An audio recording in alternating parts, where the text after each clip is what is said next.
that for the majority.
Oh, wow. Oh, hi. Oh, wow. Look at that. It does have that name. Anna just came over. She got me some snacks because I'm still not feeling good. I am stuffy. Look at that. It's got my name on it. I got cooties. Hey, you can't. All stuffed up. This is ordered to extermination. Fight cell by cell through bodies and mind streams of the earth. Yeah, it is the best. Souls rotten from the orgasm drug. Flesh shuddering from the elements. Prisoners of the earth, come out. Storm the studio.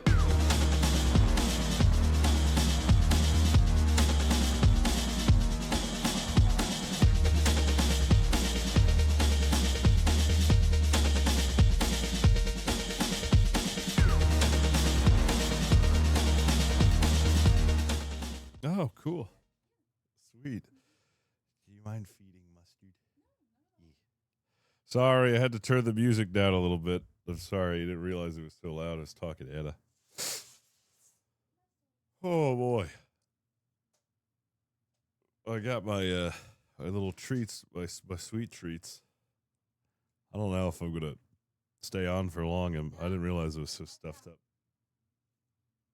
He's being a vicious creature today. He is a vicious creature today. I don't know what his deal is. Do they like weld these caps on here? My God. Oh, right. There we go.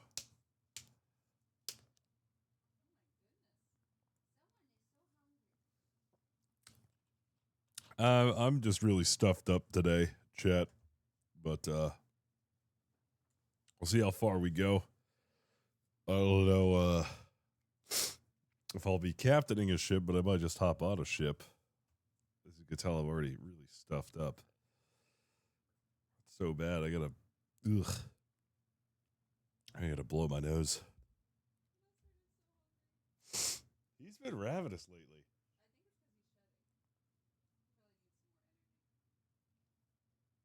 old mustard man has been a ravenous creature. He's been eating so much. Wish I was stuffed good. Oh my god, Professor. Ooh. Whoa. Rooster, thank you for the 30 months. Appreciate you. Thank you. What?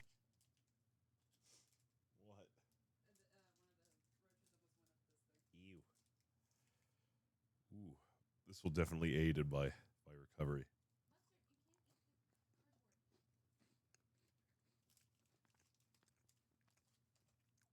Okay. I don't know what's gotten into Mustard lately. He's got that dog in him. Yeah, he's been leaping around everywhere and running around everywhere. I fed him yesterday. I had like a hornworm on the and like he jumped from his tree and then like almost ate the entire like tongue. Yeah, I had to like quickly pull it away from the dude's a edible. Did you see or hear what happened to Firebase today on his stream? No, what happened?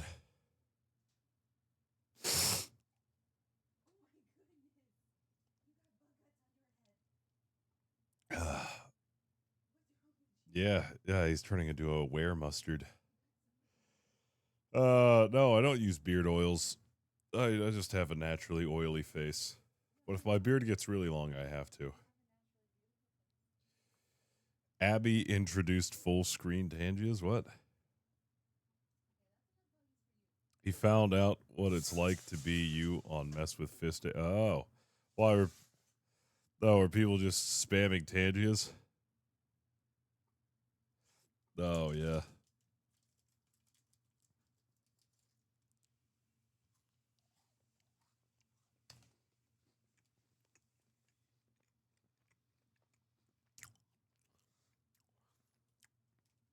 I know I don't sound too great. I'm all stuffed up.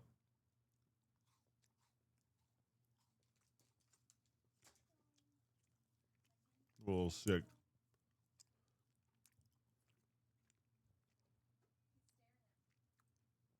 Why is he staring at? Oh, my God.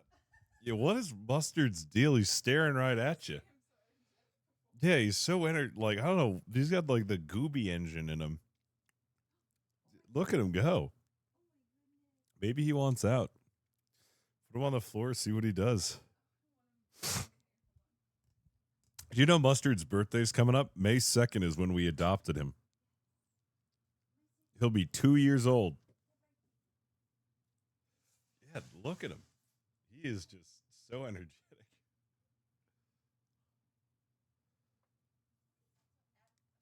It's not my birthday. Yeah, he's shedding all over the place.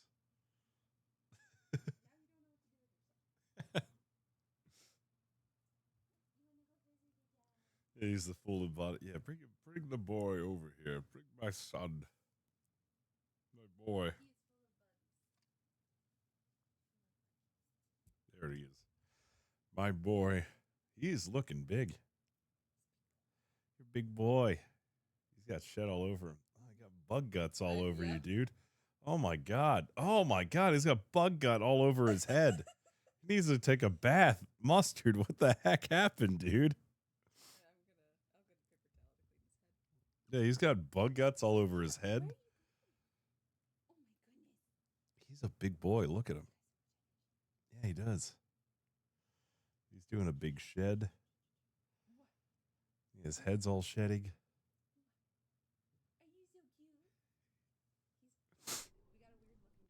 Yeah, we got a weird dog.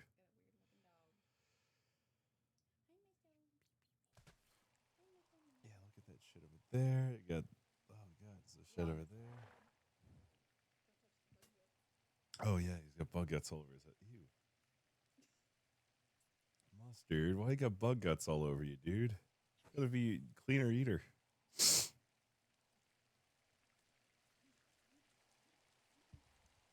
Oh boy.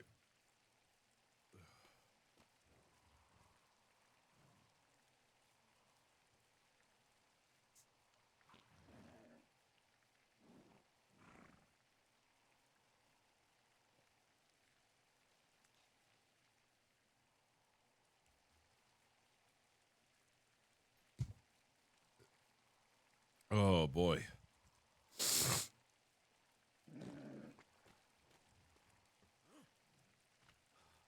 Why am I here? What? Oh, jeez. How do I always look over there? Ooh, 5 gold stipend.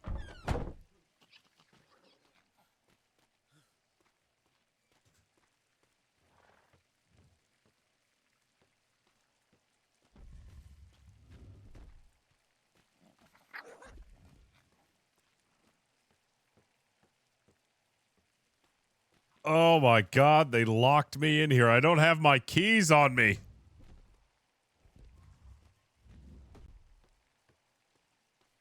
Help!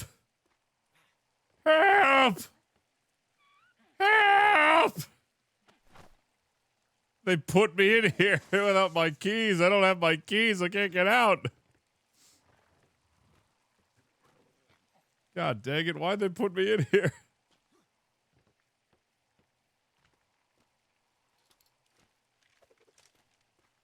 Somebody help! Well, there's only one thing for it. Help! I'm coming, sir. No, I'm coming. What the hell is that? Oh! What? Why do you sound like that?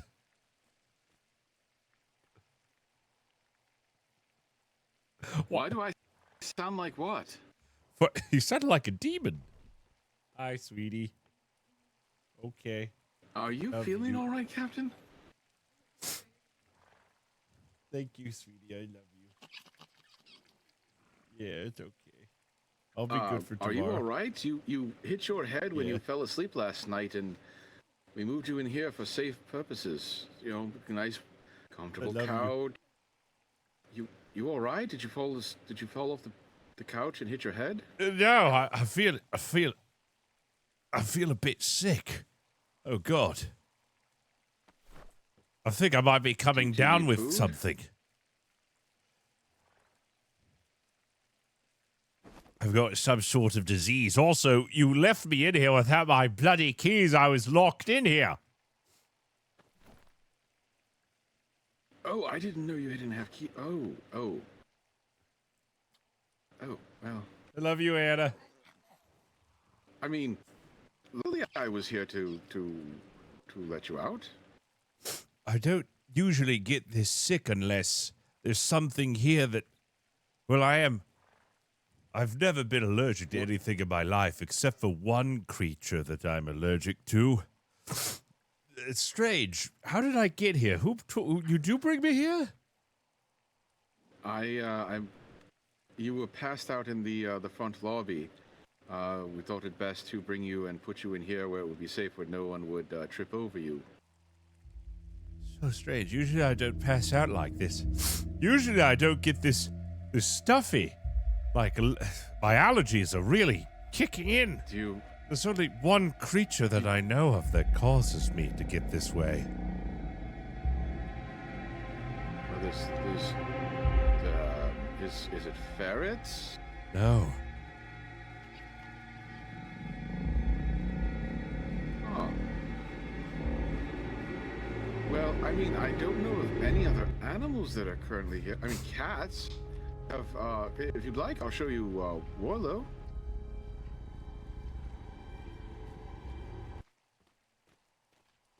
Strange. See, there's only one other animal that's in here, and that's Warlow over here. See, there's Warlow right there. Oh, wow, he's got a bug. Mm-hmm. Aside from that, there's no other animals in here at all. Hold on, Junior Clerk, have you noticed anything different? Uh-huh. The Junior Clerk staying silent. He doesn't appear to have Yeah. noticed anything. Seems to be stunned into silence.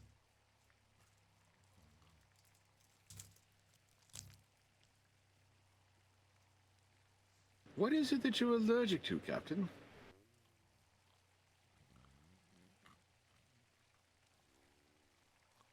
I cannot say here, for it might be around us. Oh, let's talk somewhere where it's a little safer then.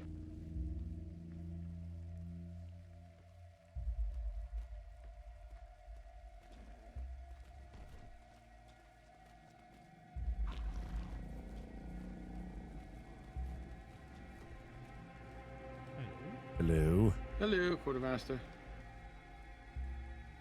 Captain. I'm a bit under the weather right now. I apologize. That sounds healthy. Yeah. I feel like I'm having an allergic reaction to a creature. This normally only happens when I'm around a certain creature, but I don't see that creature anywhere. What? Gorillas? Perhaps we should go on the hunt for What? it. What did you just say?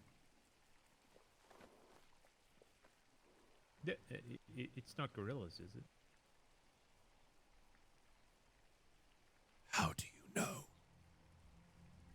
I swear I saw one down by the captain's cottage. I thought that it was one down. There was a gorilla near the captain's cottage. No, there's no gorillas on the island, Captain. It could be wrong. No. It could have just been a large monkey. Yeah, it might have been a gorilla down. I assure you, Captain, if there was a gorilla on this island, my department would know. Oh, yeah? Your department would know about if there was a gorilla here, huh? I'm pretty sure. How would you know?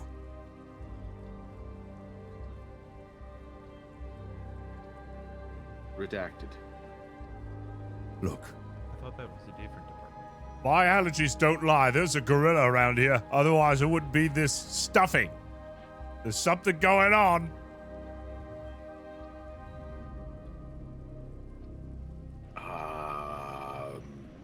I mean, he's a captain. No. You can't disagree with him.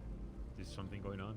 I mean, yeah, there is potentially, his allergies could be actually, maybe somebody walked in from a voyage that saw a gorilla, walked past you, and a little bit of the hair and stuff got in front of your nose and gave the sniffles. No, this only happens when I've been handled by a gorilla. I don't know how I got in there, but now I'm beginning to worry that the gorilla has keys to ops. Oh dear. We should rekey the island. I think it's Definitely. best if we rekey the island. Rekey everything except the warehouse. And well, I've been in my office almost all day, and I haven't seen a gorilla.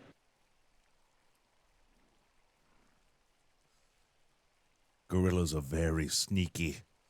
It's very hard to see a gorilla. They are only seen when they want to be seen.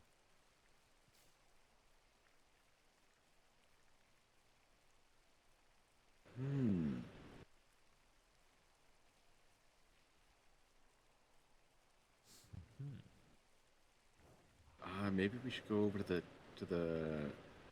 Oh no. Oh no. What? What? Don't gorillas eat bananas in large quantities? That is a common misconception. Gorillas don't like bananas. They eat foliage. I should know this. I'm 30% gorilla myself. Ah. They're So more what you're saying is that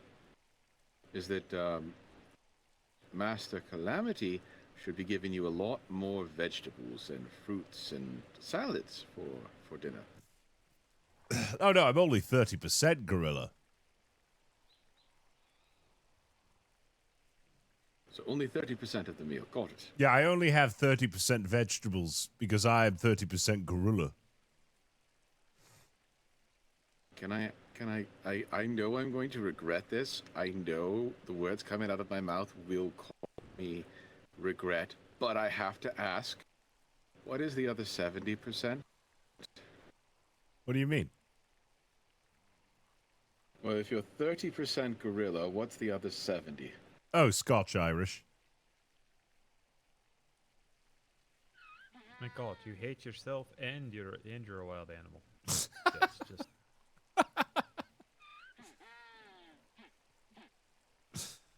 Yeah, it's pretty awful, isn't it? Okay. I mean, you do internal warfare all the time, huh?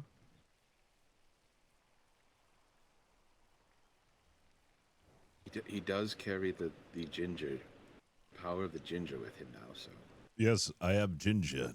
Although this is new. I was never ginger before. I've only spontaneously become ginger one day after waking up. I found that I had suddenly got ginger hair. It wasn't the fairest, was it? Perhaps it's the Irish finally winning out in the internal battle that wages within you. Maybe. But you know, it was But accompanied. It was accompanied by this like It could be emptiness. the Scottish too. Yeah, it could be that. Yeah, Oh, Scots. that's normal. Yeah, Scots are ginger. Irish are ginger. Maybe I've got gingivitis.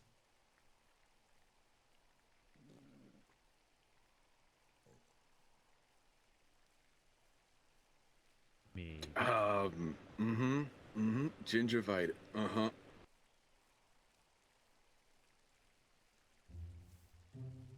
I guess it could be worse. Could be worse. Oh, so how? He could have gorilla gingivitis. That is true. It's a good thing I don't have gorilla gingivitis. Have you ever seen gorilla gingivitis? No, Captain, I can't say that I have. Not many Isn't that people the one have. where you get covered in ginger fur, you know, your entire body. You no longer need to wear clothes because you're just completely, you know, ginger furred. Yeah. It's like a werewolf. It's like, you know how some people go through like, werewolfism or whatever it is? They get all hairy. Well, that's just like you just grow a bunch of orange hair, like a gorilla.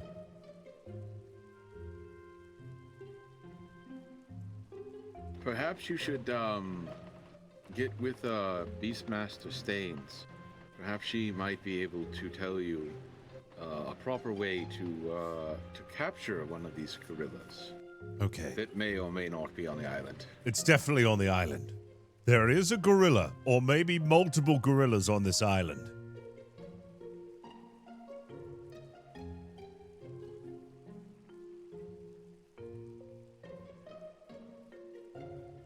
Right, it's quite possible. We need to set a gorilla trap. It is plausible.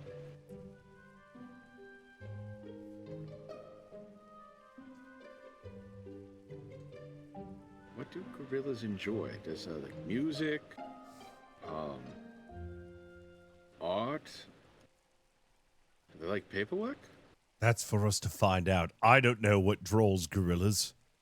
They got to like something. We'll figure it out, and then we'll make a trap for them.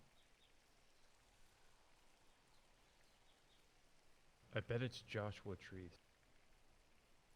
Okay. Yeah. They have the tenderest vegetables on them. Oh my goodness, I think he's right. A Joshua tree. We need to get as many Joshua trees as we can, so we can lure the gorillas into a trap.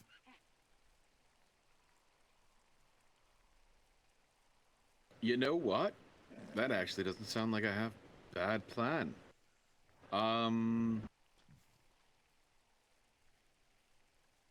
So how many Joshua trees do you think we'll need?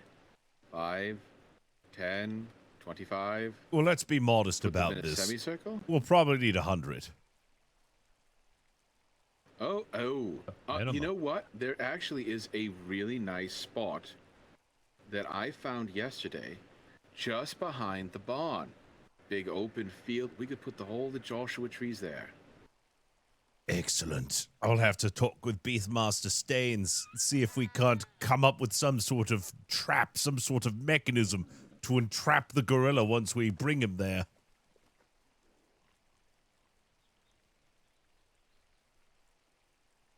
That would be an excellent idea because then once she gets them, we can breed them, and then we'll have, you know, an army of gorillas to ride into battle. Well, gorillas are I'm not going tameable. to- Gorillas are quite fearsome creatures. Very dangerous. Very, very dangerous, especially the big gorillas. You would tie them to the catapults and throw them over the walls. That gorillas have not If been in you good excuse me, standing with the gentlemen. Navy. I am Goals? going to go and I'm going to start formulating a plan in my head. Very good. And possibly also get some brain food. Have a good day. I will see you later for the trip, Captain. Yay. Well, I'm going to go see Beastmaster Staines. All right. Well, good luck, sir. Thank you. Keep vigilant. Always. Good to find these gorillas. These gorillas are dangerous.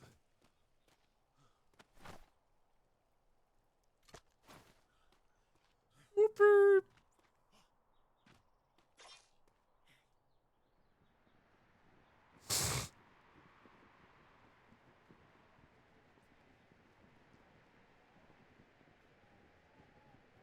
But I've imagined images of Command telling me the privateers to go around asking for trees, their names to find someone called Joshua. We need to find Joshua trees to capture the gorillas. Oh my gosh. Oh boy, gliding on this island is not fun. It is not fun.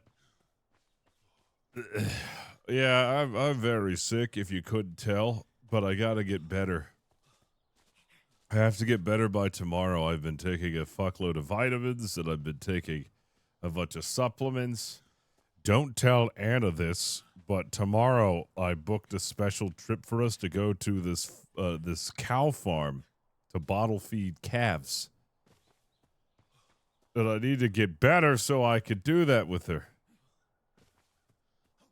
Because I don't get a refund. And also, I think she really liked it. I mean, who doesn't want to bottle feed a baby cow?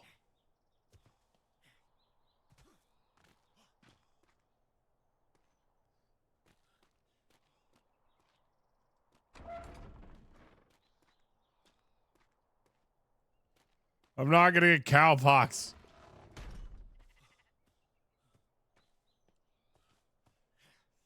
Yeah, I love baby cows. They're so cute. They just lick everything. They just keep licking you. So that's what baby cows like to do. Is like to lick you.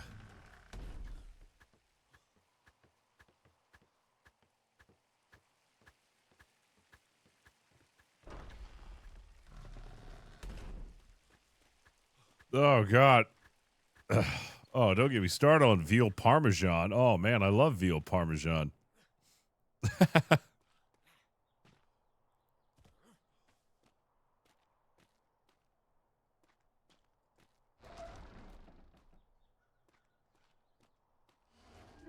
It'll be around there somewhere.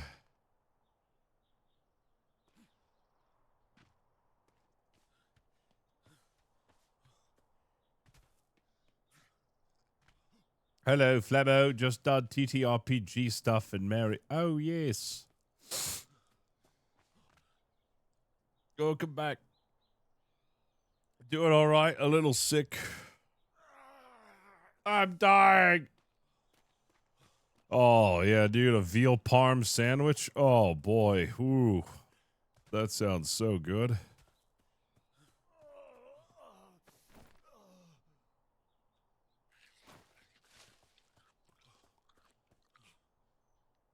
You did. I just need to get that note again.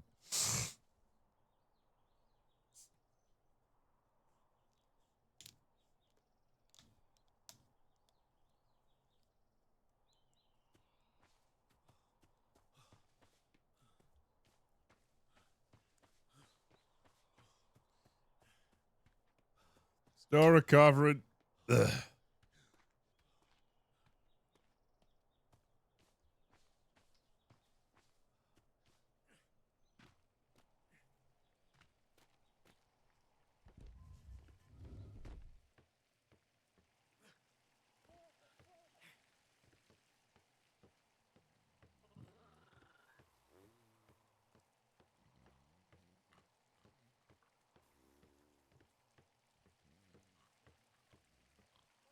Yeah. Taking a bunch of supplements to try to get better.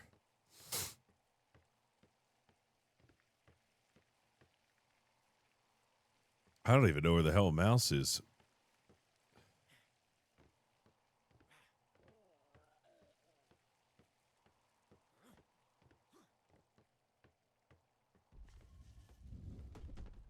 Oh, wow, it's Garbius. That looks just like him. No, I don't know what she's up to. I think she's working now. Oh, or she was sick.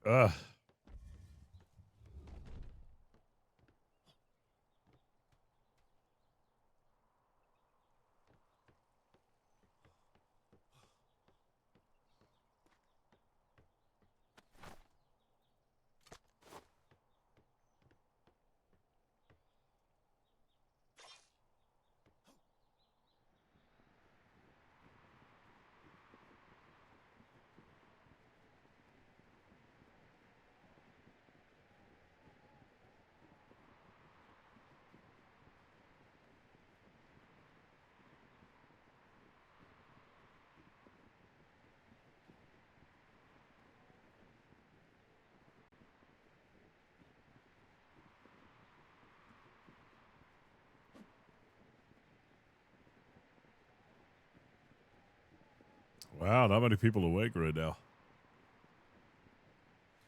I used to do Dayquil and NyQuil stuff, but like I've been told, those things just don't work. They don't have the active ingredients in them anymore that actually work.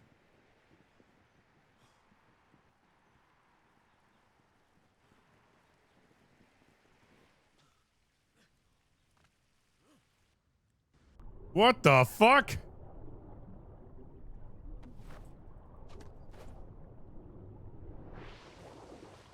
Well, okay then.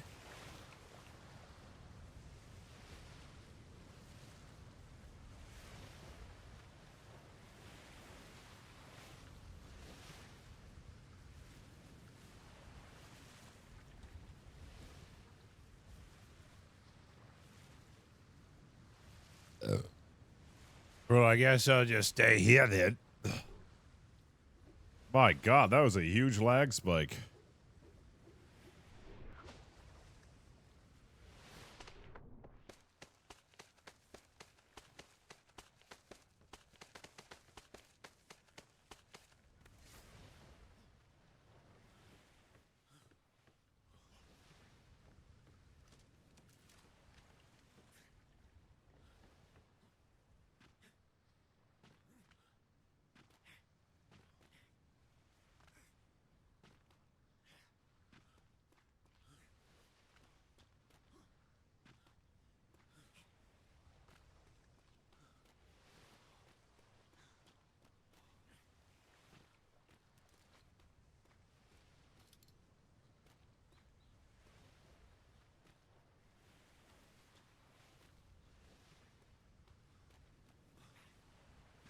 You know what I should do? I should do some medical RP because I'm sick. What a perfect opportunity.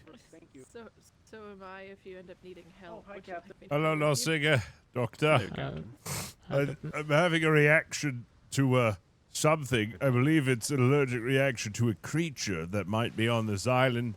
Do you have any remedies for such a thing? Yeah, I can grab something for that. Also something else that probably won't help with that, but will probably lift your spirit. What's this? Ooh!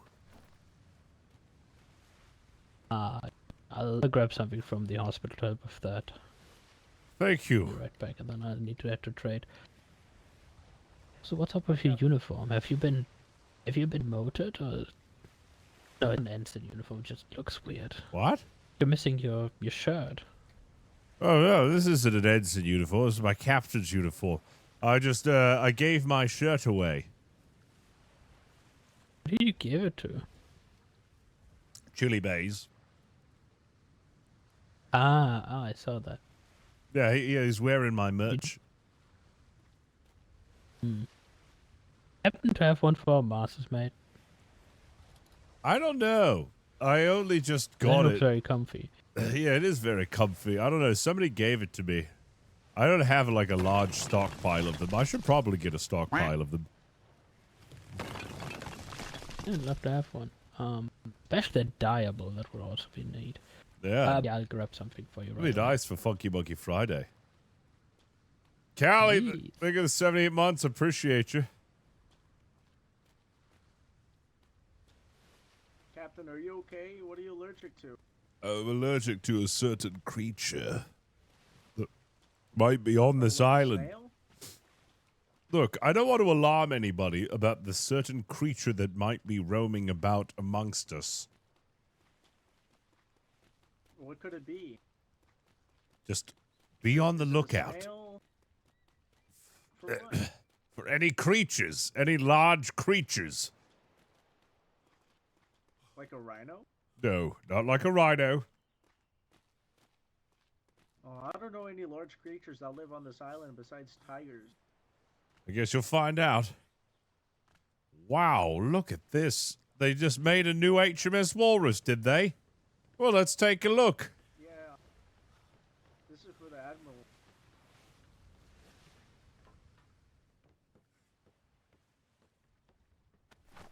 An Indiaman Plus, eh? Wow.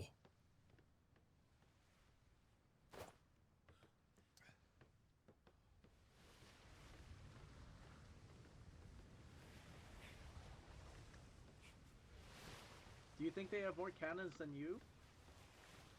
Maybe.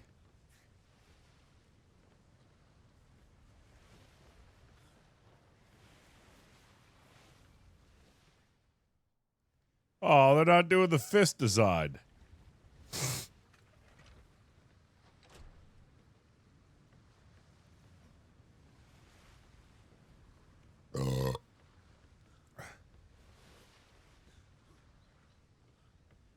How is it not officially named yet?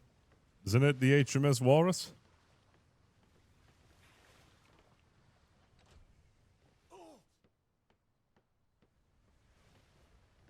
Oh, they haven't named it yet. No, I see.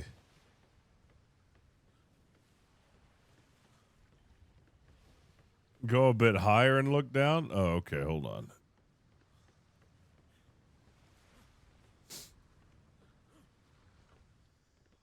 Well, if you're going to make a ship and name it after me, I call dibs on sailing this thing. I want to sail this. Oh, I see. I see. They got a fist there.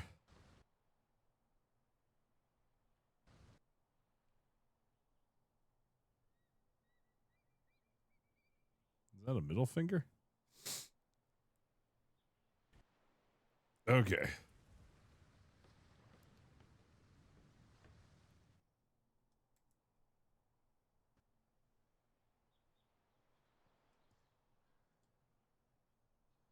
I want to use this ship. I want to use it.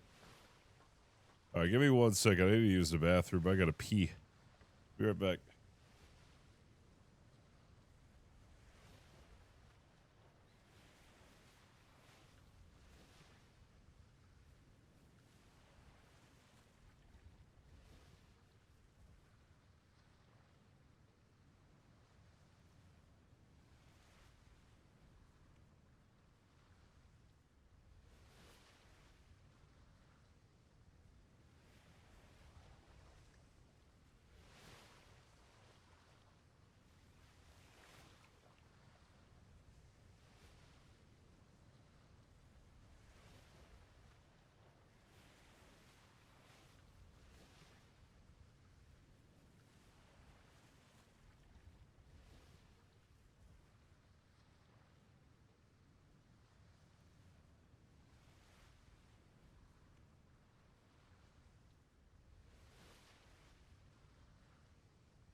Oh boy.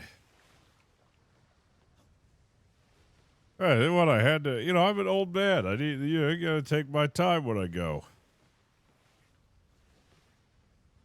You understand? I'm an old man.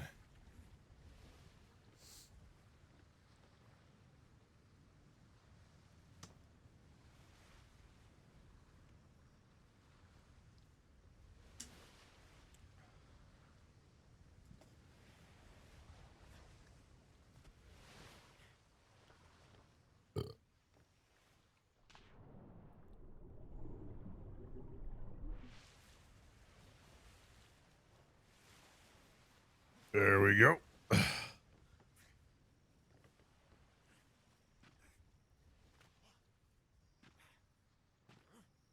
Whoop. Whooper.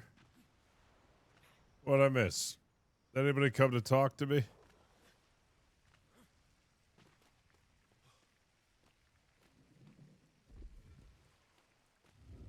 Wow, look at this. This is... Wow. So much better than the old shack that we had.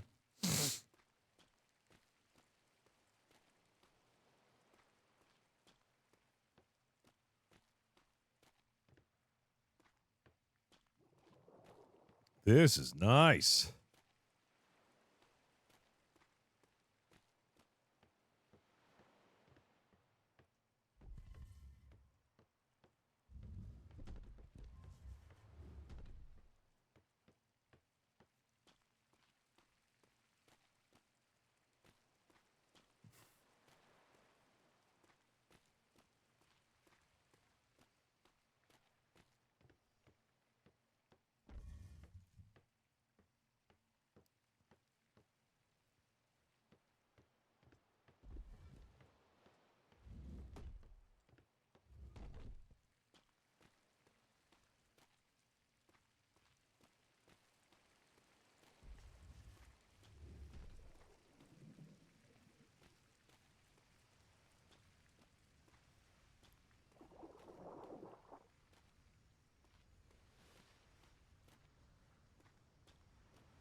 Yeah, sick place.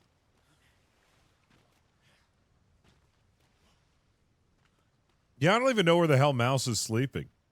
Where is her place?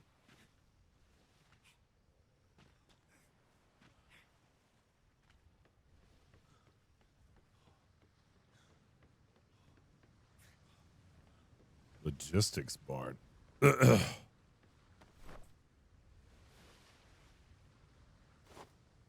Nice.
Ooh.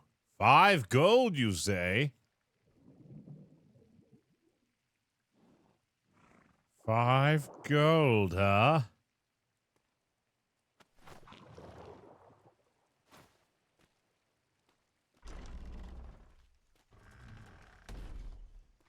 Yeah, I would never.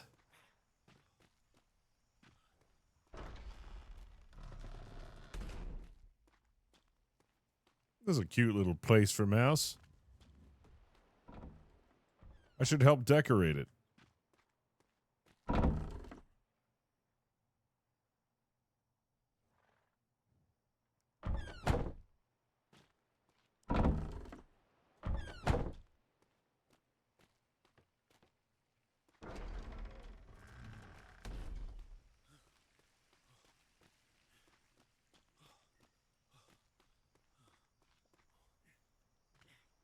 Oh boy. Put a little shoebox in there.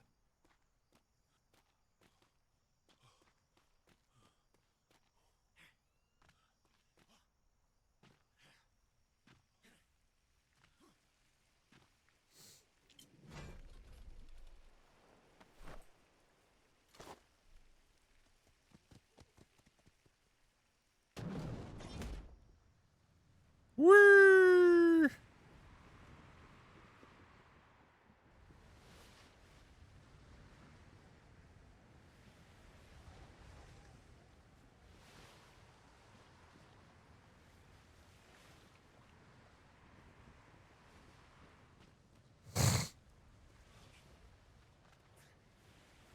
Hello there.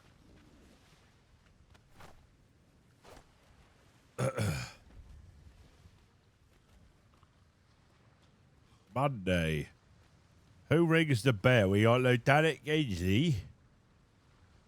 And Hawkhouse. Hawkhouse should be going out soon.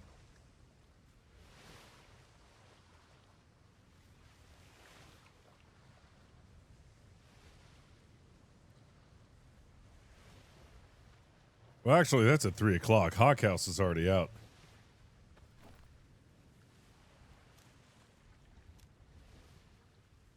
Yeah, there they are.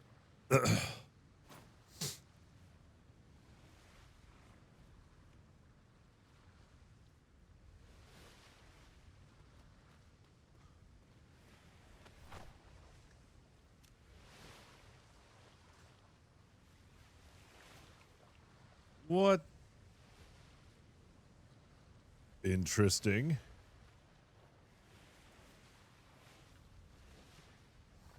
Oh, they're just heading back home. The Apollo and the Osprey. Yeah, it looks like they're heading back home.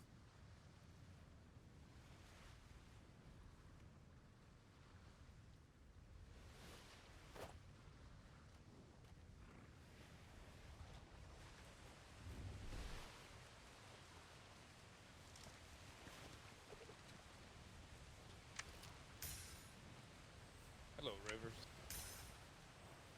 Evening.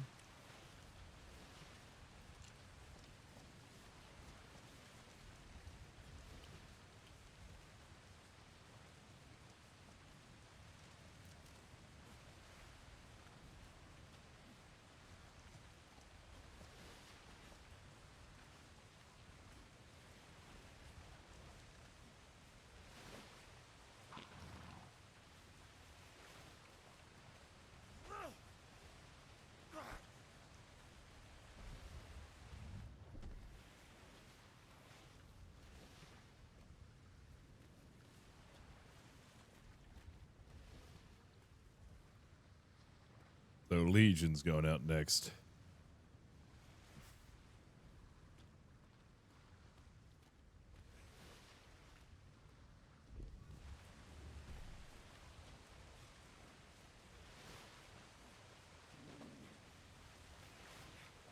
You might have encountered some issues out there then.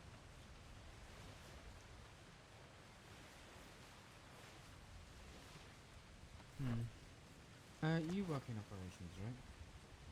I do, yes. Okay. Perhaps you can answer me this one.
I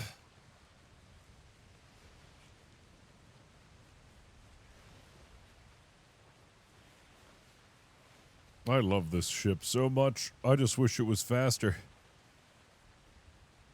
There really isn't anything I can think of to spec in this ship. I would never make this an unarmored. It just wouldn't work. But man, oh man. I wish I could make it faster.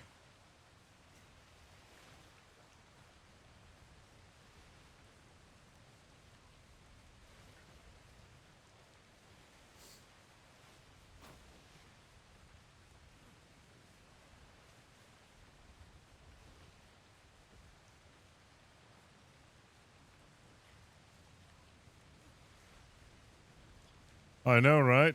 We have a scale. We actually put a scale in front of our ship. So now you can know how heavy you are before you get on the ship. 172 pounds? I need to lose some weight.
Where's the Flemington entourage? They're all on a pip ship right now.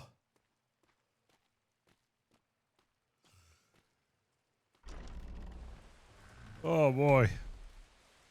I gotta distribute the ammo on my ship now that large chain shot is effective. Very effective.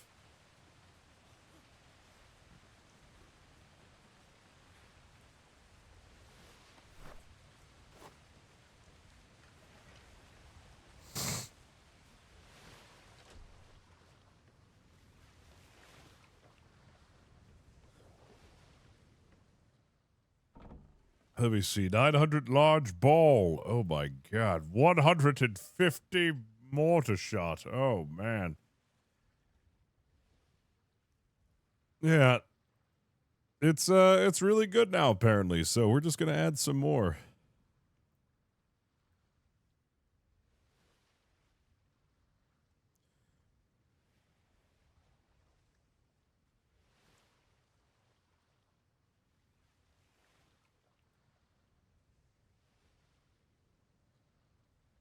Yeah.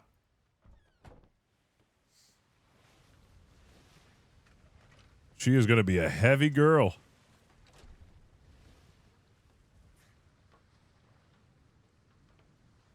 Yeah, we're just going to add more weight to my ship.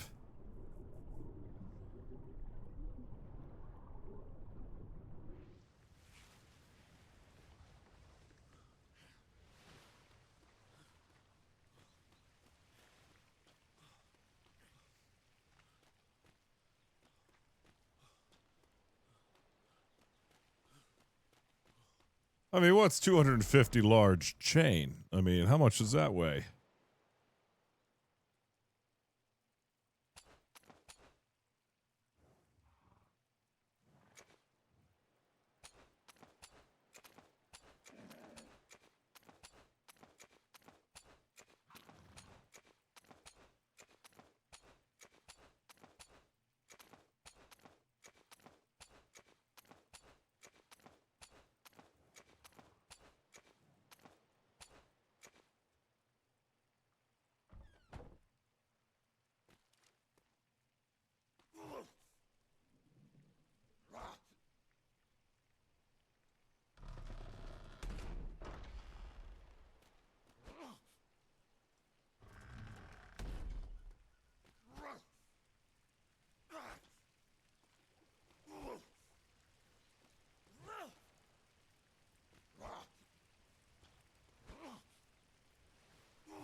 You know, I did just renew my P.O. box, so if anybody wants to send me anything to my P.O. box, feel free. So long as it's not beans.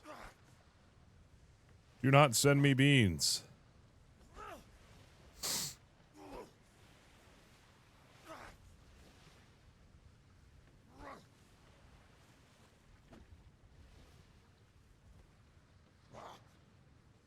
Don't send me beans. The one thing that I don't need any more of are these frickin' beans.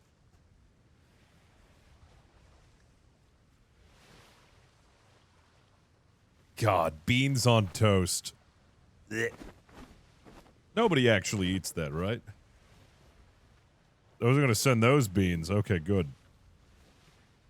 I don't need those either. No, somebody has already sent me 50 pounds of beans before.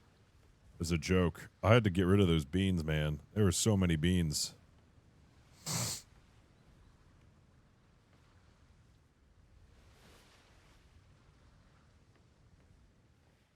No, the beans over there are the beans for eating. Those are eating beans. Reserved for when I need to eat beans. Honestly, a spicy bean would probably help me a lot with how stuffed up I am. Might help clear out the sinuses. If you're looking for the P.O. box, oh God. I don't know if I want to give you the P.O. box information test name. I'm afraid of what I'll get.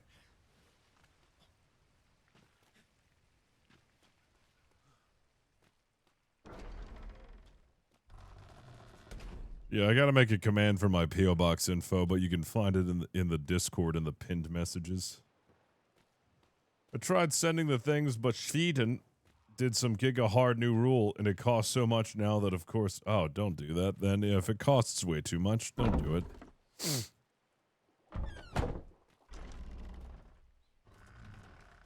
Oh my God, Ace, why are you doxing me? Oh my God, I can't believe I just got doxed.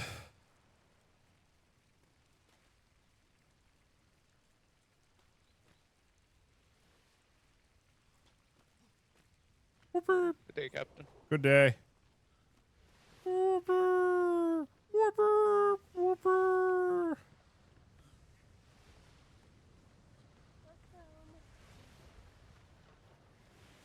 Hello. All right, let's get this thing back. Hey, Mr. Bays, how was your sale? Have a volunteer to get the horse. Pretty good. We have a horse. I'll get it. Already brought the horse. Yeah, did you find We anyone? have a horse.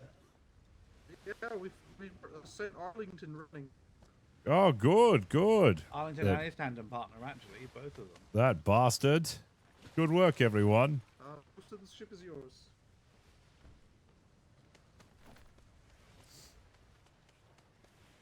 Wow. 1,530 wood.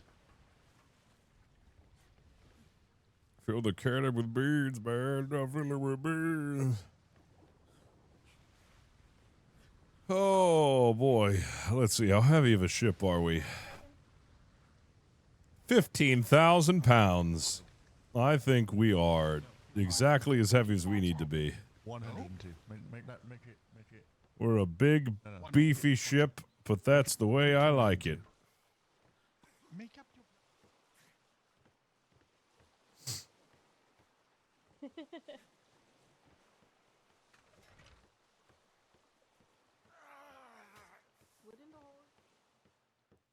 Yeah, I was thinking about adding more. It's not tubby. It's just a little thick. 56. Metal. Metal Nova.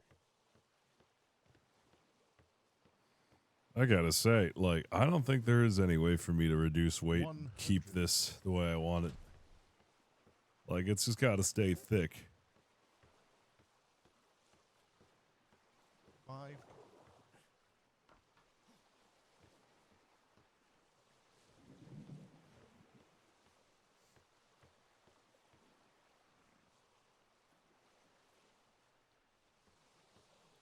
A 1, 2, 3, 4, 5, 6, 7, 8. 14 cannon broadside. Oh, yeah, I love this.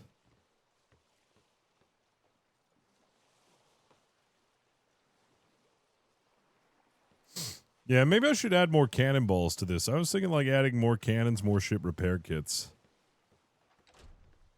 Probably need more ship repair kits and cannonballs on here. And where were you today? I was dreaming about democracy. Oh yeah, good point. 3,900. Land of the. Oh! Walk home after we do it. Yeah, come on. Oh, that's so heavy. Holy shit. That's so heavy. What if we took half of this up now? God. On the ship, you ran away. It's so heavy. I wasn't able. I wouldn't have been on the ship anyways because I woke up maybe 30 minutes ago. What if we're going back out? If you're going back out, I can go. Are you going back out? Yeah, we won the fight. Are you going back out? We won the fight. We're good. They ran away leaking. Oh, good. They Yeah. ran into steel again. Ah, I see. I got 200 fiber. Yeah, if I ever wanted to catch a ship, it's definitely not going to be in this thing. No. Especially with the lack of sail shredding. We were discussing it last night, and your ship is probably the best one to take out a galleon. Yeah, I know. It's a galleon buster. I love it. I'm going to keep it this way. You got the range. Because we were fighting it yesterday, and our gun deck was ranging its mediums. Yeah. Because we got the 24s. I just stayed at the range of the gun deck, and hell, even some of our top deck were hitting it, and they were just missing most of their shots. Ooh. It was so far away. It's a good tactic to keep your distance because we're a small target to them. They're a big target for us. It worked out well. Yeah. This wouldn't do well against a schooner, though. Okay, Tell you we that. The rest of what's in the hole to the Yeah, we hammerhouse. know that already from the other day. That didn't go very well. It's all lies. It's all propaganda and lies. How you doing, Cletus? Hope you're well. When the Artemis showed up and the Aramkara showed up, and they were like, "Well, shit, it's 3v1. I'm out of it." At least they don't know that we mortared our sister ship at one point. That would really suck if they do that. You did what? They won't use it. Nothing. Bye. Nothing. Yep. The ship was mortared. We good to disembark then, right? They fucked people up.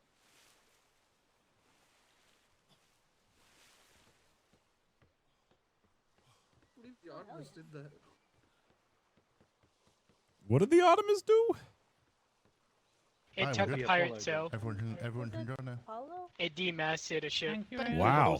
Thank you, Bosun. Yeah, that's what I did last Yeah, we night. I already had the demasted a Galileo schooner. Yeah, Hell yeah. nice. Yeah, then we captured some Why pirates. did you have people board though? Yeah. If they were the masters, you can just say, surrender now, or I thank you. What's that? Oh, yeah. When I demasted them, we just pulled up alongside them, and then I called for boarders, and then we overwhelmed them. You did a boarding? Yeah, we did a boarding action. Yeah, it was great. Fuck, I'm so jealous of that. He did a boarding action and you weren't there. I know, Hell right? to The you, fuck man. is it? Yeah. Jesus Christ. You got to pretend board. Yeah, but that's different though. Did he get held to you? So what's the plans for today? We got Captain Huntington coming out soon? Would have already I think gone by now. if Their they were. off day, I believe. Oh, is it their off Those day? were runs, so I believe they're taking a day off. Yeah. Yeah. They were taking the day off to adjust their ship and stuff. So yeah, that was What- yours for the next What about Packhouse? 50 minutes, I guess. We're still going out. Oh, okay. Still going out? Okay. Really? Yep. Be tandem with the pack. Is Duncan going out as well? I have no idea if he is. I don't even know if they're recuperated from being drunk on the 48. To be honest with you. Were they drunk on the 48? Man's got having some time off.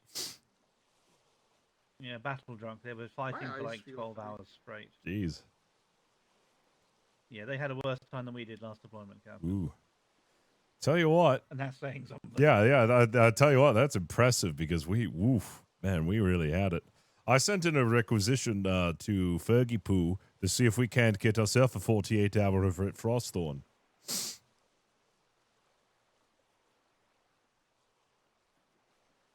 Of course, it'll happen. Okay. Yeah, of course, it'll have to happen probably on the 10th of May.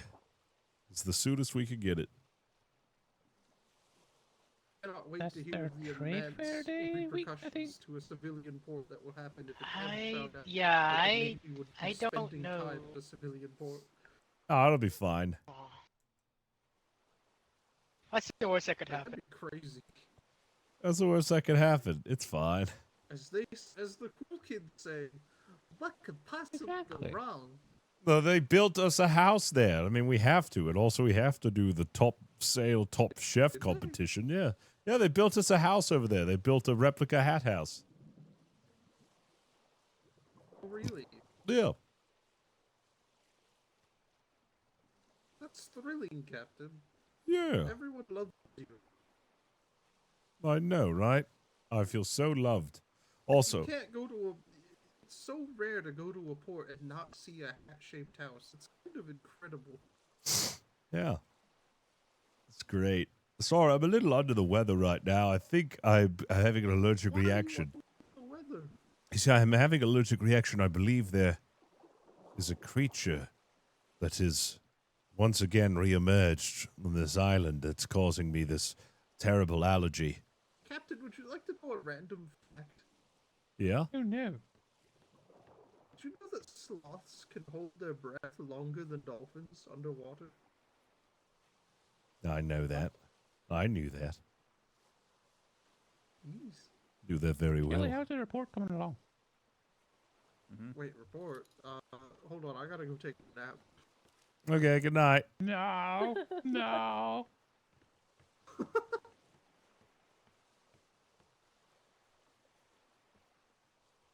What time are you thinking about ringing bells? About an hour?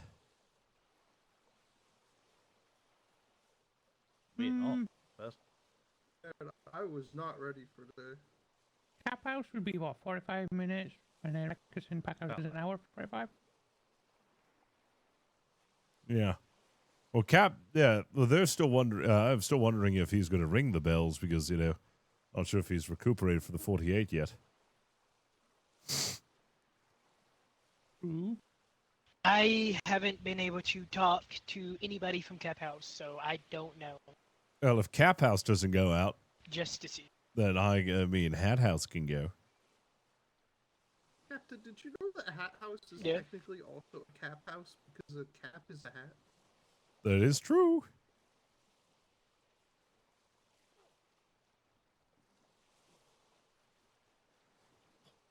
You feeling Yeah, alright, they spelled it Captain differently, didn't they? Flemington? Spelled it with a K, didn't they? Yeah. Yes, to the K.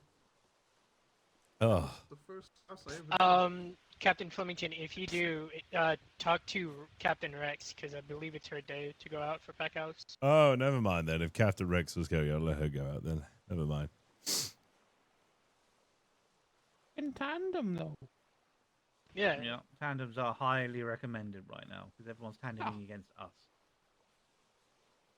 There's no one going to be winning a 2v1. It's just a run. All right. Well, we'll just have to see how many people we have available. Yes, Captain, you were saying earlier about allergies to the creature? Yeah. What is this mysterious creature? Yeah. There is a mysterious creature. I must ask. Yes, I must ask the Beastmaster Peastains about a way to trap the creature. We need to trap it. There is a creature amongst I us. think if we catched it and tied a bell around it, and then Is set it the free creature that again, we've talked about? and then put a reward for catching it. Yes, I've captured the creature and I put a bell around its neck. The first one to bring the bell back to me will get a peanut. Oh, tea time! How have you been? Tea time. From the I just remembered something. I just remembered something. I know what you forgot. What? What does this mysterious beast look like, Captain Flemington? It's really big. So we know. Some I'd say 100 sailors can't even take it. not even 100 sailors can take this thing. It's bipedal sometimes, and then other times it walks on all fours. It's got large, massive arms and big hands. It's clad in fur. It's muscly and angry, but mostly No, vegetarian. it's not brick. No, it's not brick, but it sort of looks like brick. And it hit the captain in the head one time. It did? Vice Admiral Bellington? First day I saw you, disappointment, sir. Potential suspect. Bellington is a suspect, but he is a vice admiral. We cannot. You know, we I mean, he might be a shaved. Oh, what? Yeah. What if I Vice told Admiral you- Bellington what might if be a he shaved really is gorilla. that? Yeah, Vice Admiral Bellington might Yeah. be a shaved gorilla. But what about? I mean, Are you not just projecting your fears about Secretary Ferguson? I mean, We could Ferguson. always confirm this theory by offering him the favorite food of it. Or whatever a gorilla is. Could appease Secretary Ferguson by offering him a landsmate. Yes. Gorillas like to Could. eat two things. From what I found, the shrubs from a Joshua tree. It loves the leaves of the Joshua tree. And it likes landsmates and cadets. Eats them right up.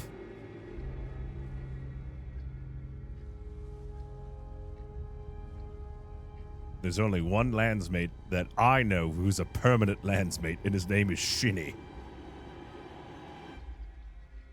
Oh, yes, we can get rid of Shinny. Yes, I was. I love this oh idea. my god. Oh my god. No. Perfect idea. The gorilla eats Shinny. Shinny fucking explodes and kills the gorilla. That's right, he is allergic to gorillas. Let's fucking go. Yup. Might be a good idea. We just need to hope he doesn't go in the forest near Hat House because there might be gorilla somewhere in the woods. I think there is. Spawn one and explode like a mine. If they're sending gorillas here, that only means that the big gorilla might be awake.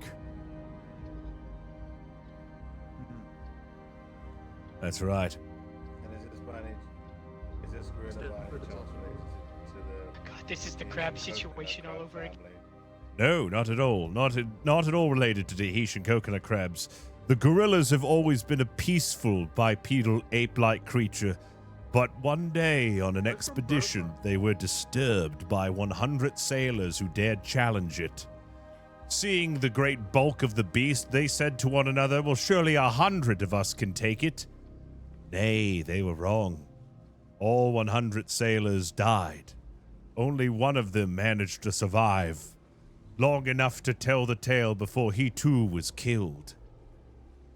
You see, there is a gorilla out there, known as the big gorilla, which is the biggest gorilla of them all. And whoever defeats him... Oh, yeah, I mean, Paul. Yeah, Paul the gorilla, but he goes by the big gorilla. And if you defeat him, they say that there is a marvelous prize to be won. But in order to defeat a gorilla of that magnitude, we'd probably need at least 101 sailors to do so.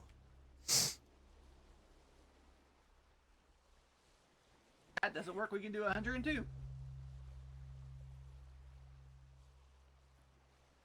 Yeah, that's the story of the big gorilla. I should probably write this into a book.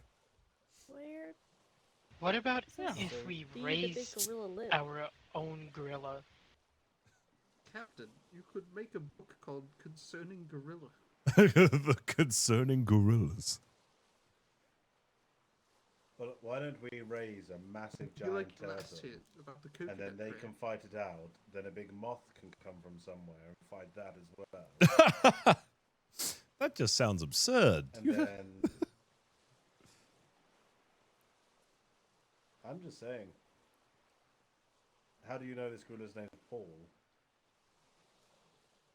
I mean, he told us. You see, gorillas know how to do sign language. They speak in grunts and yeah, they speak in grunts, but they can communicate through us with their hand signals. Signs and write on them. Sign language. Yes, they write on signs. Usually what they write is me eat orange, orange, me eat orange, you give orange, me eat orange, you give orange, me eat orange, you give orange, eat me orange, orange. There's 2 more oranges in there.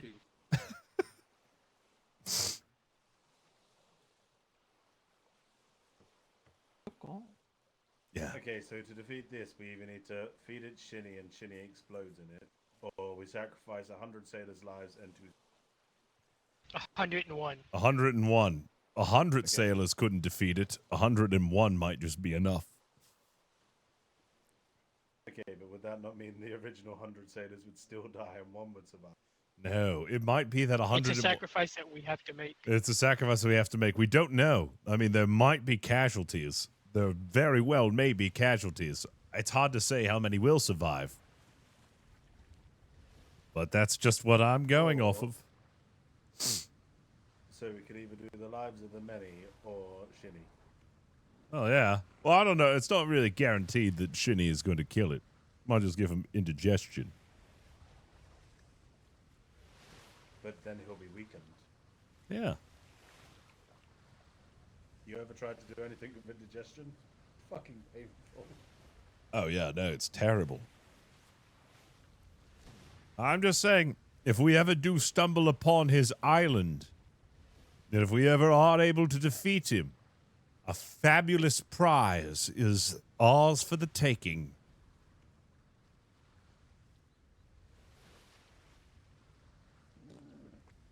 Is it what the prize is? Nobody knows what the prize is. Some say it's hoards of treasure from all of those who fought the gorilla and lost. And it's just been piling up into one massive hoard of wealth.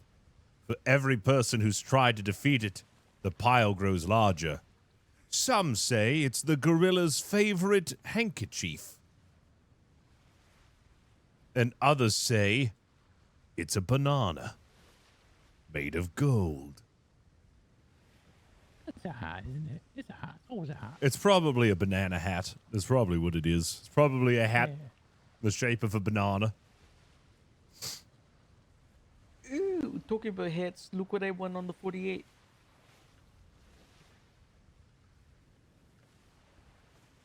Ooh, look at you. Ooh. So stylish. Hello, Cafe. Very nice. Go.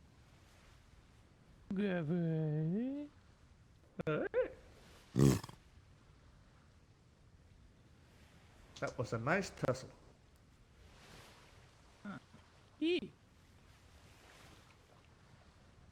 I can't wait to go out on the next patrol. Diplomatic mission done. Success. But yes, please be careful on the island. There is an escaped Burmese gorilla somewhere. That is Did you true. Get it to the hands, or did you just drop it all? I dropped it in a box, and you should hopefully get a response in the next 3 to 5 business days. Beautiful. Say Thank it's you. the You're last amazing. of its kind. The Burmese gorilla. Yes. Also known as the big gorilla.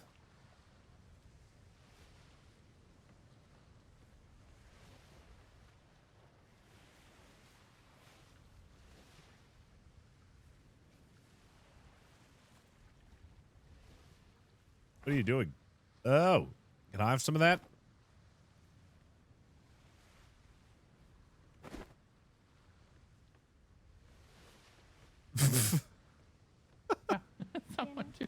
I wonder who did that. I wonder who took it. I wanted a piece of chocolate.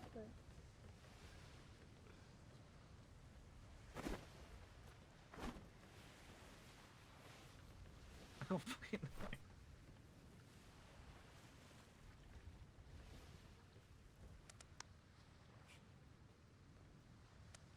Okay, fine, you can have my chocolate. Thank you. It's okay, yeah.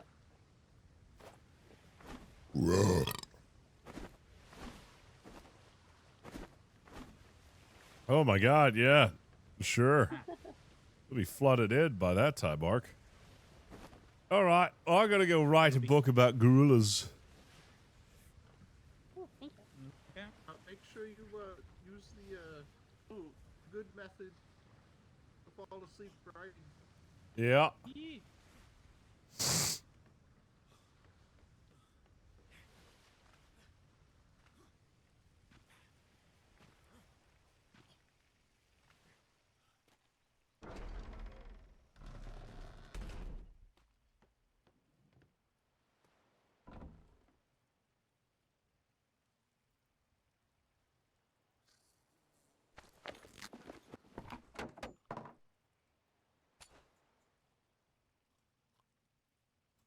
All right.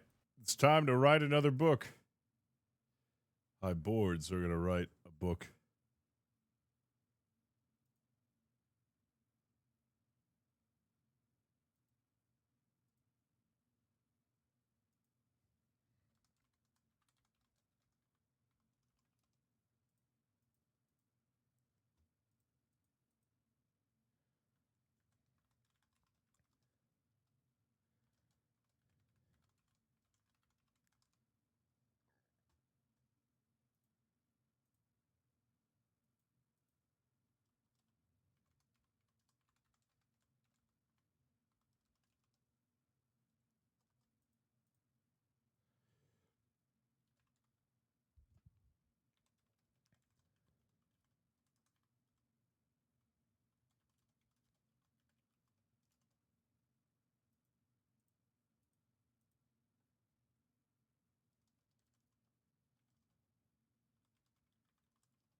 There we go.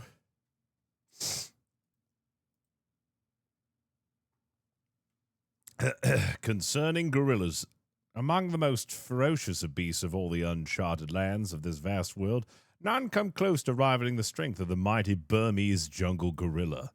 This creature is said to possess enormous strength, endurance, and fortitude.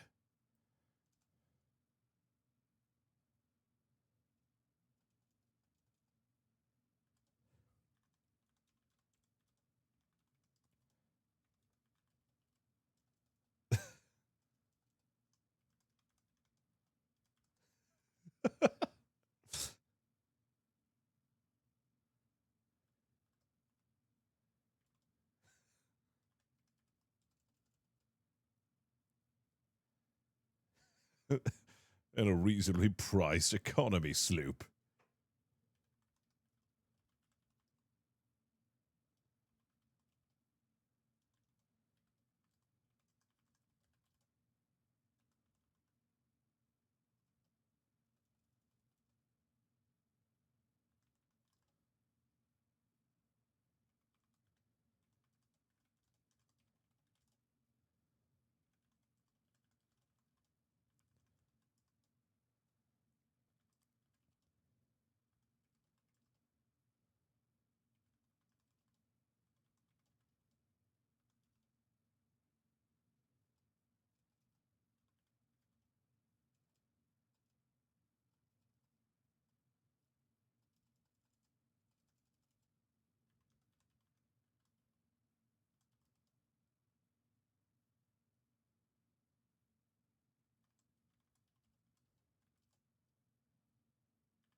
What's that? What's the British version of baseball? What the hell's that called again? What do they call that again? Ah, there you go.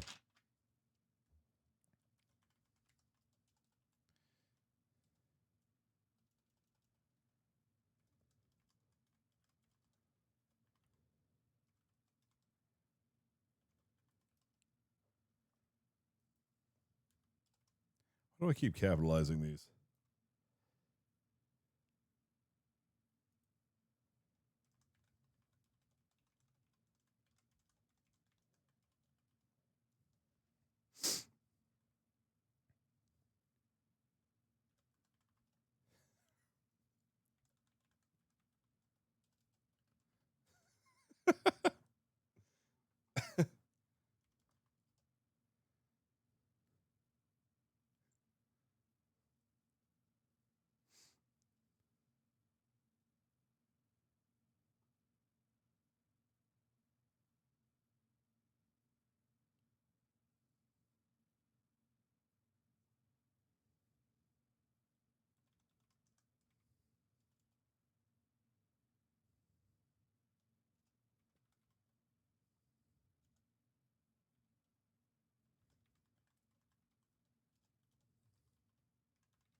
I know it's just cricket, but I'm adding cricket ball for fun.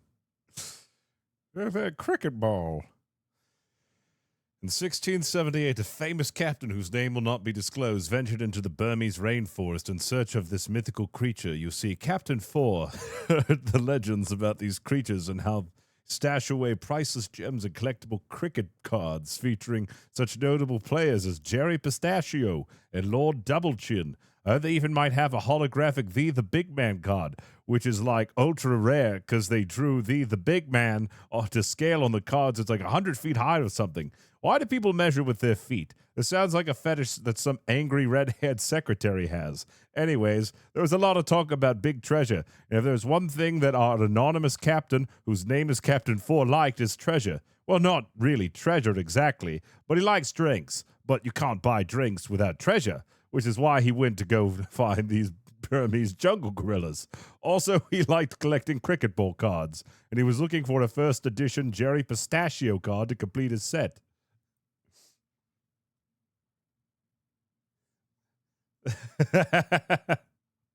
How many more commas do you think I can add into the sentence until it's just one massive run-on sentence? I could probably continue this for a bit more.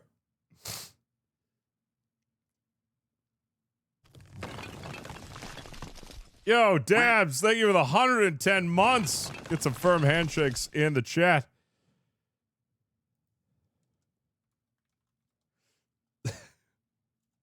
I'm going to get...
The brave captain led his troop of 100 sailors deep into the jungle as he reclined on his massive, well-upholstered sedan, and he grabbed...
Oh, jeez.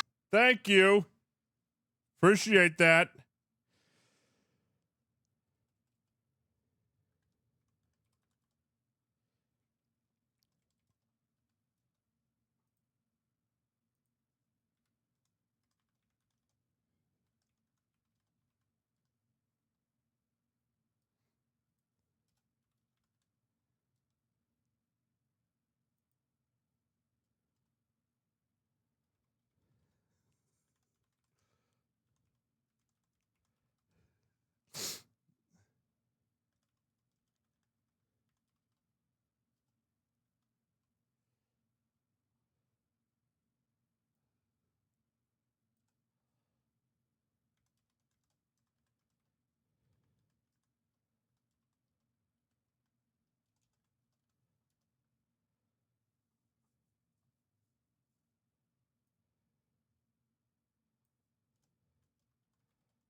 The brave captain led his troop of 100 sailors deep into the jungle as he reclined on his massive, well-upholstered sedan, and a cadet holding as a cadet held, come on, held a grape bunch over his gaping maw. It swayed like a purple chandelier, his tongue uncoiling and latching onto each grape one at a time, much like an obese toad.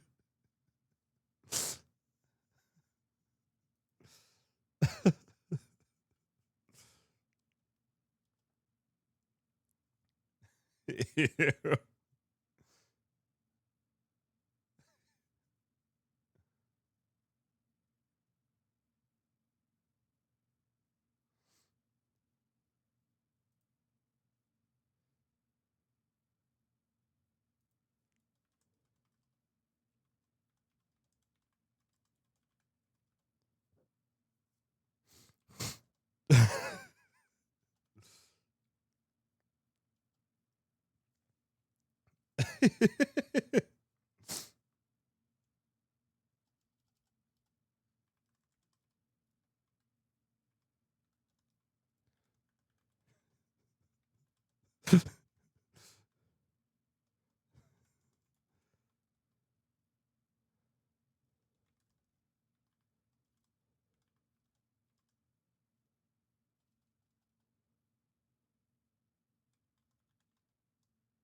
Arc 215 cent gorilla facts. Gorillas are gentle giants and display many human-like behaviors and emotions such as laughter and sadness. In fact, gorillas share 98.3 of their genetic code with humans, making them our closest cousins after chimpanzees and bonobos. Oh, yeah?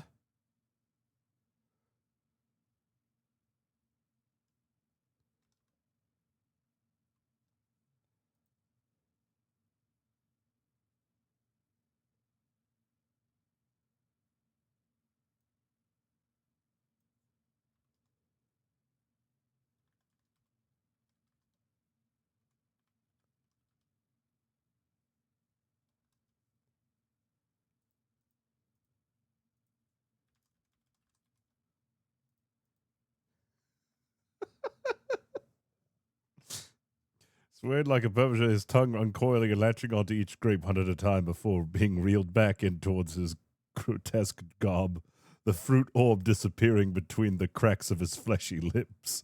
He looked much like an obese toad.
ARC-214 sent more gorilla facts. The two gorilla species, the eastern and western gorilla, live in equatorial Africa, separated by about 460 miles of Congo Basin forest. Each has a lowland and upland subspecies. Gorillas live in family groups of usually 5 to 10, but sometimes two more than 50 by sight. Oh, yeah? Led by a dominant adult male or silverback that can hold his position for years, if not decades.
Let's see.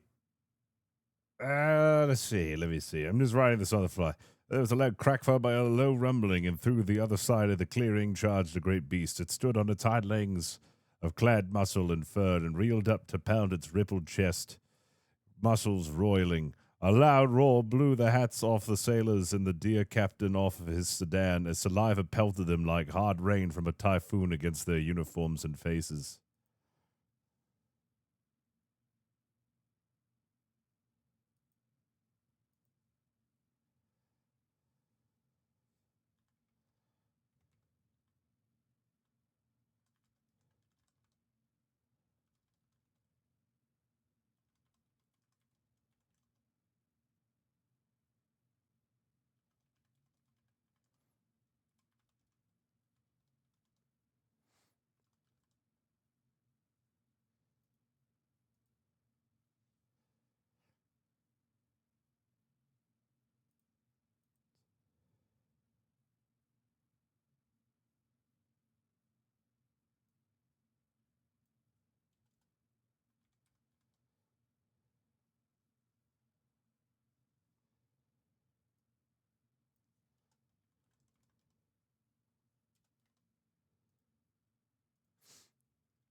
All right, let's see what we got so far. Concerning the gorillas, among the most ferocious of beasts of all the uncharted lands of this vast world, none come close to rivaling the strength of the mighty Burmese jungle gorilla.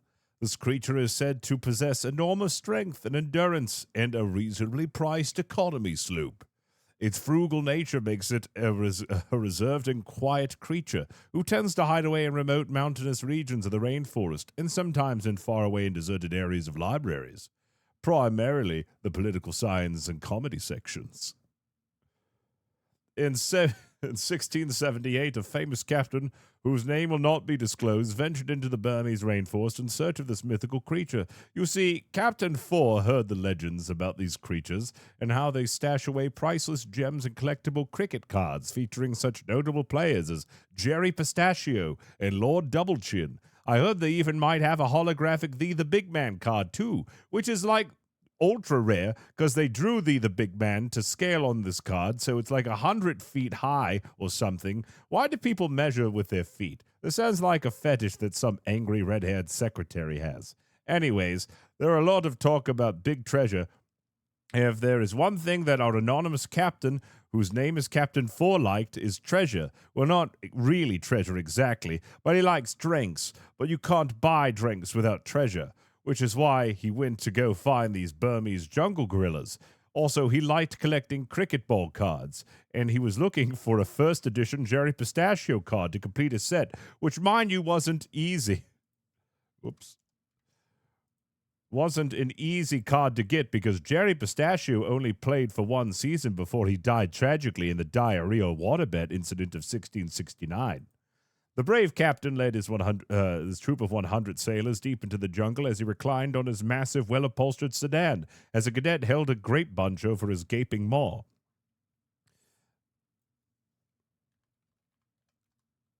The grape swayed like a purple chandelier, his tongue uncoiling and latching on to each grape one at a time before being reeled back in towards his grotesque gob, the fruity orb disappearing between the cracks of his fleshy lips. He looked much like an obese toad. Ew. And a great bunch over his gaping maw.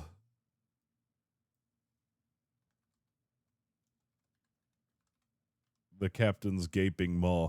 The grape swayed like a purple chandelier, his tongue uncoiling and latching on to each grape, one at a time before being reeled back in towards his grotesque gob, the fruity orb disappearing between the cracks of his fleshy lips. He looked much like an obese toad. After 7 hours of hacking away at trees, bushes, twigs, and mouthy cadets who wanted to go home, they finally made it to a clearing. It was it was a wide open area, perfectly circular, and there was only grass and nothing else in the circle. Suddenly there was a loud crack followed by a low rumbling, and through the other side of the clearing charged a great beast. It stood on its hind legs of clad muscle and fur and reeled up to pound its rippled chest, muscles roiling. A loud roar blew the hats off the sailors and the deer and of the dear captain. And the dear captain off his sedan, and saliva pelted them like a hard rain from a typhoon. The pitter-patter of the spit sounded like a mad snare drum as it beat against the sailors' uniforms and faces. The gorilla then began to speak to the terrified crew in a form of sign language. It pulled a huge sign right from behind it and planted it on the ground, staking it with a mighty thud right through the foot of a cadet, who then let out a girlish screech. The gorilla, annoyed by the cadet, beat him into the ground with his mighty gorilla fist, sending the cadet into the earth like a carpenter hammering a nail through wood. The screeching cadet still wailed, but was now muffled underground. The sign written in feces said this: "Whoever shall defeat me will gain my prize." Or at least that's what at least that's what Captain Four said was written on it.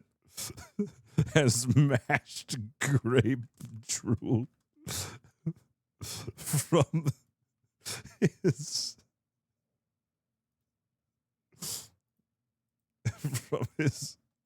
fatty trunk.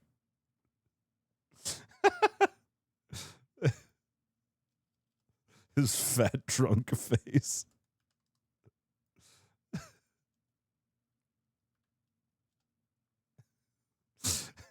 Or at least that's what Captain Four mumbled. That's what.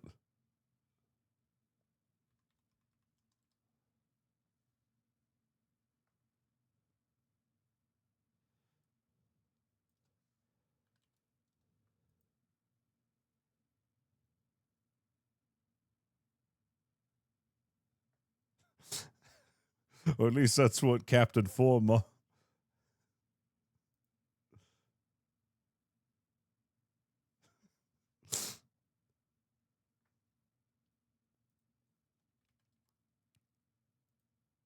At least that's what Captain Ford had mumbled as mashed grape dripped from his fat, drunk face. But for everyone else, it looked like a poopy-stained handprint slapped against the oak face of a wooden billboard. Without hesitation, Captain Ford blew his mighty battle trumpet.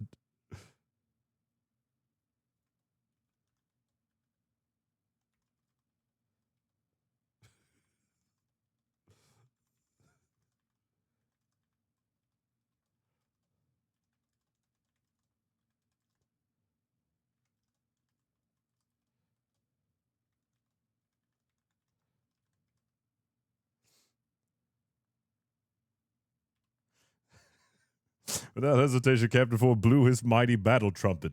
Spit and pieces of grapes spraying everywhere on the face of the cadet who tended to his fruity snack, and bravely sent all 100 of his sailors charging forward to defeat the mighty gorilla. But alas, this would not go well for them, for you see, the gorilla was quite large and powerful, and he had a knife.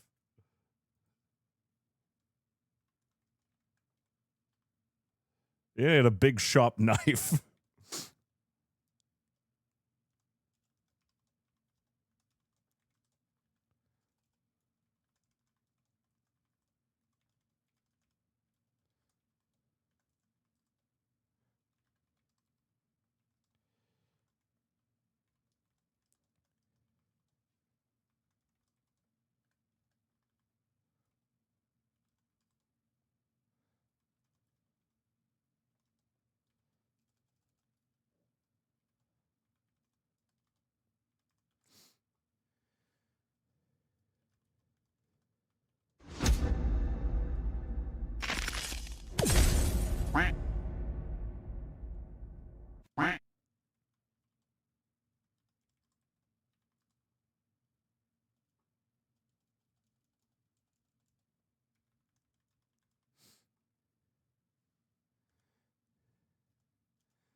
exploded violently after being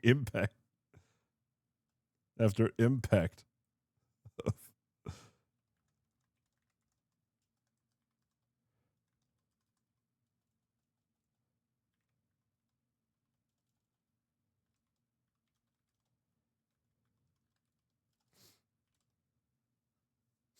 Arby, thank you for the 2 years. I appreciate you, dude.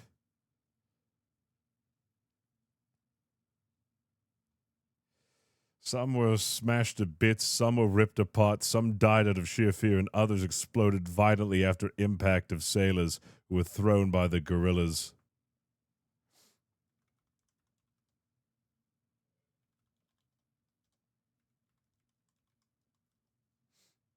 Whirling fists of violence.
All right.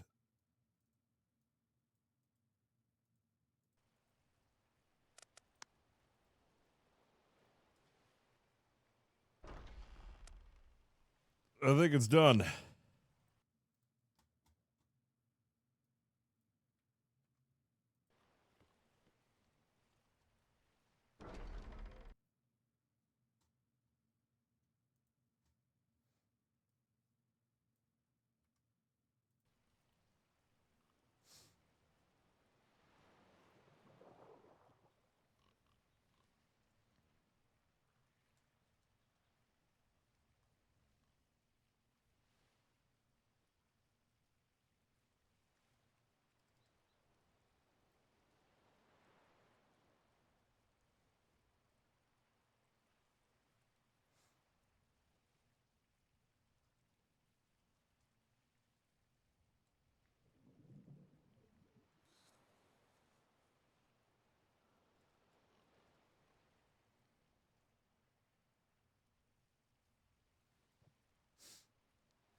Oh no.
Hold on.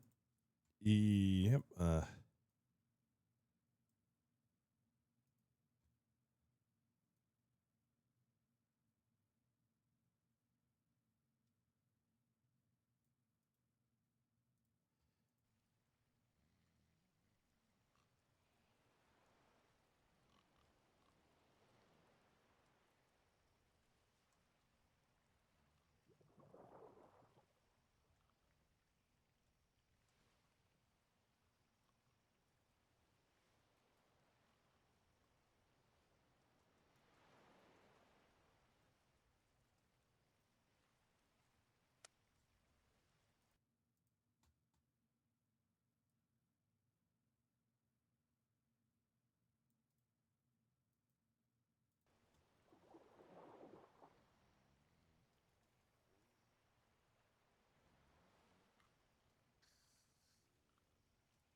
All right, here it is. All done.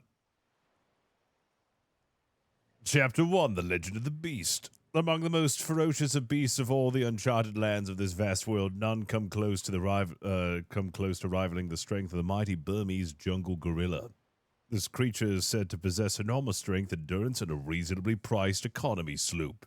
Its frugal nature makes it a reserved and quiet creature who tends to hide away in remote mountainous regions of the rainforest and sometimes in faraway and deserted areas of libraries, primarily the political science and comedy sections. Chapter 2, The Good Captain. In 1678, a famous captain whose name will not be disclosed ventured into the Burmese rainforest in search of this mythical creature. You see, Captain 4... Oh, no, I can't edit that, can I? Okay. You see, Captain 4 heard the legends about these creatures and how they stash away priceless gems and collectible cricket cards featuring such notable players as Jerry Pistachio and Lord Doublechin. I heard they might even have a holographic The Big Man card too, which is like ultra rare because they drew like they drew the Big Man to scale on the card, so it's like 100 feet high or something. Why do people measure with their feet? This sounds like a fetish that some angry red-haired secretary has. Anyways, there was a lot of talk about big treasure. If there is one thing that our anonymous captain, whose name is Captain 4, liked, is treasure. Well, not really treasure exactly, but he likes drinks. But you can't buy drinks without treasure, which is why he went to go find these Burmese jungle gorillas. Also, he liked collecting cricket ball cards, and he was looking for a first edition Jerry Pistachio card to complete his set, which, mind you, wasn't an easy card to get because Jerry Pistachio only played for one season before he died tragically in the diarrhea waterbed incident of 1669. Chapter 3, The Search Begins. The brave captain led his troop of 100 sailors deep into the jungle as he reclined on his massive, well-upholstered sedan as a cadet held a grape bunch over the captain's gaping maw. The grape swayed like a purple chandelier, his tongue uncoiling and latching onto each grape one at a time before being reeled back in towards its grotesque gob, the fruity orb disappearing between the cracks of his fleshy lips. He looked much like an obese toad. After 7 hours of hacking away at trees, bushes, twigs, and mouthy cadets who wanted to go home, they finally made it to a clearing. It was a wide-open area perfectly circular, and there was only grass and nothing else in the circle. Suddenly, there was a loud crack, followed by a low rumbling, and through the other side of the clearing charged a great beast. It stood on its hind legs of clad muscle and fur and reeled up to pound its rippled chest. Muscles roiled. A loud roar blew the hats off the sailors and the dear captain off his sedan as saliva pelted him like hard rain from a typhoon. The pitter-patter of spit sounded like a mad snare drum as it beat against the sailors' uniforms and faces. The gorilla then began to speak to the terrified crew in the form of sign language. It pulled a huge sign right from behind it and planted it on the ground, staking it with a mighty thud right through the foot of a cadet, who then let out a girlish screech. The gorilla, annoyed by the cadet, beat him into the ground with his mighty gorilla fist, sending the cadet into the earth like a carpenter hammering a nail through wood. The screeching cadet still wailed, but was now muffled underground. The sign, written in feces, said this: "Whoever shall defeat me will gain my prize." Or at least that's what Captain 4 had mumbled as mashed grape stripped from his fat, drunk face. But for everyone else, it looked like a poopy stained handprint slapped against the oak face of a wooden billboard.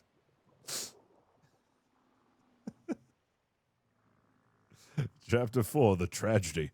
Without hesitation, Captain 4 blew his mighty battle trumpet, spit and pieces of grape spraying everywhere on the face of the cadet who tended to his fruity snack, and bravely sent all 100 of his sailors charging forward to defeat the mighty gorilla. But alas, this would not go well for them, for you see, the gorilla was quite large and powerful, and had a big sharp knife. One by one, the sailors were cut down. Some were smashed to bits, some were ripped apart, some died out of sheer fear, and others exploded violently after impact of other sailors who were thrown by the gorilla's whirling fists of violence. The captain, seeing this, decided to tactfully retreat by stumbling drunkenly down the recently cleared path back to the ship. All 100 sailors died that day, and their belongings presumably added to the large stash of treasure that the gorillas hoard. The gorillas hoard. The gorillas hoards. Some say that the gorilla has grown bored and now ventures out into the seas himself for a worthy challenge. Whoever shall best him will have his vast treasure and fortune.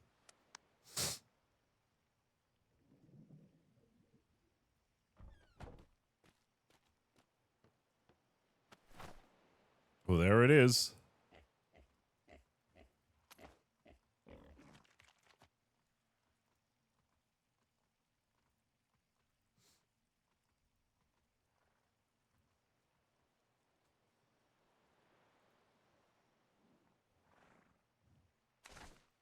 Oh no, I took all the oil.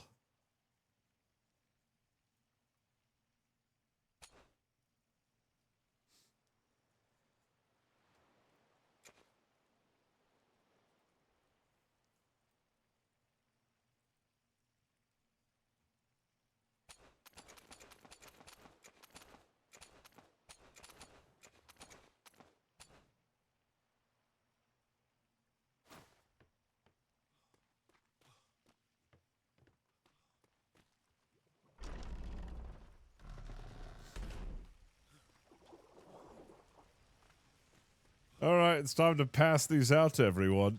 I wonder if I missed bells. Oh, does the oil go bad?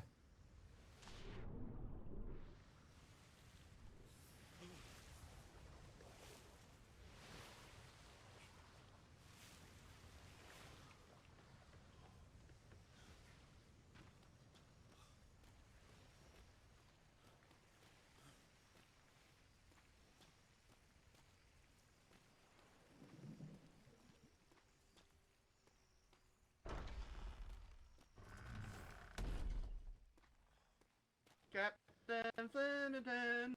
Yes. I was gonna ask, did you notice that note I left for you on your desk while I was gone over the weekend? No. Okay, I have put on your desk in your meeting room a sign-up sheet with information on those in the house who can be promoted. Excellent. I've got something for you. Yeah, I'm on the list too. All right, we'll do a mass promoting. I want you to have these. Distribute them. It's literature. It's important. I'll go to promoting. I'll go grab that list of everybody who needs to be promoted. Next time bells ring, I'll get them promoted. Yeah. Yeah, I think I have someone else to add to the list, though. Yeah, I was wondering why nobody was getting promoted. It's because my... Yeah, I'll go take a look. I also informed Chili and Lieutenant Kinsley about the list, for they can run off it too.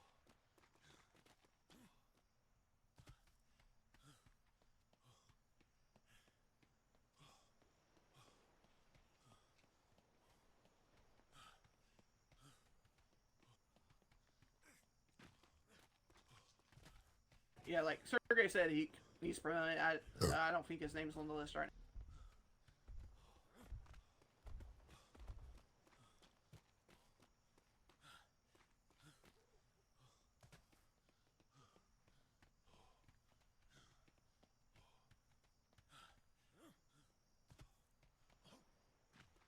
I really need to get my horse back. You lost your horse again, Captain? Yeah, I keep losing it. Okay.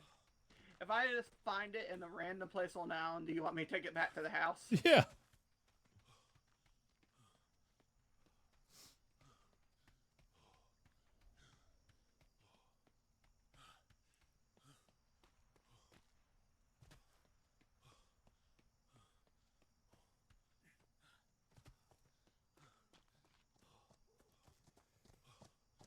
Oh, boy.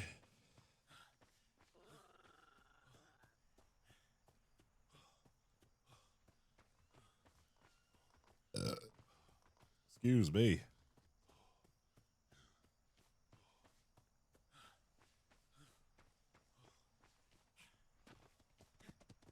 Zoom.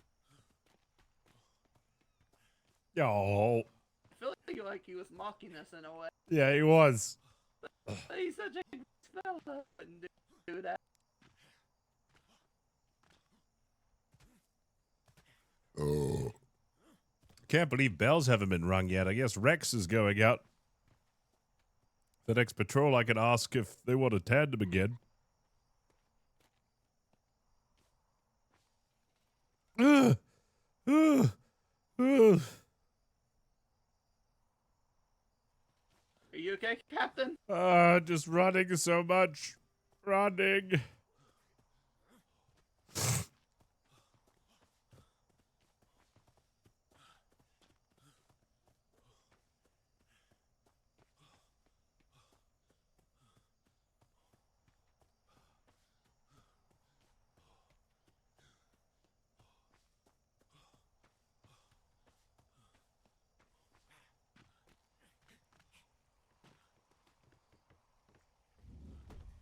Whoopee.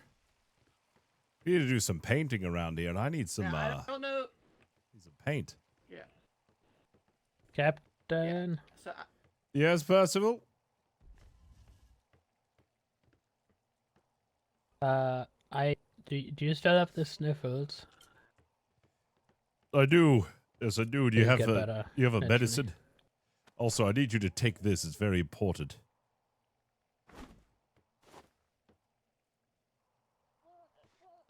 Okay.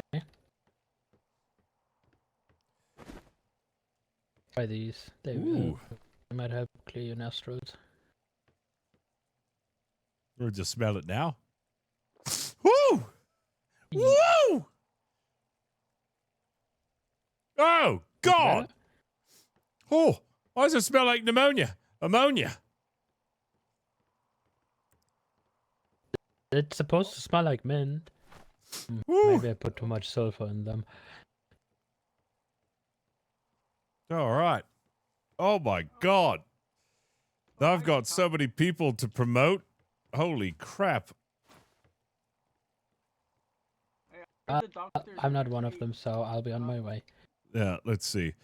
Tea time, sailor second rate with trade and NID. Overseen, sailor second rate. I've already done that. Sanguinius, sailor first rate. Trade, logistics, and NID. Bumblesworth,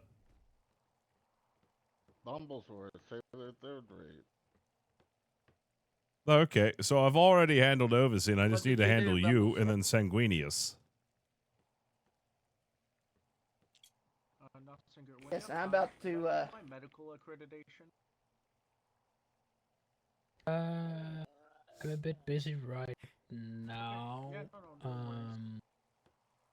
You have a sheet Yeah, I was about to. for Yeah, classes. your sheet is full. Should be a second one next to it. Did you get me It's uneditable. tea time? But I'm They gonna told go me ask to the captain come to you and make sure. I'll get you on the billet. Alright. Thank you. Or on the promotion list. Or the billet. The billet. I make official if your name's on the list downstairs, you're on the unofficial billet. The official billet gets turned in every Saturday. And that's for pay purposes. Okay. Hey, Captain, are we going on our scheduled patrol time, or are you gonna tandem with Packhouse again? I might tandem with Packhouse again. There's a lot of Navy awake, and we haven't had a patrol for like a good few hours because Harris was on a patrol when his time was around.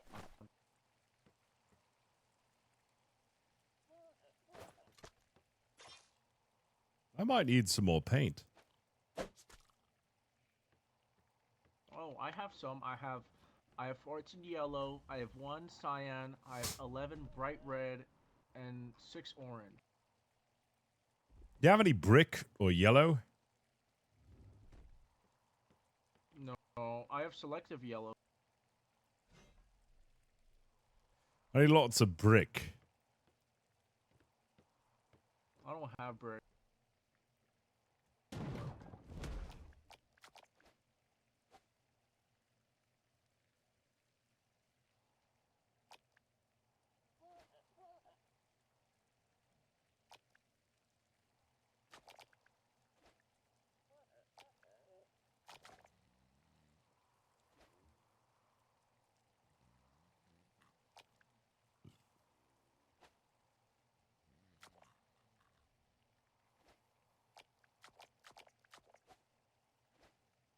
There we go. Yeah, I gotta liven it up in here a little bit. Oh yeah. What you draw? Oh, I know this. You're on a golden rhino. You look much more happy in this picture.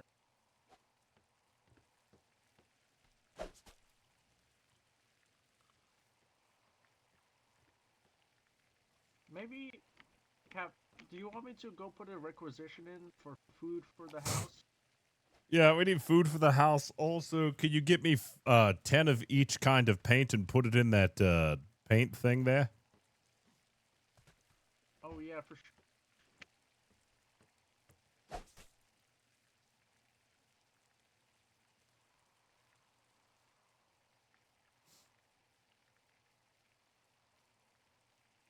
My God.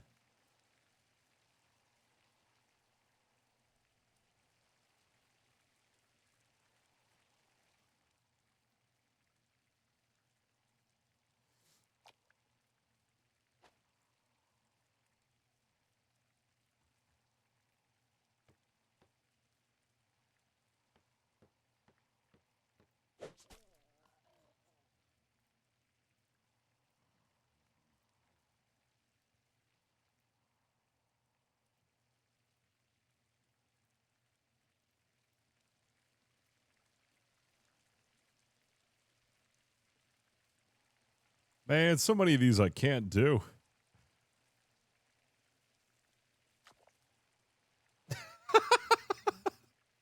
No, I'm not gonna. I'm not gonna do that one. I'm not gonna do Wallace dirty.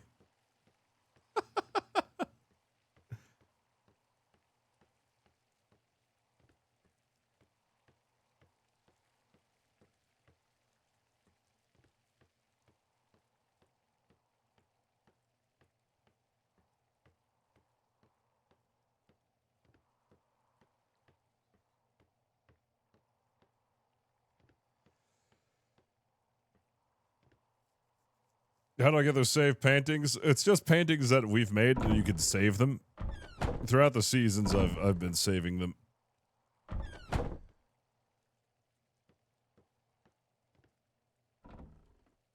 Yo, this room fucks, though. This is, like, the nicest room I've ever had.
I gotta distribute this literature everywhere I can.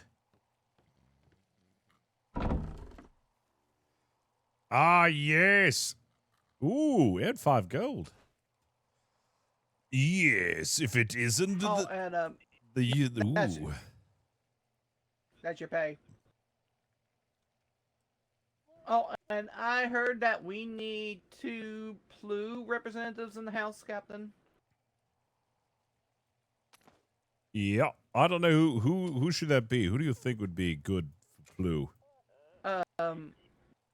Well, Sergey said he was interested in it. Okay, could have Sergey. That'll be good. Yeah.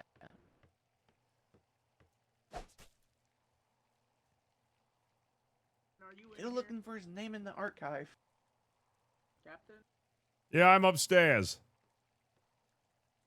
Okay, I put in a requisition for food, but I wanted to ask, can I take your horse to go get the paint? Because Yeah. it's very far. Yeah, go grab my horse, get the paint. Okay. Sergey. Yes. Do you know where, what number your name is in the archive it's my for last accreditations? Name. It's my last name. It's Libanov. I know it's your last name. It says I'm having trouble finding you in all the names. It's number 190. Okay. Yeah, but I'm gonna get more accreditations. They just need to be updated. So I should have all of the blues. I should have yeah, I have PLU. I have hospitality. I'm almost done with commerce. And yeah, and instructor is gonna be done soon as. Oh, it is done. Okay, never mind. All right, I'm gonna go get the paint. I'll be back.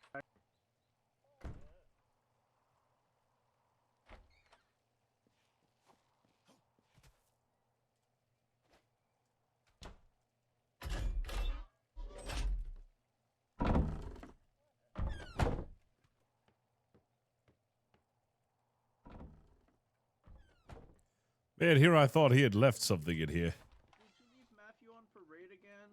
There's only the other horse. Well, I'll take the other horse. Maybe I left him on parade. I keep forgetting that. Yeah, I'll go check parade.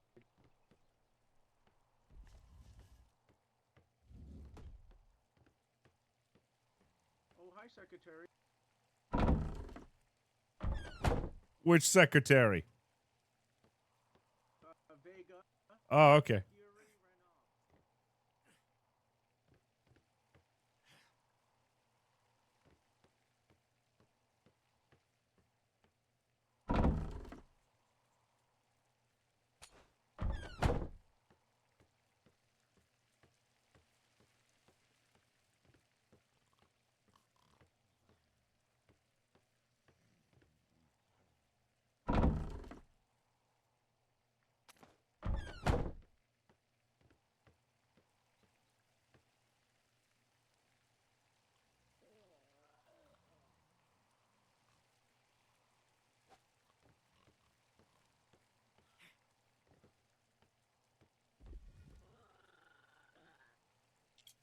Do.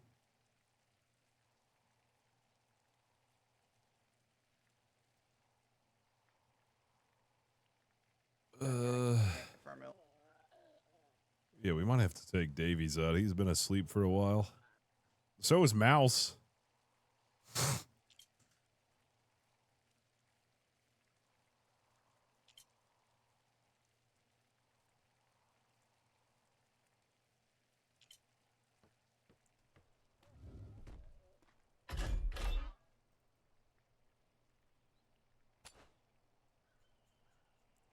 Interesting. What's this?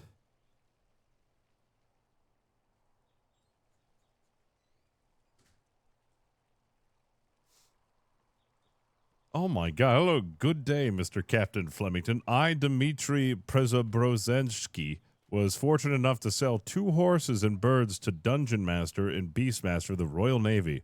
The price agreed upon was 25,000 gold. And I'm glad to inform you that so far 8 gold has been paid up front. Please pay the remaining balance due to Dmitry Prebolensky or Dmitry Scrap affiliated with Verdello Farm. You're going to see you ASAP to settle the debt. Kind regards, Dmitry. What the heck? Why do I keep getting in debt? Who are these people?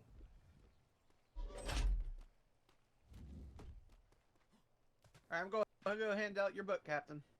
Thank you. What the fuck? We're getting spam letters now. If you do not pay this, there will be dire consequences.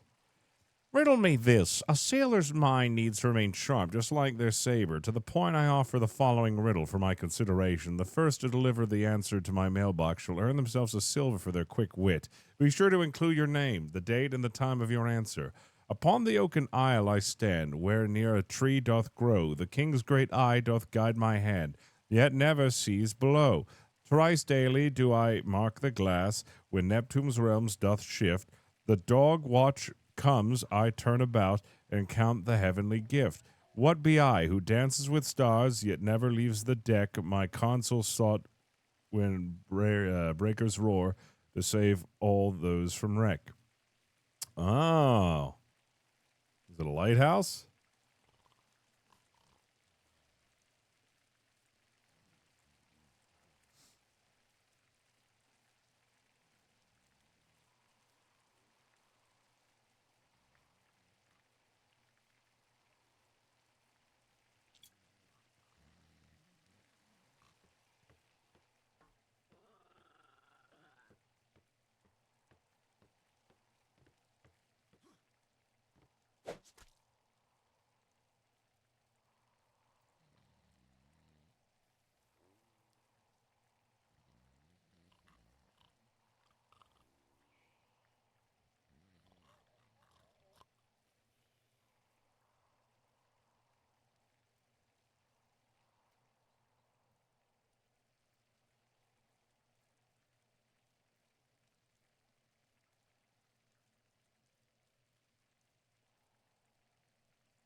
Kind of looks like Flemington already.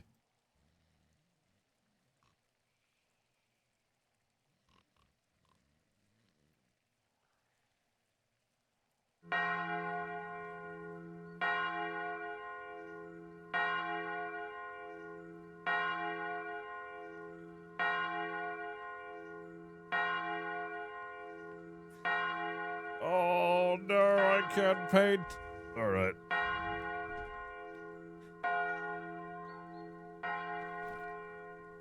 Yeah, I agree. I'm gonna write in my answer. I'm gonna send in my answer to him.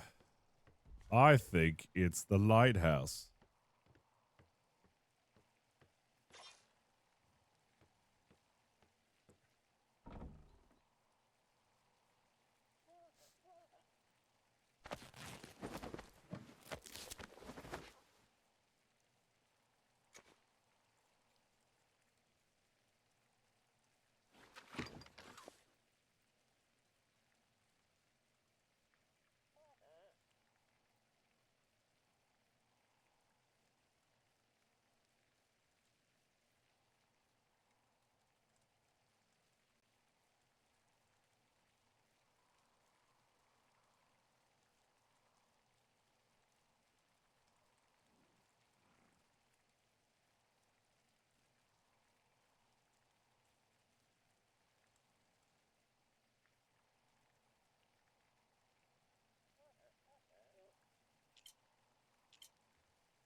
Ooh, I'm hungry.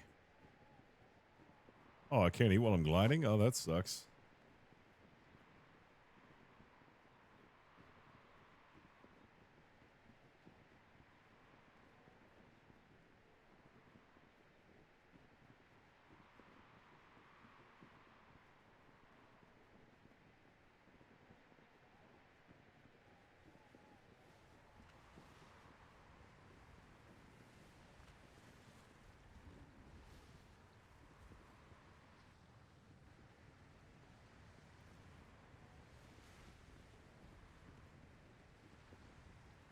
Oh!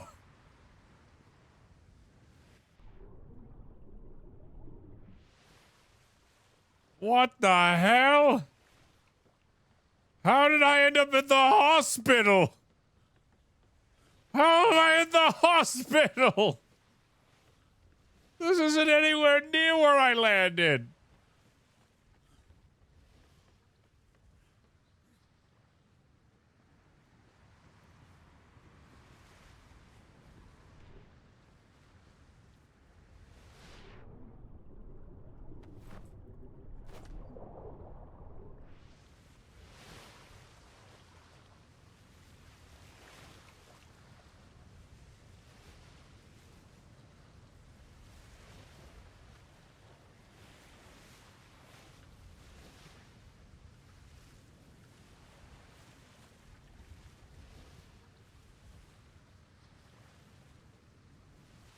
Eh.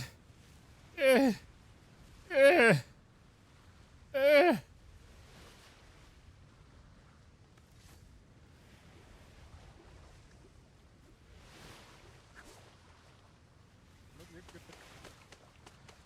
Anything, please. Ask them quick, or if you want to pick up requisitions after parade, please go to the warehouse. Thank you. Sorry again, comment. You're good. You're good. Update on accreditations. Informational is currently on hold. We are not going to make anybody suffer and count that towards the catch them all. A new book is being written as we speak, so version 5.0. We actually got the good crayons for this one, so look for that in the next day or so. That's all I got. Is this everybody who's available to go? Yeah. Oh, wow, Quite wow. a few, actually. Wow. You want to do a tandem? I know, right? We already separated the so I houses, believe Captain. The houses are separated, so front line is pack house, middle line is hat house, back line is all other Navy personnel. They're going to be dismissed. Oh, yeah, that's right. Okay, Yes. hold on a second. Back of parade, you are free to be dismissed. Thank you for coming to parade. Well, how many do we have in total here? Thank you, Captain. Y'all have fun. Both captains. We hadn't quite got 30? to that part yet, Flemington. We were, 30? Just right there, right as you landed. goodness. Phew. I'm pretty sure it's 30 with both captains. Let me take. I got 28. Who did I miss? And I think, Rex, you had 2 asleep on the Ancona, is that right? Yes, and I have 2 asleep on the Ancona as well. So I have 13, including myself, plus 1, 2, 3, 4, 5, 6, including you, Captain Flemington, and then we have 6, 12 on the back line. My popular time. I guess so. Okay. Well, unfortunately, we're not going to be able to take everyone, but we can certainly do our best to fill everything in. What ship are you planning on taking, Captain? That depends entirely on what ship you want to take. I can take either the Artemis, which can be staffed with 12, and I could probably run 8 on that if I'll be honest, and then you can have fully a full ship for yourself. Captains, how many over would you be? Hold on, so 12, 15, so it'd be like 31. Everyone? That's all right. Oh, it No, is? no, no, no. If Before everyone anyone wants to steps go, away. if Please, everyone before wants anyone to steps go, away. everyone gets to go. Well, if everybody wants to go, then I mean, we can just split it down the middle, and then we could just take half on the Whoopee and then half on your ship. Sure. Yeah, sounds all right to me. I mean, I think I just need 1 or 2 more people then. Hold on. Ragerson just joined. 1, 2, Mr. 3, Ragerson just got here, yeah. 9, 10, 11, 12, 13. Okay, so I have 14. I could use 2 more. All right, step.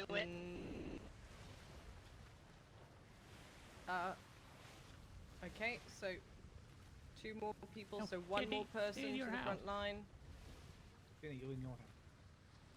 I need 1 more person to Rex, step. you mind accounting for me for a moment, and I'm gonna step out of line for a second. Somebody from back line step to the front line. Just be 1 person.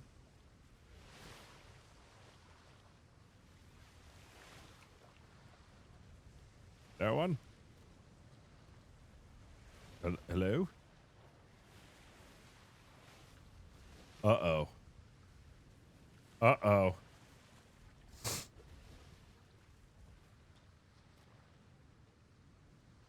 Oh, no.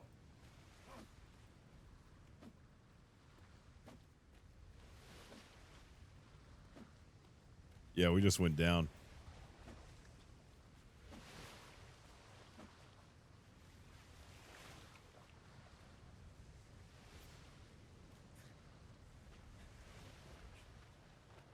Oh, no. What's going on with B2? This is the second time B2's gone down.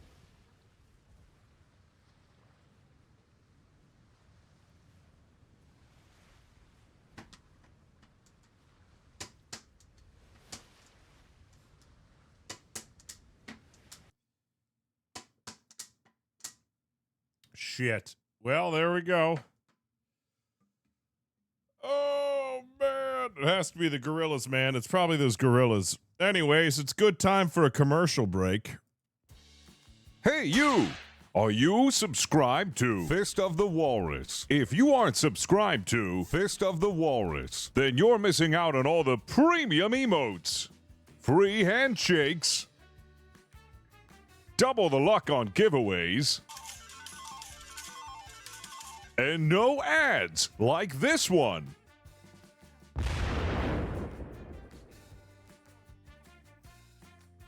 Did I mention that all of this could be yours for free?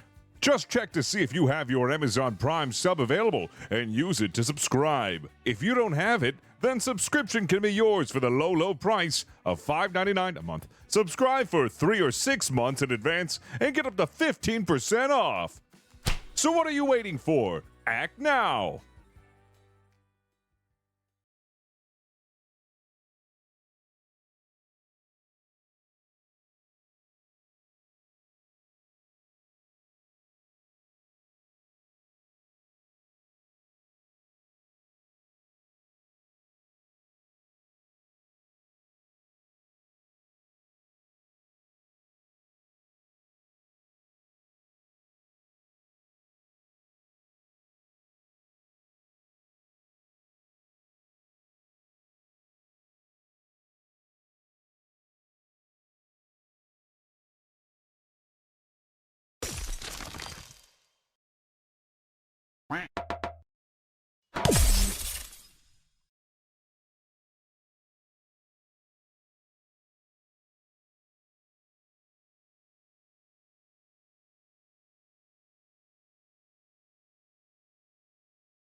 Hey, man, thanks for the 12 months. Sorry, I had to get back. I had to pee.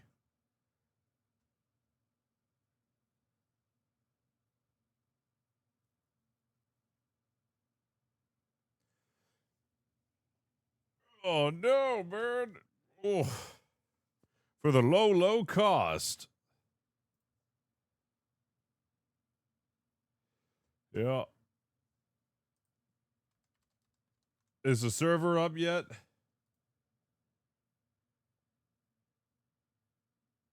My book, they ruined the server, man. I dropped my book and then everybody was like, we can't handle this. Broke the server, dude. Terrible thing. Terrible. Are you back up? All right, I'll try. It didn't work.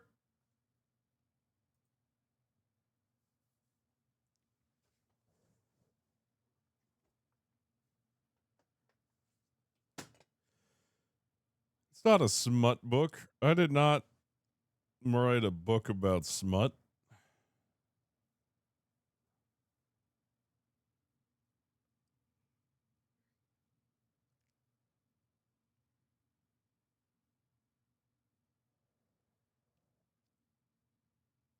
Oh, I guess the server's not up yet. Dude, it's all the gorilla's fault.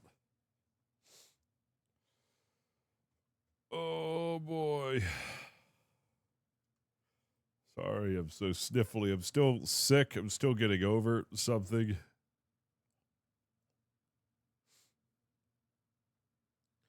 Still feeling like...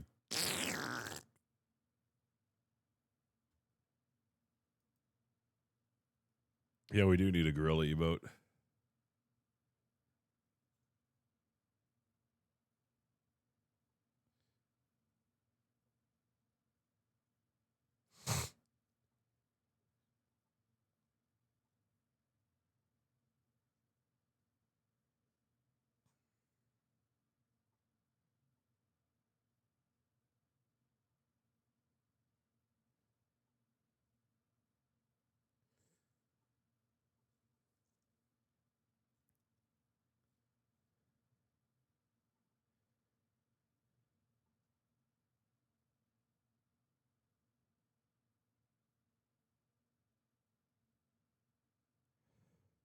Oh, boy.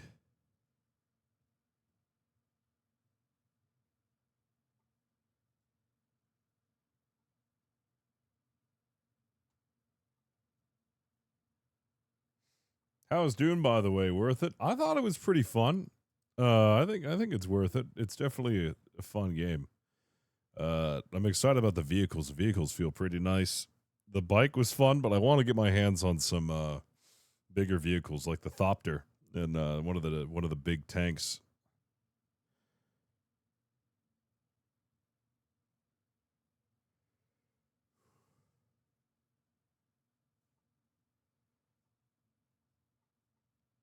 Oh boy.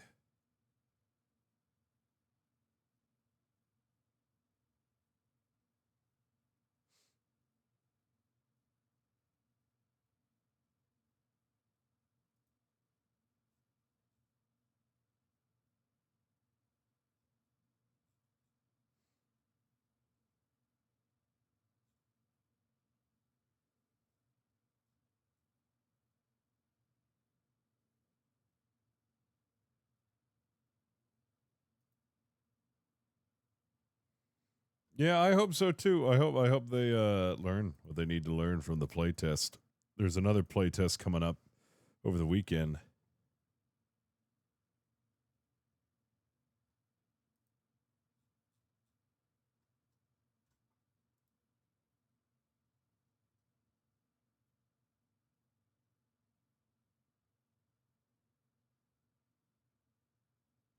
Hey, the RP in Dune should be good.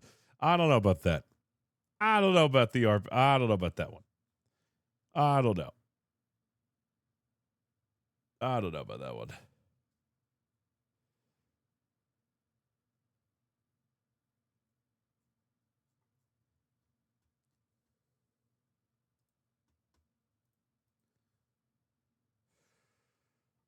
I hope you feel better. Give yourself a pat on the back for streaming even while you're sick. Thank you, man. I also take gifted subs so I can have my burrito addiction fulfilled. I need my burritos.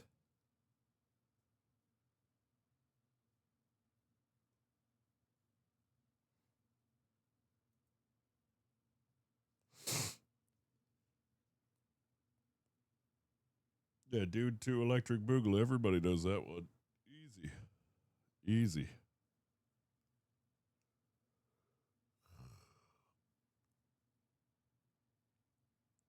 Oh, boy. Well, while we wait, I guess we can watch something until the server gets up. Yeah, I say that I'm broke because of taxes, but really why I'm broke is because I eat 16 burritos a day. That's why. It's because I eat a lot of burritos. Now you know.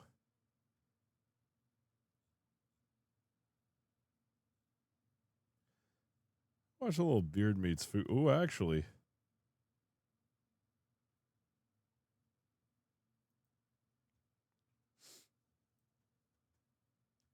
I know what I want to watch. We traveled over 800 miles for a smoked bologna chub.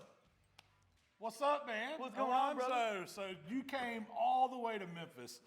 Everybody knows Memphis is famous for barbecue, ribs, pork. But what Yes, you sir. might not know is that we smoke a ton of chub bologna. There you go. Now we can, I didn't know that. afford the brisket, Smoking short bologna. ribs, all that good beef.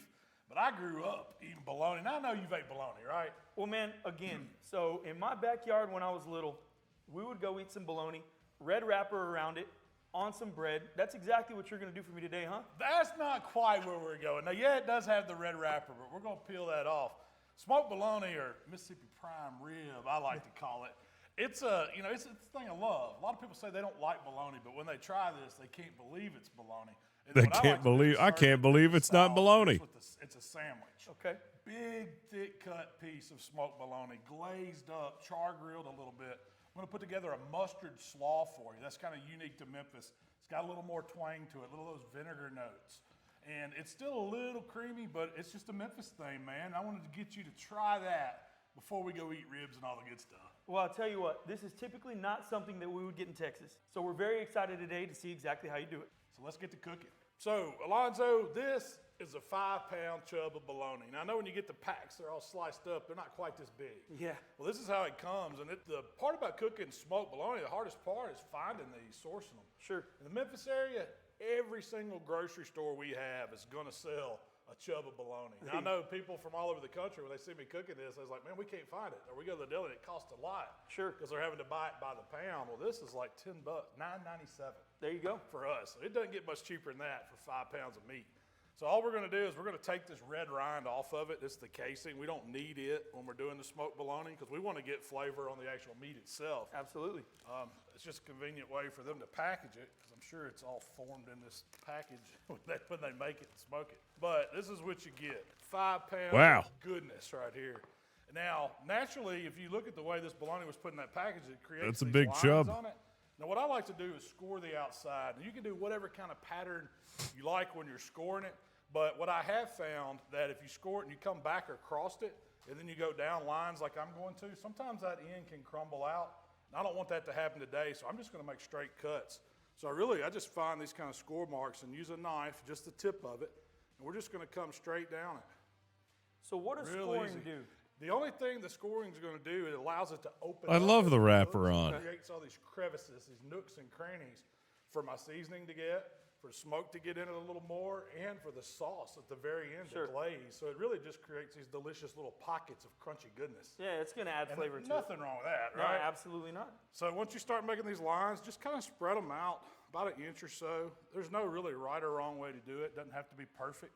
But I just kind of roll it and score. If they get crossed up, they get crossed up.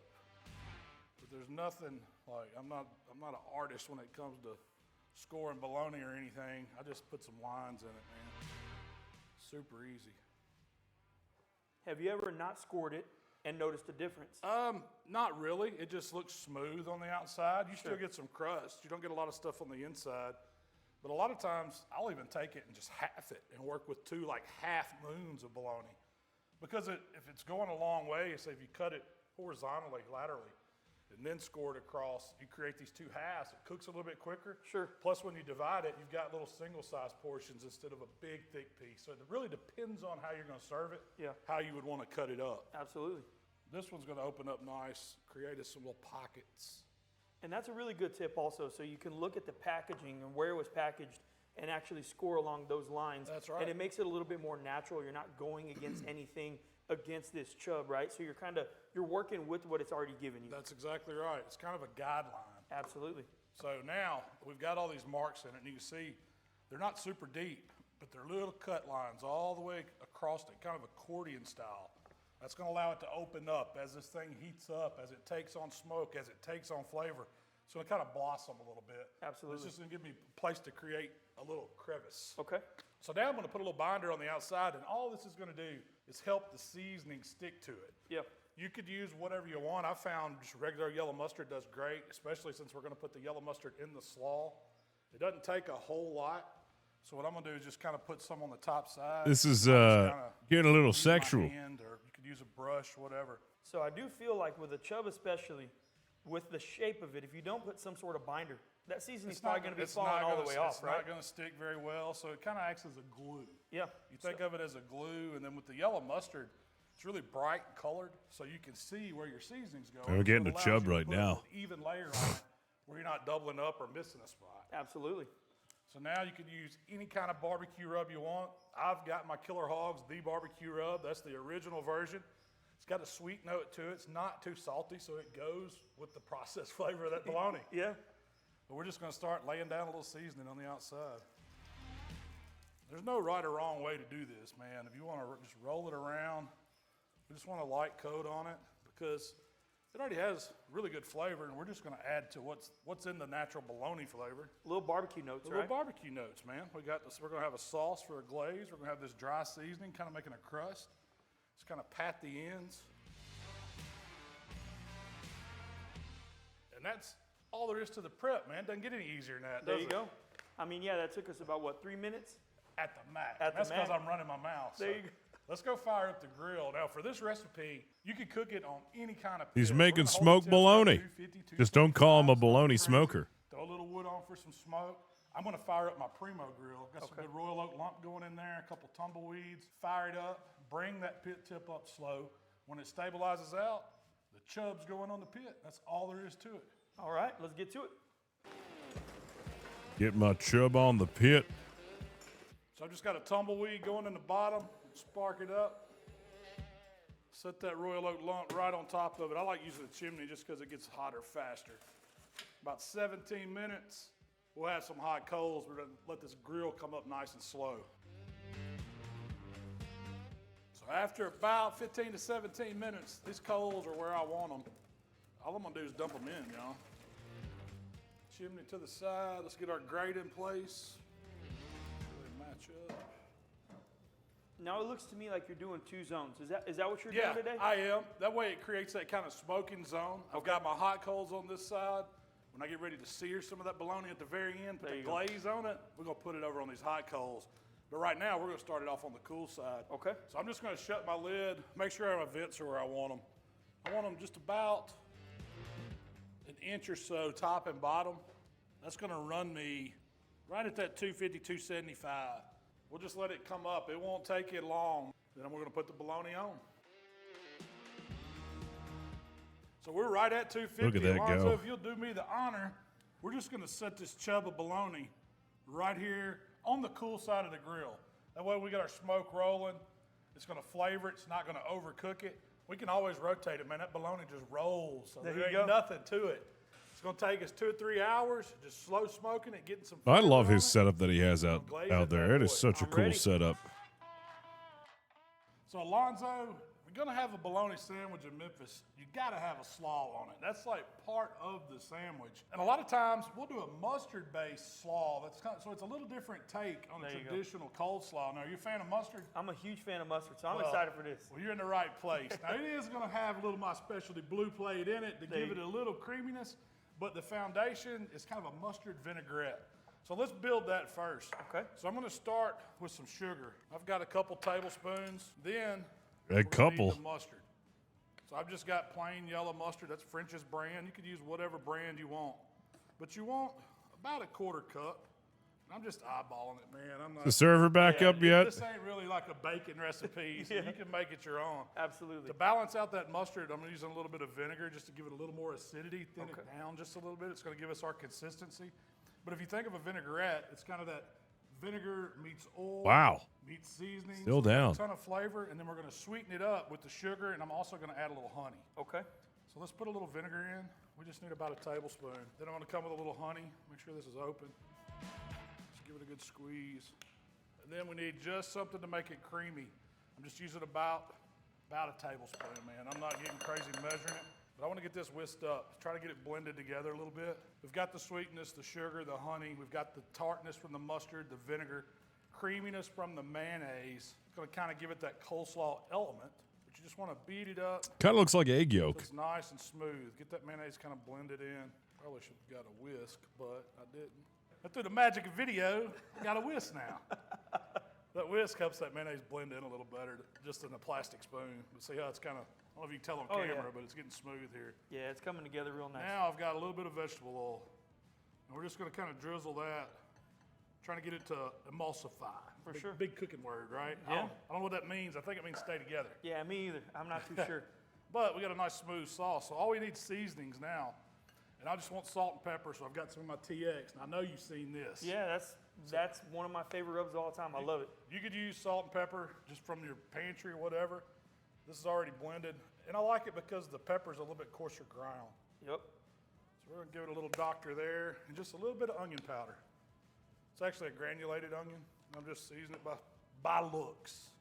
Super easy mustard vinaigrette. And see, I love the way that black pepper's coming through on there. It looks delicious from here already. Yep. You wanna? Yeah. You wanna do a little sample? I'm gonna stick my pinky in. There you go. Let's see. That's good. Oh yeah, that's good. So that's you get delicious. You get the tartness from the mustard. Yeah. You get the sweetness from the honey and the sugar. It balances it out, and it makes a really, really nice coleslaw dressing. Yep. So we're just gonna drizzle this over our shredded slaw, little carrot. I didn't use all of it. You can always come back with more, but what's gonna happen is everything we put in this dressing is gonna sweat this cabbage down and turn it into that slaw, so it needs time to set. So you don't have to go real heavy with the dressing until you see how much moisture it's gonna release from the cabbage. Sure. So we're gonna let this sit in the refrigerator while our bologna's smoking, check it in about an hour, give it a little toss, see if it needs any more dressing. I'm not gonna throw this away, I'm just gonna hold it to the side. Absolutely. Because really it's good to dip in too. Well, I'll tell you what, that truly was delicious. But it's that easy. Got a little Memphis mustard slaw. So Looks good. This is about the 2-hour mark. And you know, we've Dang, done look at that several thing. times, but you see how the crust has kind of developed? All that seasoning has adhered to the outside of that Mississippi prime rib. This is the part I like to glaze it. We still got good heat, good coals. I threw a chunk of hickory on there. It's kind of burnt down, gave us a little bit of smoke. Okay. And all I'm using is the barbecue sauce right out the bottle. If you got a favorite sauce, by all means, you can use it, man. Anything works on barbecue. That looks bologna. so good. And you see how we got these cracks opening up? They're going to continue to do that. And what it's going to do is it's going to let this sauce drizzle down in them. And I'm not doing anything special, man. This is just drizzling sauce on the outside, kind of brushing it on. You just want a thin coat. It gets real pretty, don't it? Oh yeah, I was gonna say that's probably one of the things I noticed the most. That color's coming out now, and it's looking real delicious. I just want this bologna to kind of tack up with the glaze on the outside. And if you wanted to play with different flavors in your sauce and your seasonings, by all means, you can do that with bologna. I mean, it's kind of a blank canvas. Just remember that it does have a pretty good salt content. I mean, it's cured meat, so if you want to add, you don't want to add anything too salty to it. Absolutely. But the sweet really, really works. Yeah, the sweet's gonna balance that out a little bit, right? It's gonna make for a really good. Imagine frying this bologna right after you finish smoking it. You ain't lying. So we added the oxygen. It's going to make our heat temp goes up. It's okay. Just know that when you add the sugar to it, it can over caramelize, so it can give you that burn effect. So you just want to kind of knock it back a little bit on the heat. The whole server's Chill that down. down. We're So waiting. We're in the home stretch now. We're just cruising. We're letting that glaze tack up. Needs about 30 minutes is all. We'll keep an eye on it. I'll show you deep fried. Get a good batter on that deep fry there, I got one man. other little trick I'm going to show you. Peanut oil. Awesome. All right, so Alonzo, check it out. This has only been about 25 minutes, man, but it looks perfect to me. It looks It's glazed up. The God, sauce that is did a good-looking exactly what we bologna. wanted it to. Yep. We wanted it to tack up, so we've got all that flavor. on Really? the outside. You don't fry it? Added the smoke to it, warmed it up. 'Cause that's really all we're doing, man. That bologna's fully cooked. You can eat it cold if you wanted to. Sure. But why not smoke it? Yeah. So let's get it off the pit, and let me show you how we're going to finish this off, because we're not done. That yet. looks so good. Oh, look at that full chub. Oh, it's Yeah, I have a full chub right now. so after a short rest, I'm talking 5 minutes. You don't have to let this thing sit very long.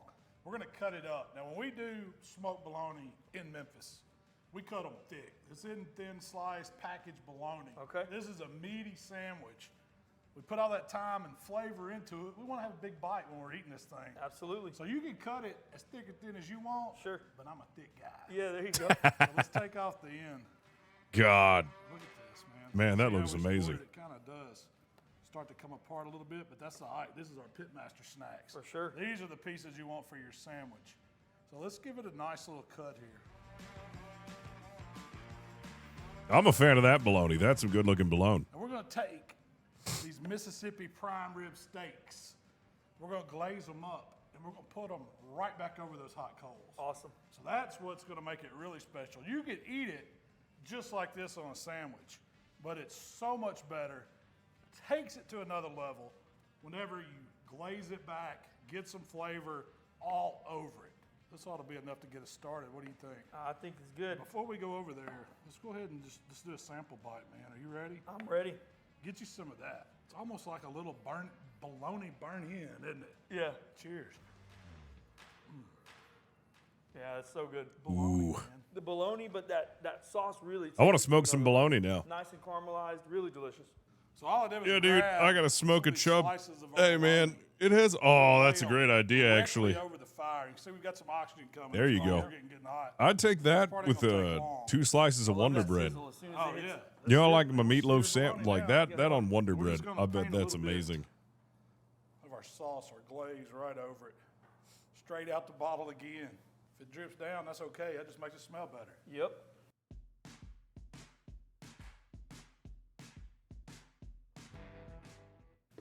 We want to turn these over. It's hot, so y'all work with them now. Already starting to see a little grill action on them. Yeah, and that was just about 15 seconds. That You're wasn't already long- seeing that wasn't grill long marks at all. on it. I mean, this grill's rocking now. It's probably 450 degrees. Ooh. And like you said, you can really smell that Oh, that yeah. sauce hitting the coals. Starts to caramelize. Starts to smell good. Bologna to another level.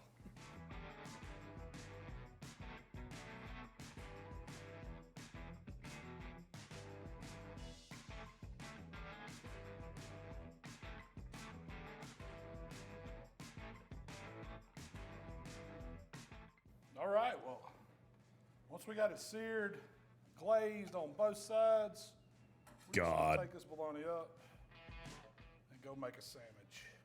That piece right there looks dang good. The one All you right, just put well, on. that'll be on yours. How about that? Glazed and sliced. Mo Gra, think of the 41 months, brother. Now, this is the moment you've been waiting on, Alonzo. There you go, dude. The real deal smoked barbecue bologna sandwich. We got one of these jumbo barbecue buns, lightly toasted. Okay. It's going to get a little bit of blue plate mayonnaise on the bottom, just a little foundation, just for a little creaminess. That's a little. Just give it a good smear. Trust me, you need the mayonnaise. What's a chub with no mayonnaise? What's a chub with no mayonnaise? Then that slice that you picked out right here, thick, juicy, saucy, all the elements of a bologna sandwich. Yep. We're going to top it off with some of this slaw that I did, the mustard slaw right on top.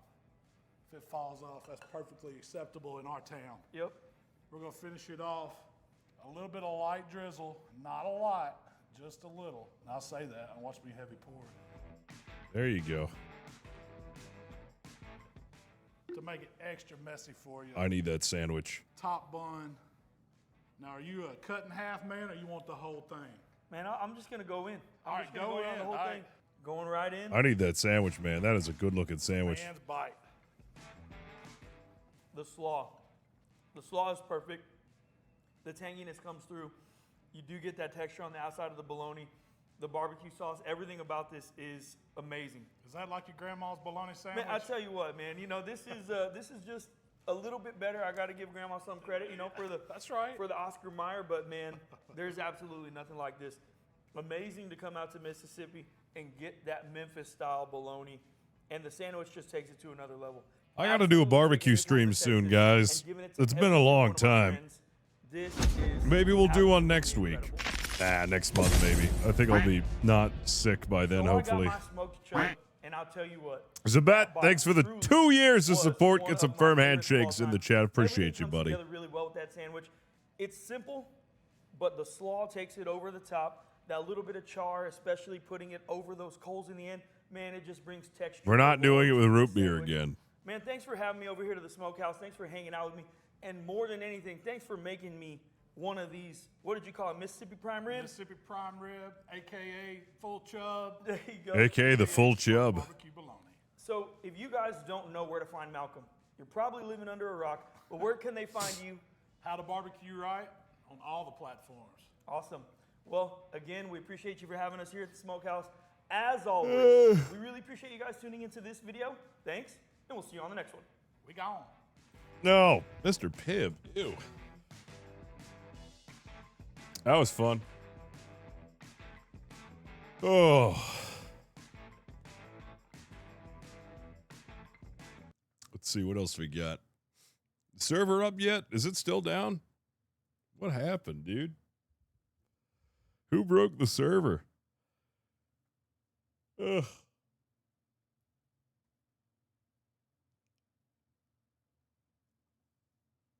Yeah, I wonder that myself. How much Oblivion can I get in before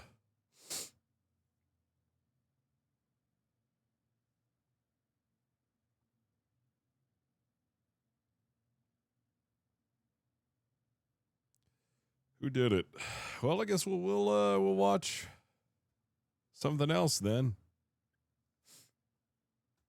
What do we want to watch? 4 days ago, Texas-style beef ribs with Gulf Coast smoke. Hey, welcome back to How to Barbecue Right. I'm Malcolm Reed, and y'all, I got something for you today. My buddy Alonzo, You say I need to blow my all nose. the way from Corpus Christi, Texas, Gulf Coast Smoke, has drove up here to show me how to cook some Texas barbecue. I've been craving it. So what do we got today, Alonzo? Malcolm, first off, thanks for having me. Second off, we got 2 huge racks of beef ribs.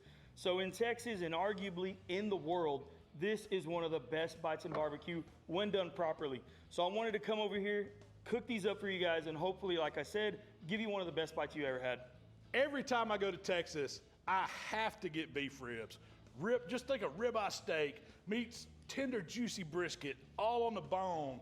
That's my favorite bite in Texas barbecue, and I'm excited to try these today, man. Man, they're hard to beat. They're really simple. I say we get right into it. Let's get to cooking. So Malcolm, with these beef ribs, we want to keep it extremely simple. I'm actually not going to trim anything off the top. The way I look at this fat right here is it's kind of like brisket fat. When rendered down, tastes really good. It's a velvety bite. It's part of the beef rib. And then we want to also keep the seasoning simple as well. For that, first off, I start with your TX rub. So we'll go a pretty heavy layer all over top. Salt and pepper. It's really coarse, and it's just perfect for Texas barbecue. So most of the time when you go to Texas, you're thinking salt, pepper, barbecue. Absolutely. So we're also going to be adding this TX all over the sides. We want to make sure to cover everything. Now these big plate ribs, they come off the front section of the ribs, right? So it's kind of like a chuck rib. You think the chuck roast or whatever, it's sitting on top. What do you of mean all they this on these Bethesda'd ribs. Oblivion That's with an why they have update? so much What? meat over What'd the they top. do? Absolutely. They're extremely marbled. These are Creekstone some of this primes. stuff So you see a upstairs lot real of quick. Creekstone Give me a beef second. in Texas? Absolutely. Creekstone and IBP, those are really big beef products in Texas. So typically when I see these beef ribs, they come 3 bones. Sometimes you see 4 bones. I know we got 1 of each here. Do you have a preference on what you're looking for when you pick them out? So I do prefer a 3-bone. So this one right here is a 4-bone, and you actually can see on the side here, it's a little bit tapered off. So I would have cut this 3. We're actually probably going to see a lot of this melt away. This rack right here, though, has a lot of meat. It's looking really good. Like this center bone here in this rack, y'all, I don't know if you can see that. That's the one that's got my name on it. All that meat on top of it, that's going to be the money ribs. So you got a good base layer of that TX on there. That's giving us that Texas crunch. Yes. What are we going to add now? So now I'm going to add a little of my trifecta. This is a really well-balanced seasoning. I just want a little bit of color, a little bit of barbecue notes to come through, and we're trying to build bark here. That's why we need that TX. We actually want this to be a little bit crunchy in the end. That's going to give it that texture, that flavor. It's going to be perfect. Is there sweet in it? Let me see what you're working with here. Really balanced. Yeah, that's super. It's not too anything. I like the all-roundness of it. So it has a little bit of sugar, but not a lot. It's not. It's more a savory seasoning. Absolutely. I call this a multi-purpose blend. Yeah. Right. So we made it almost equal parts salt and sugar. So you can brine with it, you can inject with it, you can season with it. That's why it's called trifecta. I noticed you don't do much to the bone side. Is that just something you don't waste seasoning on it, or? I don't do anything to the bone side at all. Some people will score it. I personally will leave it the way it is. It's going to hold moisture in, and we're going to cook these so tender. We actually need that to hold these bones together. We don't want it to fall apart. Since we're cooking Texas-style barbecue, I figure we got to cook on stick burner, right? Oh, the steam version didn't get the update. What'd the update do? It up today. Now, you loaded it up. How to with break some it? Royal Oak lump charcoal. Used a couple tumbleweeds to get those coals going. And when they burn over after What about the heck is 15, this? 17 minutes, you start adding wood. What kind of wood are we cooking these with today? So we're cooking these with post oak. That's a Texas thing, right? That's a Texas thing, Central Texas thing. I'm from South Texas. You'll actually see a lot of mesquite. I'm personally not the hugest fan of mesquite, so I decided Oh, to bring my out post oak. goodness. I got a couple extra sticks for you as well to play with whenever I'm gone. I love some post oak. We don't get a whole lot of it around here. You know, we're more hickory country. So. I got you. So I will put it to some good use, I promise. There you go. What temps are we going to be running at today? We're going to be running at 300 degrees. I just found that that's where the Outlaw runs perfectly. Ooh. So if I'm doing a Server competition, if I'm announcement. We cooking got anything in ghost the backyard, ships. Outlaw's Ooh. always running at 300. We got the Outlaw right at 300, so I'm going to go ahead and throw my racks on, place it right in the middle. So, Alonzo, we're just going to get that lid closed, right? Absolutely. So we're going to let these temps rock I'm right just at chilling 300. it here. We're not gonna I'm check kind of these for an sick. I hour, can't hour and a really half. chat. We're just going to let them ride. We want to build that bark, build that flavor, and these are going to be perfect. Let's just let this Outlaw eat. So it's been about an hour and a half on these beef ribs. The only thing we had to do the Outlaw was add one stick at 1 hour. I want to take a look at these, just see what they're looking like. If we need to spritz them, now's the time. Man, they are looking good, Alonzo. Yeah, they're looking good. That junker's swole up. Look how that heat makes it stand God up. dang. Absolutely. Look at those beef. So I have not one seen of the beef things that ribs I really that like thick. about it already is we're getting that bark to form. You're seeing that fat render. I always think of fat render whenever it's God starting dang, to that turn looks yellow. nice. I'm rendering fat. Everything is going exactly the way it needs to. So one of the things that I'm going to do with these beef ribs is I'm just going to rotate them. So we got all the heat coming to one side on these. I'm just going to flip them so they can cook nice and evenly. The only thing I'm going to do at this point is add a little bit of spritz. We're going to use Worcestershire and water today. If you wanted to use 100% water, that's completely fine. I'm using a 4-to-1 blend, 4 being the water, 1 being the Worcestershire. And that's all there is to it. We'll let these go another hour and a half. We'll check them again. This is a really simple cook. Patience is the hardest thing with it. It's been 3.5 hours on these beef ribs. We want to take another look. Man, that is what we're talking about. When you say Texas bark, it's getting there. And I tell you what, you can see a bunch of drawback on these bones. We did talk about it a little bit. We're going to lose some here. Completely okay with me. Everything's looking good. Everything's feeling really, really soft and nice. You see that texture feels really good on them ribs. That bark is really, really coming along. So just by looking, I can tell this smaller rack over here is further along than this one. So they're probably going to come off at different times. That's completely okay with me. So I did just feel this right now. Feels a little crusty, which is what we want, but we're also going to apply some more spritz. Now, at what point will you start checking the internal temperature with a thermometer? I think they're almost there, so we'll go ahead and take a look. And it slides in real easy. We're right at 202 here, 203, 204. So you're going to like 208, 210, something like that? Temperature is a good guideline, like you always say, but I want this to feel really nice and soft. You can see a little bit of tension here. I want that to be just a little bit softer before we pull it off. So based off the last time that we looked at these beef ribs, I would say they were really close to being What done. up, Orcish? I want to take How a you look doing, one dude? more time and see where we're at with them. So that's like Texas bark. Just watching barbecue porn while we wait for the See server to bone in fire here? back That up. fat is nice and rendered. So how soft are they? God dang. That's fall. I want to get back to cooking, man. Yep. What about this one? This looks that one's good. probably a little bit behind. I don't know, man. It's getting there though. It's falling in. What is that one reading at? It's reading like 202. Yeah. It's not quite, but it's still. I think that one might. We might need to pull this one off. Absolutely. And let's get it in the cooler. So like you said, this crust is pretty hard, right? I do want it crunchy. I do want that flavor, but I'm also going to go ahead and wrap this up in some paper now. So this is just going to go into an insulated warmer for the next hour, hour and a half. We want everything to kind of stop cooking a little bit. We want that bark to get just a little bit softer, and then they'll be perfect in time to slice. We got the other rack of beef ribs off of the pit. We're gonna wrap these up, let them rest for 1 hour before we cut them up. It's hard for me to let something rest like that. When I can smell it and it looks that good going in, I know what we're fit to get into. Absolutely. But it's been that nice hour. We're gonna get these beef ribs out. Now we're gonna unwrap our present here. Oh man, I wish y'all could smell this. And look, that paper just saves the bark. And like I said, it softens it up just a little bit. It's still nice and crunchy, but you get a little bit softer of a texture. Yeah, and Memphis, that's you gonna got to make start for a better making bite. videos like this, brother. All right, Malcolm, you told me you wanted this middle Where's piece right Memphis? here. I'm standing Where there is like he? a vulture waiting on it. So that's exactly the one that I'm gonna cut first. Easy slice. Easy slice. Look at that though. God, look at that smoke ring, Looks good. juice. God dang. Yes, sir. So let's get another slice. Get right here. And this, my friend, is gonna be right for you. Look at that. Juicy. Barked all the way around. I mean, soft as butter. That's a beef rib. Now, as bad as I want to just dive off in here and eat this whole thing by myself, I'm gonna be a gentleman. Let me see that knife. I'm gonna take it off the bone so we can all enjoy this rib. I mean, look at that. That's a thing of beauty. Tender, succulent beef ribs. How is it? I need a moment. You need a moment? The fat has rendered so much, but it's just encapsulated every bite of it. It is moisture through and through. I mean, look at that. That's melted tallow. Yes.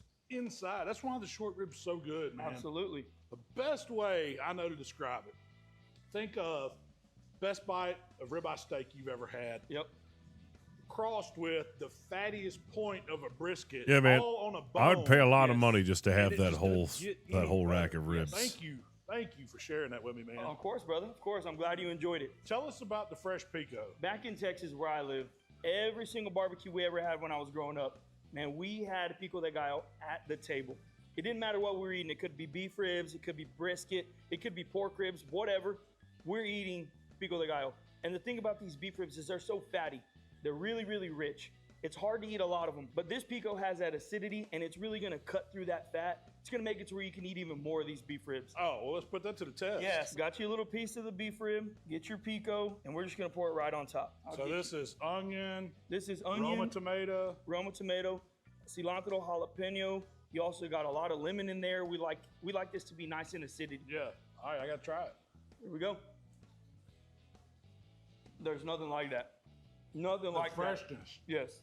From that pico, the acidity. Yep. It cuts the fat, the citrus. Yes. I mean, wow. I've never had short ribs with the pico like that. You know, like I said, it's something we do down south a lot, and really it'll make it to where you could eat this whole beef rib, and you're not gonna feel so yucky. Challenge accepted. Let's go. Lonzo.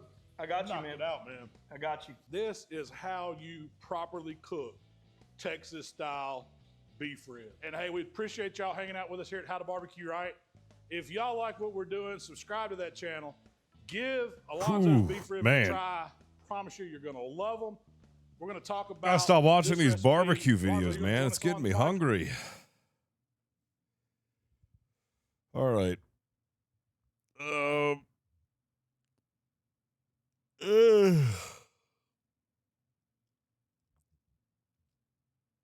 Sorry, I'm still out of it. I'm still very sick.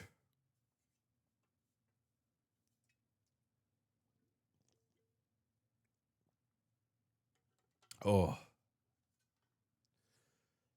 We gotta watch something that isn't food.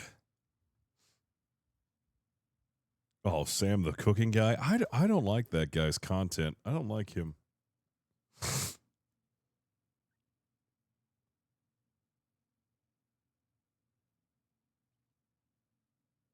Going to my neighbor's house and hunt me a cow.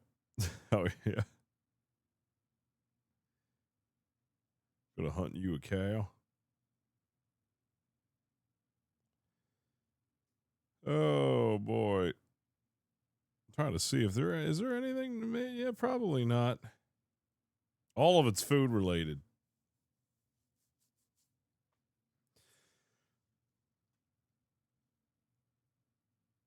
I'm sure you guys will let me know when the old server's ready.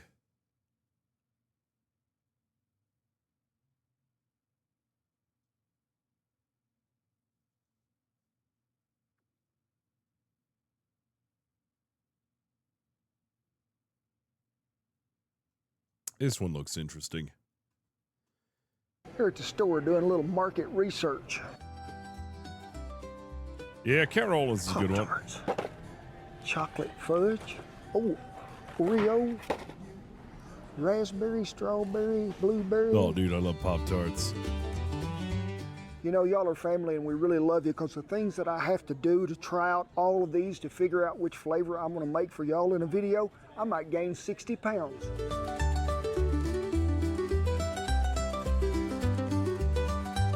Oh, he just makes his own Pop-Tarts.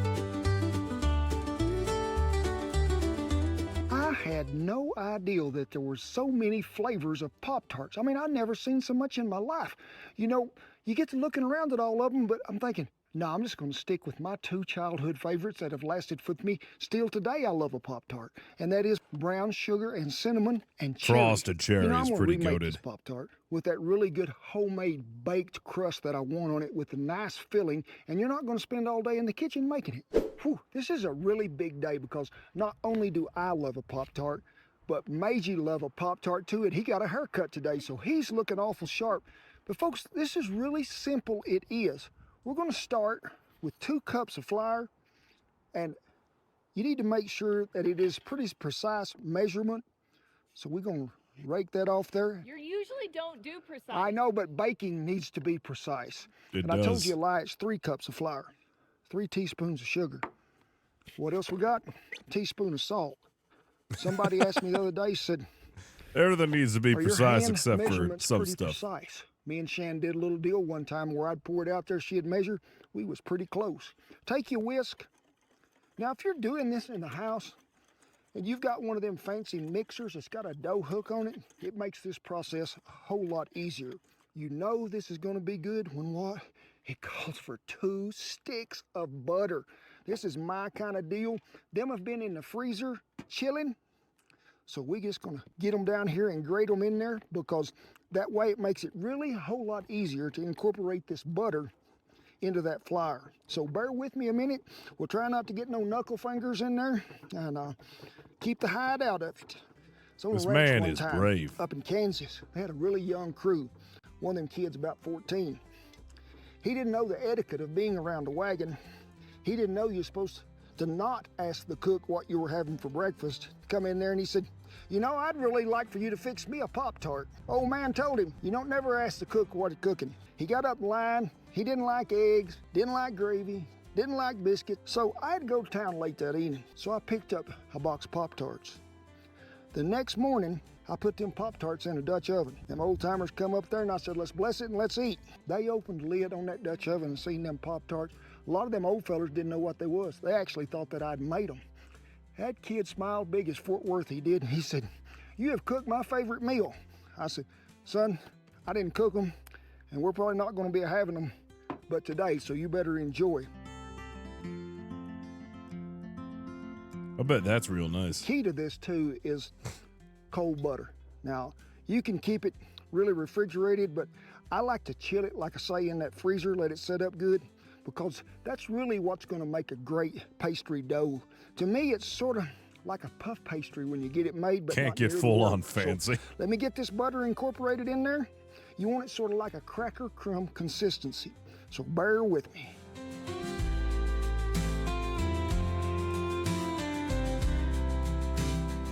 Well, time for the ice water it is. I got 1/3 of a cup here. We're gonna fill it up once. I don't want you to just pour it right in the middle. I just want you to sort of pour it around the outside edges. Now, when we first put that little dab of water in there, I want you to go ahead and mix it up just a tad, because we're looking for really a shaggy dough. I on love this the way guy's we get accent. He's started. got a great And I can accent. give you the exact measurements for how much water it is, but folks, it's going to vary from where you live to where I'm at. Everything gets different in the world. You'll see the consistency that we're after here in a minute. So this is going to equal 2/3 of a cup. You can see how things have begun to clump together a little and make a little dough ball there. But I'm pretty sure we need to add a little more water, because we can always add some flour to it. So we're going to go about half of that 1/3 cup. Yeah, he really put it in there. Now that is a comes strong really good accent. time That is a Western Oklahoma accent. to It's flour even the your words that he uses, you know? Don't do this in the kitchen floor. Shen gets so mad when I do it in the kitchen floor. Take your hands, just like when an eagle, you see him flying down on, he gonna swoop down in that water and catch that trout. Get your eagle claws ready. And just keep balling that dough up, bringing it together. And you can see it's pretty sticky, but we're just gonna keep working it here a minute till we get that flour incorporated and things will be good.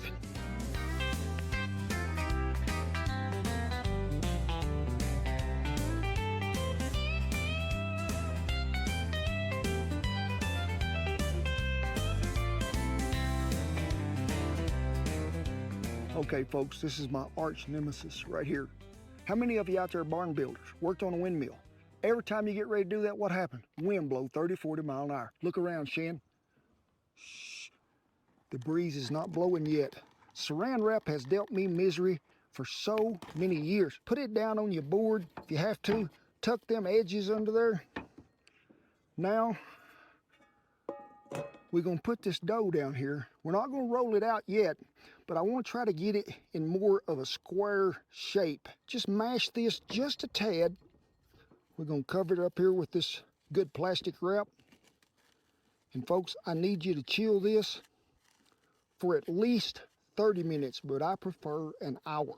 But if you get busy, you can chill this plumb overnight and you'll be ready to go. So I'm gonna put it in the ice box and I'll meet y'all back. This has been chilling about an hour, so we're gonna unwrap it.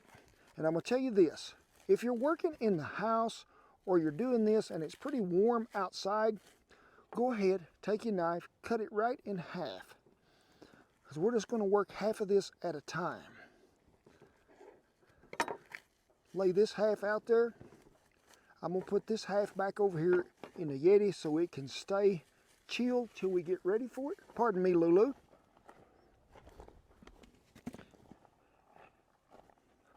So we're gonna get us some flour on the board. We're gonna roll this out to 1/8 of an inch thick. Now, when you're rolling, I like to roll one way, and then I like to turn it over and roll the other way.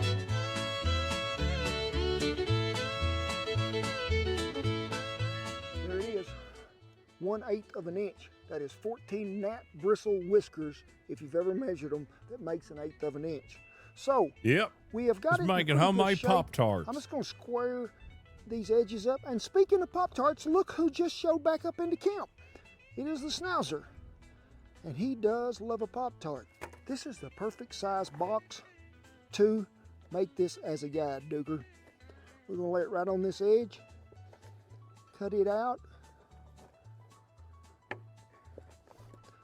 And we're going to put it right here, Duker, for the time being. Come on across there. If you're making these at home and you don't want to use a box, do a 3x5.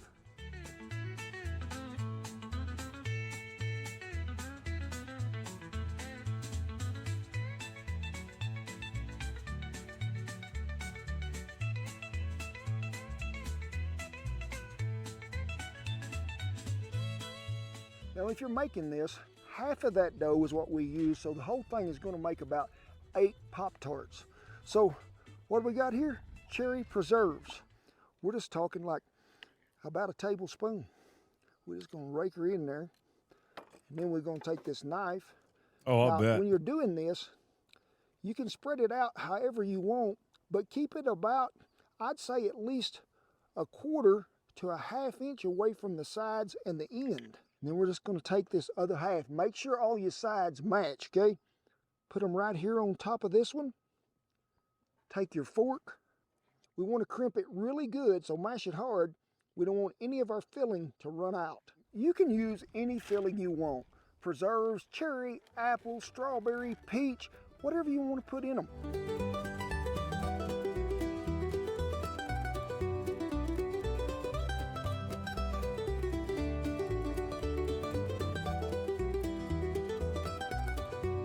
So now it is time for the brown sugar cinnamon, which is a popular, they say, at the Pop-Tart factory. So what I did was take 4 tablespoons of butter, get it melted in there on low heat. Then I added brown sugar, then I added a little bit of flour, then I added some cinnamon. Stir that up over low heat till it sort of begins to, I don't want it to be a caramel, I want it to be more like it'll nearly stay on the spoon, about like that. Now, if you get it too thick and you need to thin it, just add you a little bit of cream or a little bit of water and you'll be in fine shape. Put about a tablespoon of this right here. Give it a little spread. If you had you some chopped pecans and put in there, it'd be just fine too. You notice I said pecans and not pecans?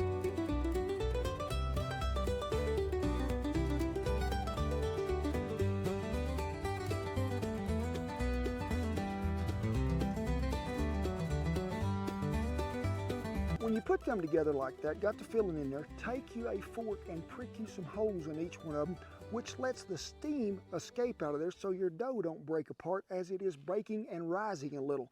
So I'm gonna cut me some parchment paper the same size as that Dutch oven. I'm gonna egg wash these here, lay them in there in that parchment paper. I'm gonna cook them on the fire because it is Pop-Tart time.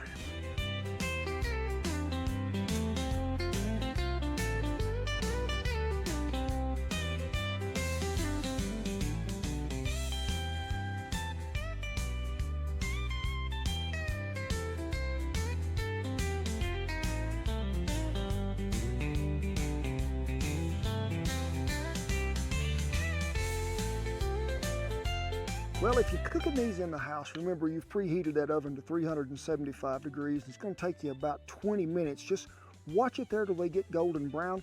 But right there at the end, all you got to do is mix up a really simple icing, which is just a little powdered sugar, a little heavy cream, a little almond extract. Really goes good with that cherry. But if you want to leave it out there and use vanilla, that is fine too. Just brush it on there right there at the last. Let it just cook about 5 minutes more. That icing will set up.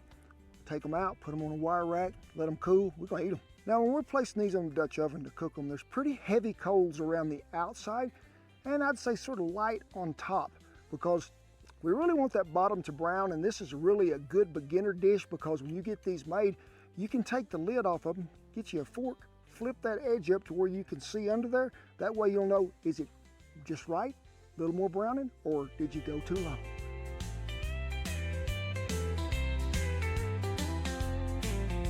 Dang, that looks good.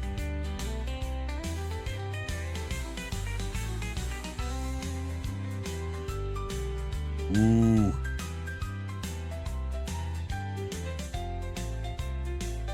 Now, if you're cooking these in a Dutch oven, I ended up checking that bottom and took it off the bottom heat because they was as brown as I was wanting them to be. Put a little icing. Make sure you get them things out there and let them set on a wire rack until they're cooled, because that stuff will stick to the roof of your mouth better than polygrip stick to dentures, and you won't never get it off. These have been cooling a little. I think first I'm going to go with the cherry. You see all that good looking filling in there? Can you hear that crunch? That is the star of the show, and that is the crust. Make you want to break down. Nope, he's getting it. Pop-Tart shuffle, That's so good. Brown sugar and cinnamon. That looked gooey. Yeah, and that's what you like, ain't it, Lulu? Dude, man, I want a Pop-Tart now. I'm just going to tell the Pop-Tart people up there, wherever they're from, at Kellogg's or whoever it is, you better go with this recipe and this recipe. You'll sell out quicker. Do you have a favorite? I think if I was having breakfast, I would go with the cherry. If I was having lunch and this was dessert after it's set out there just a minute, I would go with this. You can't go wrong, and remember, you can put any kind of filling you want in these. Had some really good help today, didn't I, Mage? And everybody loves pie dough. Mage has been out here helping the longest, so he gonna get the first bite. Duggar, can you stand up for it? He said, no, it's not cheese. Lou, I can't even see where you're at. Good girl. Everybody got a bite. God damn it, Belly. Well, I hope y'all enjoyed this as much as I do, because this is really one of my favorite things to eat if I'm going down the road or anywhere else. But hey, you see me checking that with that lid lifter? If you're doing some Dutch oven cooking, be sure you get one of these, because this thing holds the lid so well, you're not going to drop it, you're not going to lose none of them coals. You can look on our website, they are sure there. But it is with great pride and honor and privilege that I tip my hat to all the servicemen and women and all the veterans that have kept that old flag flying over camp. We commend you all. Rest of you get up in here pretty close now. Come on. Tell you what I'm going to do. I'm going to let you sniff of this Pop-Tart as I run it by you and give you a hug. God bless you each and every one, and I'll see you down the Pop-Tart trail. What a sweet old peepaw. Folks, look here.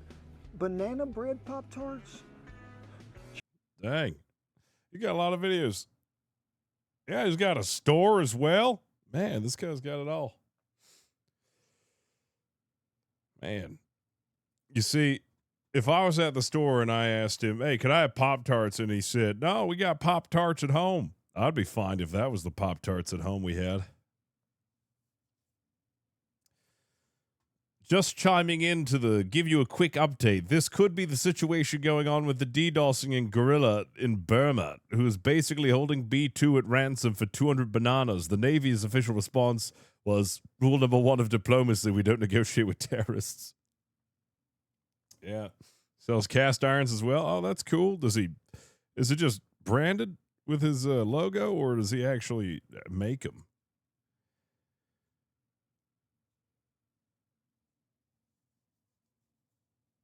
Oh man, if B2's down any longer, man, I like, it's my patrol now. I don't know how many people are going to be awake.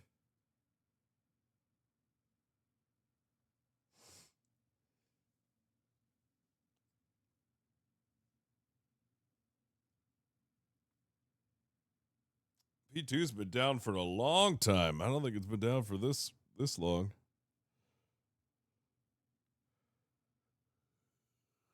Yeah, we'll check out his page. Yeah, why not?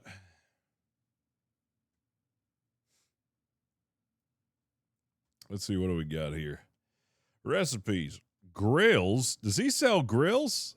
There's no way. Holy crap, he does. Wow. He sells grills, Bertha.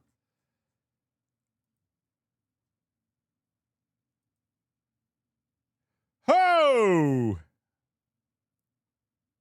$1,400.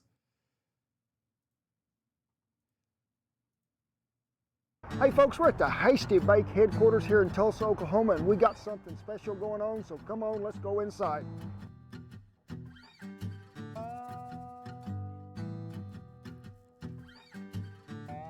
That's an expensive grill. Let's see what else they got. Yeah, let's go to shop. Oh, okay. Oh, all right. He's got his own seasoning. He has his own chili seasoning. He has his own mesquite wood cast iron spatula, Dutch oven wood lifter, chuck wagon hash knife. $100. Holy crap.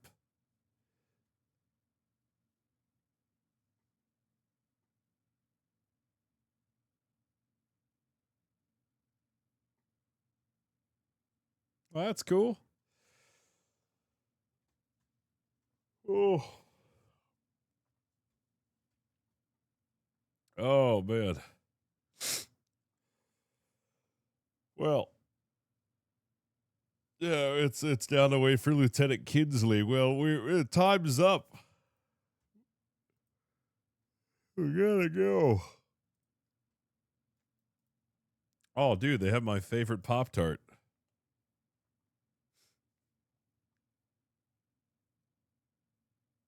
I would never cheat on Memphis barbecue supply. Anytime I need anything barbecue, I go Memphis. Speaking of which, I'm going to have to send him a list of stuff that I need. I'm going to do barbecue streams. Yeah, look at that. I didn't even have to pull you on board the ship. Yeah, look at that.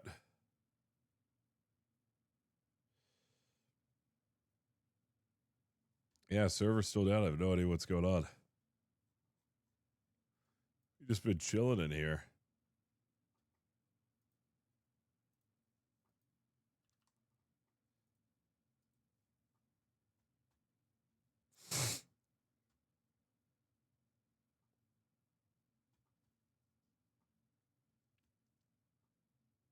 Somebody's trying to drum up a game of Repo. Oh, God.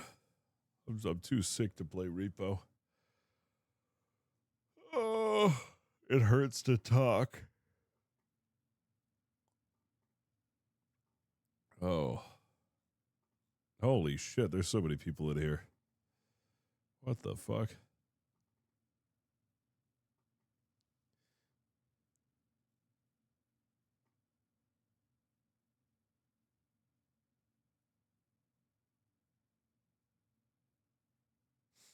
Maybe. Yeah, maybe I need some tea. All I have is ginger tea. Yeah, if we sailed out, we would have encountered pirates. Well, I guess it wasn't meant to be. I guess it wasn't meant to be.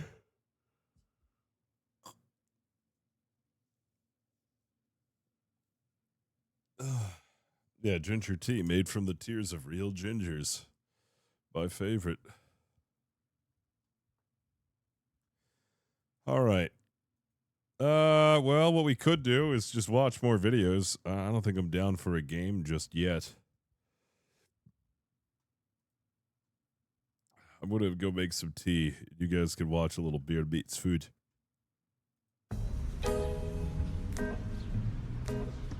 Alright, let me make sure I've got this entirely crystal clear. All I have to do is eat 13 bagels with cream cheese inside 30 minutes, and not only are the bagels free, but I get $250 cash money as well. That's it? Alright, I'm gonna go get myself some hot And you tea. get a t-shirt.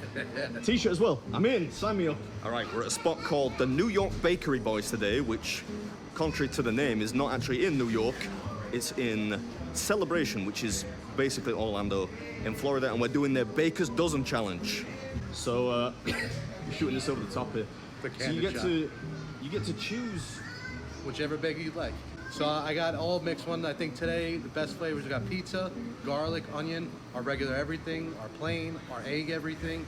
We got a French toast bagel, cinnamon raisin, blueberry. We got a lot of flavors for you today.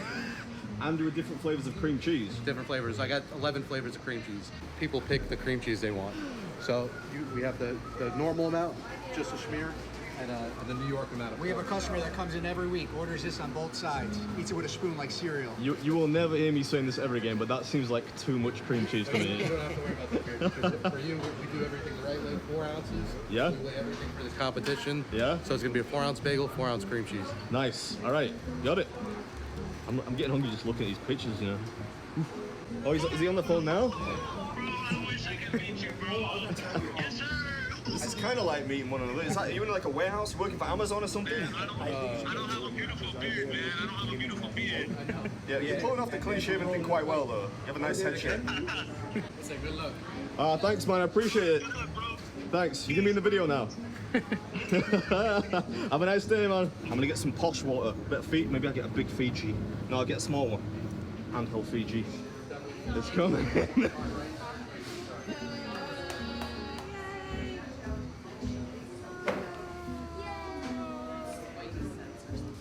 That's a lot of bagels. Looking forward to this, you know. I watch it literally Sorry. Every day? Oh, yeah, pretty much. Oh my goodness, thank you very much. It's really bad. If anything, that's too much. All right, today I'm at a place called New York Bakery Boys, which is in Celebration in Florida. They smell delicious, they look delicious, and if you can eat 13 of these bagels inside 30 minutes if you're a professional, 1 hour if you're an amateur, then the bagels are free, plus you get $250 and a t-shirt as well. Don't forget the t-shirt. Don't forget that. T-shirt as well. All right, do you want to give me like a 3, 2, 1 or something? Or? That's time, whenever you're ready. Yeah, whatever you give me. 2, 1, go! Thank you for the round of applause. See if I can earn it now. Oof, yeah, these are gonna be chewy.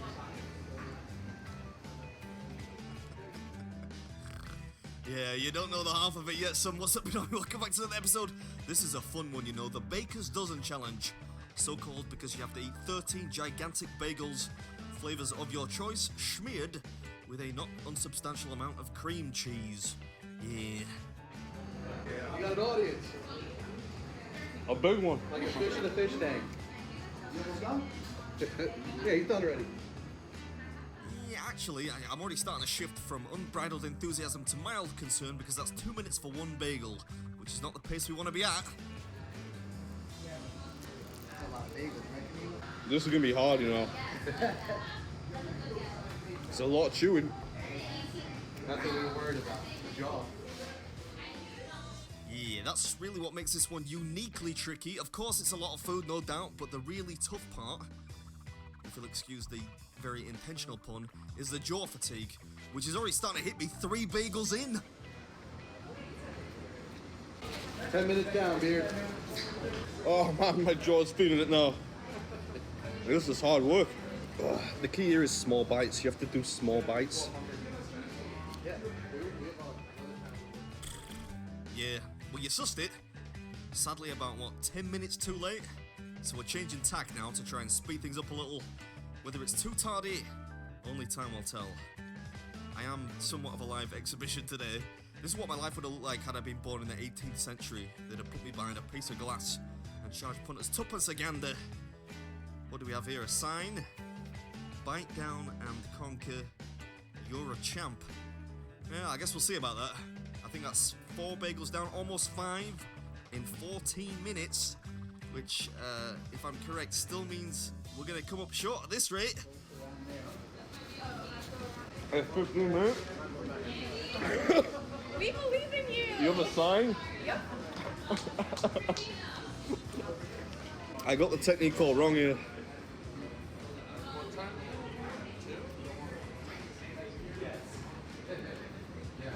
Well, I need to speed up.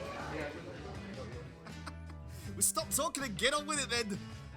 Maybe I could slip a bagel to Paul O'Grady off the camera on the left there. What is that, only 14 minutes left now? Oh, this is the chocolate chip cream cheese. Well, you go, man. You ready for that Coke yet, Beard? Yeah, for you. Okay.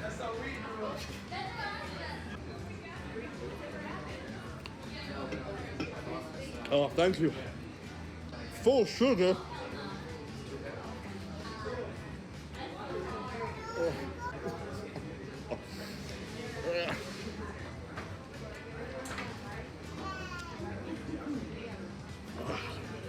I can't chew anymore.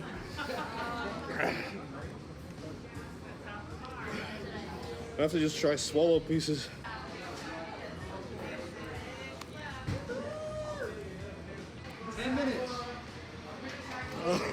No. I need more time. More time. This is so hard. I don't mean to laugh at your pain. We got Pepto Bismol. We're good. It's fine. That's the idea. Indeed it is. 5 bagels remaining and only 7 minutes to go. It's tasting good, but my prospects aren't looking too good at this point. Oh man, the time's gonna get me. Does anyone know what time I'm at? 6:34. 6:34. I got 6:35. So extra second there. Oh no.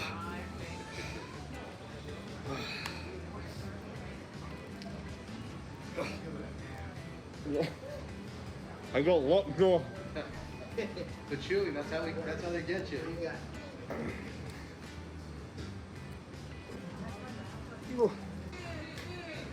I'm trying. I'm trying. You got a beard? I don't think I got it. 4 minutes. You got 4 minutes. All right. That's like a minute per bagel. Oh boy. All right, is it back? Server still down? That rainbow bagel. That's interesting.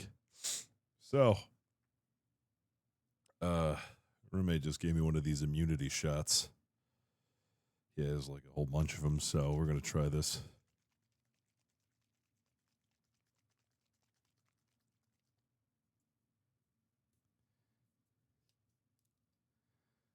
Don't pause it.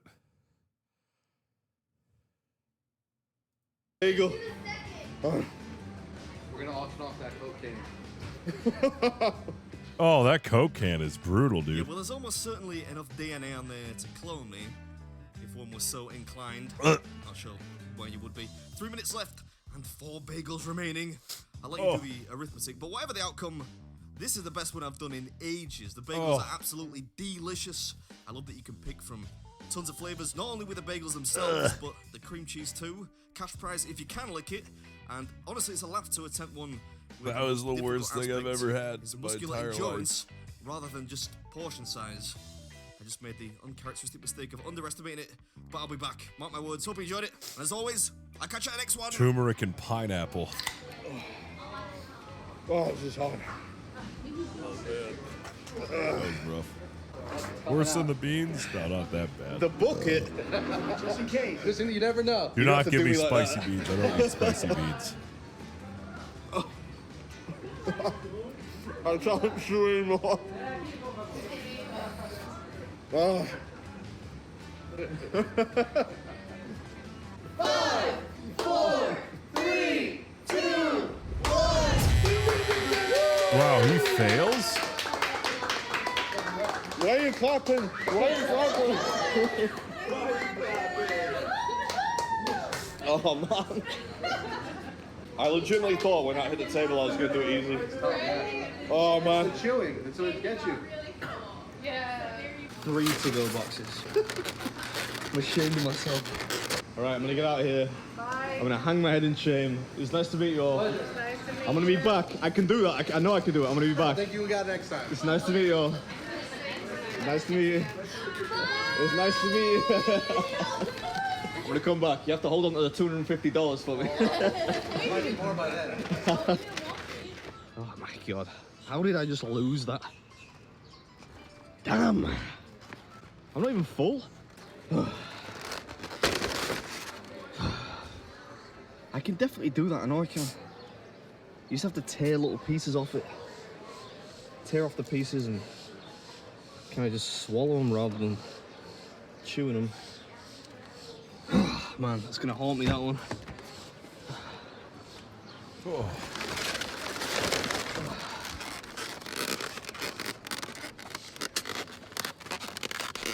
Well, at least I've got plenty of food for the road.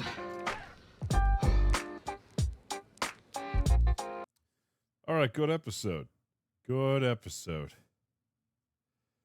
You know what we need to watch next?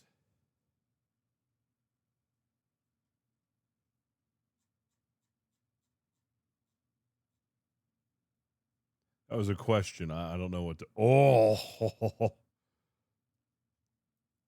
You can see the crunch, but can you hear it? Deep fried in panko, the crispiest deviled egg you'll I'm ever sold. crunch and eat.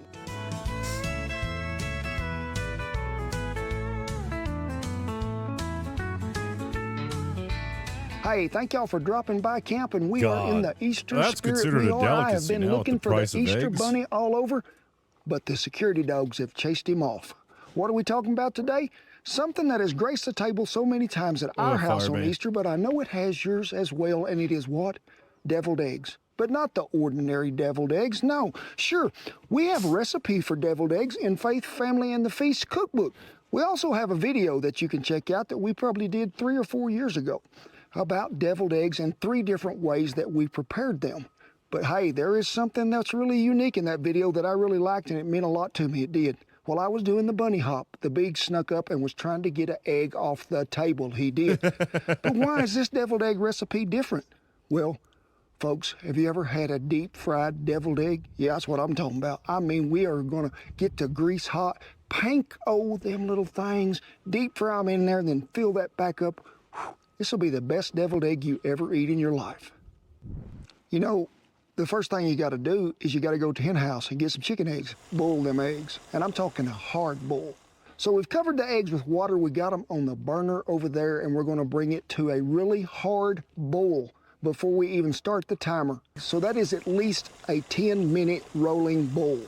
Now, a lot of people used to tell me many years ago that when you're boiling them eggs, put a little salt in the water, helps eggs peel better. Put a little vinegar in the water, helps eggs peel a little better. Folks, I have trouble peeling eggs regardless. Really, this is the hardest, most complicated part of this recipe is what?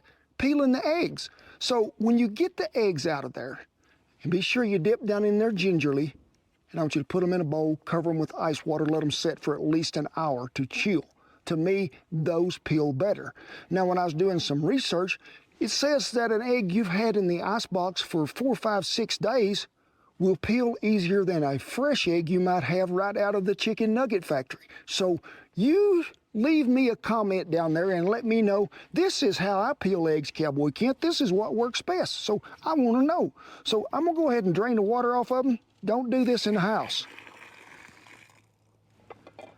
And there we have 8 cackleberries, just like this. Now, I know that when you're doing these, you need to crack them everywhere around. Top, bottom, on the sides, everywhere. Now, I do know if you're in the house, you can start peeling these under cold water and they will even peel better. But we're just going to start right here and see what happens. I did see that people say if you'll roll them in your hand gingerly, it'll help them peel better. So we're going to see what happens. You never know, but I'm going to go to peeling. I'm not too good with peeling eggs. Every time I try to peel eggs, I always get a bit of the white. I always get a bit of that egg flesh.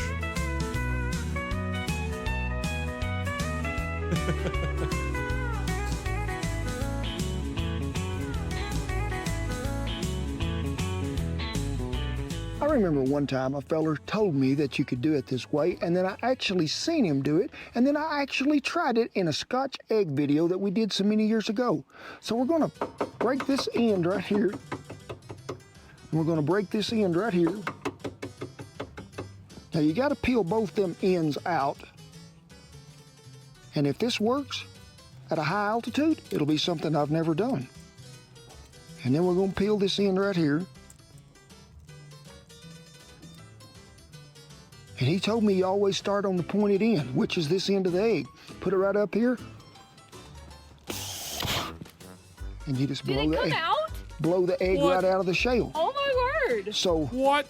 That's a trick you can show your grandkids and y'all practice around the dinner table. Just don't let mama catch you, because you might be in trouble if you make a mess. So how the heck did he do that?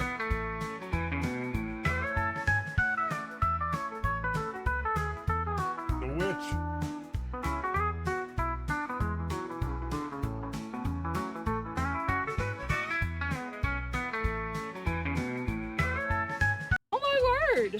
And he told me you always start on the pointed end, which is this end of the egg. Put it right up here. And you just blow the egg. Blow the egg right. And you just blow the egg. Blow the egg right out of the shell. Oh my word! Yeah, So he's a wizard. that's a trick you can show your grandkids and y'all practice around the dinner table. Just don't let mama catch you, because you might be in trouble if you make a mess. So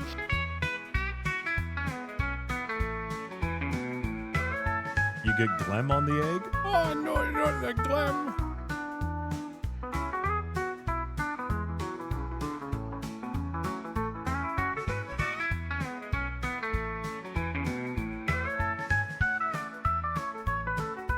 Oh, let me teach her to do some Scottish cooking. Oh. I'm not wearing headphones. I like it without slice the them headphones. eggs I don't trust halfway you. right in two. You're gonna tangent And me. what? You're gonna Shan scare showed the me a shit trick. out of me. Take that knife every time, wipe it clean, it'll slice through there even better. So thank you, Shan. Then we put all the yellers in this bowl, and it's time to go to mixing up the magic. Now, I know people might put a lot of different things in their deviled eggs. Mine was always sweet relish, really, to start with. I think Shan, she even likes a dill relish in hers sometimes. So we're just going to start with the sweet relish. And I'd say about that much right there. To that, Duke's mayo. And we're going to put about that much. And to that, the one that kicks it up 14 notches, it is what? It is our sweet and spicy mustard. But you could also use honey Dijon mustard if you want to. Now, Justin Wilson would be proud of me, because I'm going to put Lee and Perrins in there. I'm not even going to say the name. I'm just going to call it the W sauce. A little splash right in there. The Worcestershire. And then we're going to take a fork and we're going to go to mashing. And I think that is about the right consistency. Well, we got them mashed up, but I would like to taste it and see if I need to add anything. Maybe we're just going to put it right there. Folks, that is on the spot. It is. Well, I'm gonna set this aside and I'm gonna get them panko breadcrumbs ready to go because I like something crispy and fried.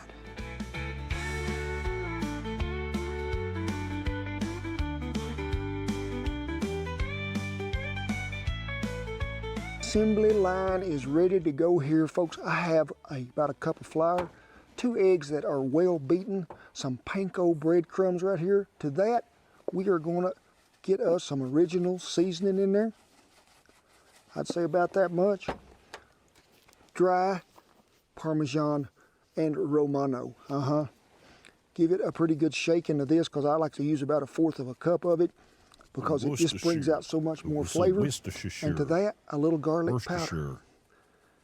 I'm glad the wind ain't blowing too much. We never would have got it in there. Give it a mix with your little fingers. Take your first lifeboat right here. He is ready to go. First, there could be a little moisture on there that would really adhere everything sticking to it. So we're gonna give him a little dusting in the flour. Shake it off a little. Now where does he go? In the egg. Make sure you turn them over because you don't want that just to sit in the boat and then just go to tossing them in here. Shake out the middle again, back in the egg wash or the egg, back in the panko. That is what you call an egg ready for the deep fry.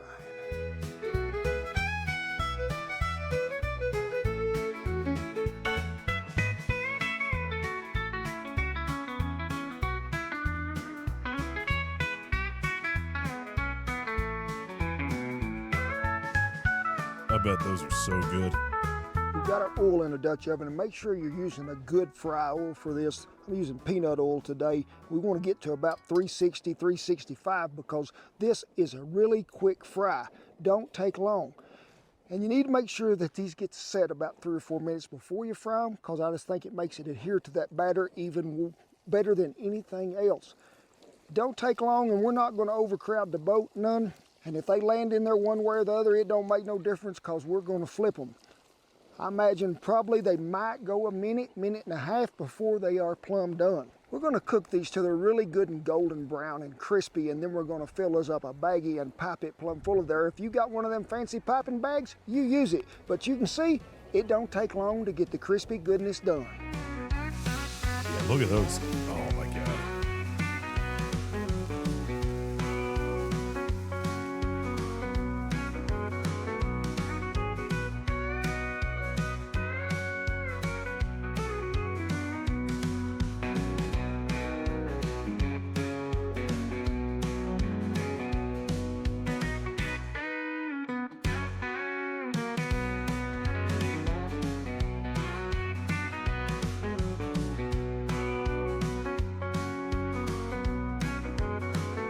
God, those look so good. This is probably the best thing ever happened to a deviled egg right here is deep frying in that panko. Now, I experimented with this and I left some out when I tried them and I put some in the refrigerator. 2 or 3 hours, they was both just good as gold, still crispy. So if you want to serve them warm just like this, you go ahead. If you want to make them early, put them in the icebox and then bring them out, hey, you good to go too. But I'm gonna try one. I want to hear the crunch. And I think I'm gonna try this one.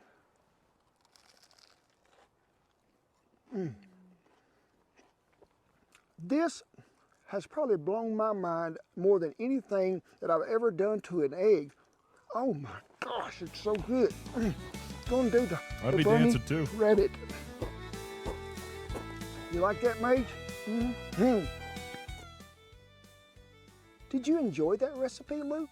I really did. And I think we should thank everybody for watching. But hey, we've had a lot of new viewers that have come along in the last 2 or 3 weeks. So we welcome you into our great kitchen here. Welcome you into our lives. We hope you enjoy our videos and what it's all about because it's more than just cooking. You're going to see some dogs, some dancing, some good things you are. But you know, as we talk about Easter, and I heard an old man say on the ranch many years ago, because we was getting pretty close to Easter before we got out of there on Spring Works. And he said, I want you boys to remember this when you get around that table at Easter. The table may be full, but the tomb is empty. because we have a risen Savior, we do. That is the reason that we get to celebrate Easter. It's a great gift, it is. Be sure you share that gift with everybody in your family, but also with your friends and neighbors, because that's what it's about. It is with pride, privilege, and honor that I tip my hat to all the servicemen and women and all the veterans who have kept that old flag flying over camp. And remember those folks in your prayers, because they might not be around that Easter table, so you just remember them. Rest of you, get on up in here really quick, because these ain't gonna last long. God bless you, each and every one. I'm gonna give you a big old hug, and I'll see you down that deep-fried deviled egg trail. Mage, I'm sorry. Well, tell you what I'm gonna do. Give him an egg. I don't know where Duker's at. You've been out here guarding the bears off the deviled eggs. Hey, right up here. Have a little bite. Woo woo. There he goes. Oh boy. What are we gonna do? Server's still down. What do you want to do, chat?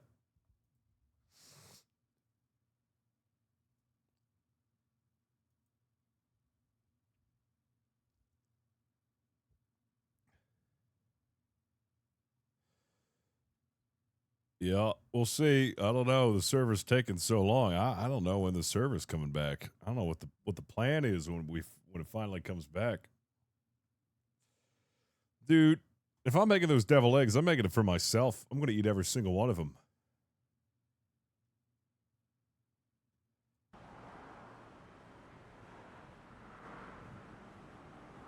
Hell? Go to the bathroom! You gotta move! I gotta poop! I gotta poop! I gotta poop! I gotta poop! I gotta poop! Move! My belly hurts so bad! And now I gotta climb the stairs! Oh, fuck! I let a little out! Hurry! Get out of the bathroom! I gotta fucking shit so hard! Move! I gotta poop! You really need to move! Get out of the bathroom! Move!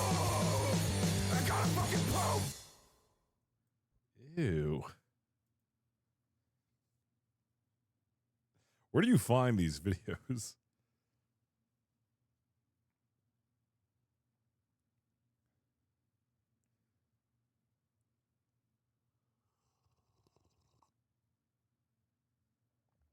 I will continue watching food videos.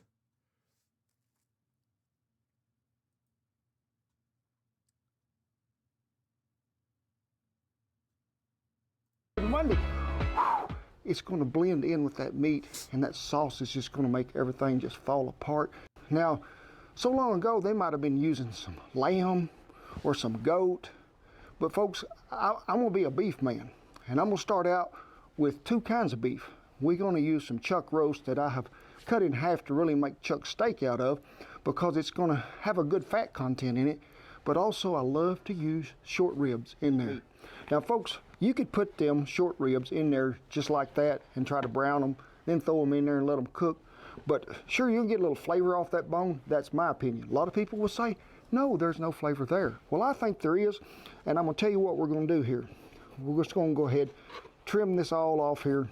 Get everything you can, because we need it.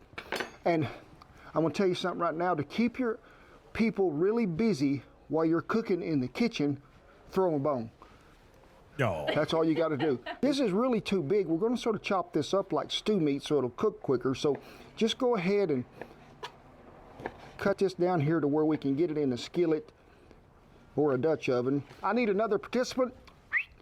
Dooker, hi Sky. Nope, Mike Big says you ain't coming in my kitchen. Remember them chuck roasts I was telling you about? I done cubed one of them up, but I just had them cut them in half. That way they'll get done a little quicker too. I just need you to just go through here and just cut them any form and fashion, because we're using, remember, chuck roast and some beef short ribs. So let's mix this up some seasoning that we can sprinkle all over this meat. And what we're going to start with first, some kosher salt. Yes, we are. Then we're going to start with some of our mesquite seasoning. And I can already tell you, I think this one has the child-proof label on it. Why do I like to put this really with good Mexican food? Because it has some ancho chili in it also. So, oh, the wind is blowing. Add a little more garlic powder and some smoked paprika. Give this a good mixing. Now let's generously season all this meat and give it a good rubbing in. You can see the wind is out of a direction that I would say is the west, so the fish will bite the best. If y'all get time to go fishing today, you might try that out. I'm going to tell you this, when you get it seasoned, you need to let it set at room temperature for, I'd say, 30 to 40 minutes. It's going to help that seasoning bond to it a little, but I'm going to tell you right now, here under the barn, room temperature is 37 degrees right now in the shade, so it ain't going to happen here too much. And the wind definitely picked up. Yes, it has. It is supposed to howl today. Set it right over here in the sunshine. That is the warmest place I've got. And I need you to what? Put some water on to boil. Yeah, because we got to boil all them peppers, all of that stuff to blend that flavor. So get you some water on the boil. I'll meet you at the stove. Let's talk about my favorite fruit here that we need to get to going. These Cascabel chilies. I've took the stems out of them, shook the seeds out. Probably my most favorite chili in the world. What is it? It is the ancho chili. I really love them. They got a sort of a smoky, chocolatey flavor they bring to everything. Get some of them seeds out of there. Chunk them in there too.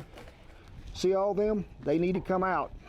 This way, you could go ahead and do this and just chunk them all in there, but then you'd have to blend all this back through a strainer, and this way we won't have to. Always to building rattle chili. Headphones If for y'all my get to thinking nuts, about, the tested I don't know urban what chilies legend. I'd be using. We What? have a video on really my favorite chilies that I use all the time, so be sure and check that out. We talk about that dried chili and the flavor that it's going to bring out. So next come the guajillo chilies. This man bowls water, he does. And you can see they are a good rich red color too. The last chili we got is the chili de arbol. Now folks, these is where we're going to get a little of that heat at. I'm going to use I put too 4 much ginger in this Roma tea. tomatoes. Got to have 5. Really let this steep a little too long. Oh my God. And a big honking white onion. Quarter it up, get it down in there, and we're going to add 8 garlic cloves. We're going to bring that to a good boil. Well, we're here on the good hasty bake. Done throwed us in some more mesquite to get that flame to licking around that 12-inch oven. I've got me some avocado oil in there. Hear that? That's called a sizzle. You want to make sure that oil's hot before you put it in there. And don't overcrowd the boat in here. We're just searing this meat really good to get it good and brown, get good color on the outside and sort of seal some of that in. Don't ever get the feeling you're being watched while you're cooking? Well, something's going on, you just feel it, just stirring plumb through you. Mike knows what I'm talking about. He sent us a picture. Y'all check this stir out. I mean, they are locked in. I mean, whew, you know you're being watched. You better do a good job, and Mike is doing it, I'm sure. But also, I'd like to give a shout out to my buddy Daryl down there in Australia. He be looking so good in his Kent Rollins apparel. Hey, do your Aussie accent. Daryl, I don't want to offend nobody down under because we got a lot of fans down there. But I'll be telling you, mate, I'll be really watching the way that y'all love to let us cook down there. And I know y'all don't. I don't know that that's good. That's not even I know close. y'all don't be having ranches, y'all be calling them stations. And someday I'm gonna come down there, mate, and we gonna cook us up some kangaroo or something because I heard it's pretty good. That wasn't even an attempt.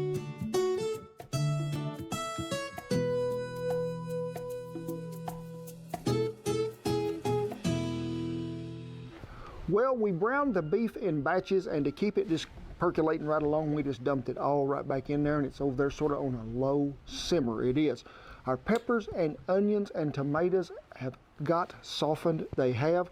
So just reach down in there. Look at that goodness right there. Put that on a piece of white bread and call I did it not. lunch. I am That is a thinking. lie. This hat's a lie. I did not do Folks, either of those things. This is the excite. Oh, you may have to do it in 2 batches, but I think you just have to see.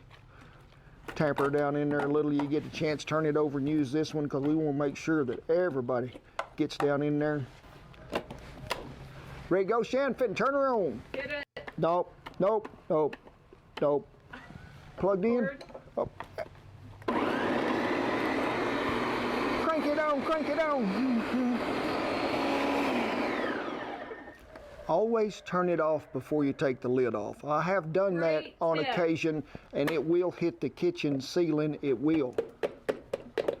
Now, you can do this either way you want, but we got to add some seasoning to this. You can do it in the second batch or you can do it in this batch. I do not care, but I'm going to go ahead and just do it right now. What we're going to have, a little bit of ground cinnamon. We are. Oh, you're going to actually grind it. It don't take much to do the trick. A little This is not true. ground clove. This is don't this take is a, much this of is that a neither. lie. Some ground coriander. To that, we're going to add some whole oregano. Now, y'all seen me use this stuff before. It ain't like that stuff that ground up. That is like leaves, whole oregano. So we're going to put about that much in there because I really like it. We're going to add just a little beef broth to this. Oh my gosh, you can smell that coriander and that clove in there. This has just now come to become dessert now. So this is going to go right on the meat right now. Then we're going to come back and blend this other batch. Go ahead God, and that make looks sure so you good. get everybody out of there. Sometimes them garlic cloves like to hide at the bottom. So back on we go. See this stuff here? A lot of y'all might be thinking, oh, we got enough. Don't leave nobody out. You ever been that person that You didn't knock get it off invited at the to hats. party? I mean, it'll just hurt you. So make sure that everybody gets in there.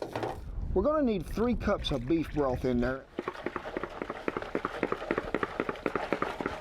I used to be a bartender a long time ago. I'd knock my liquor off in the floor there. But make sure you get up there on that lid, get all that goodness.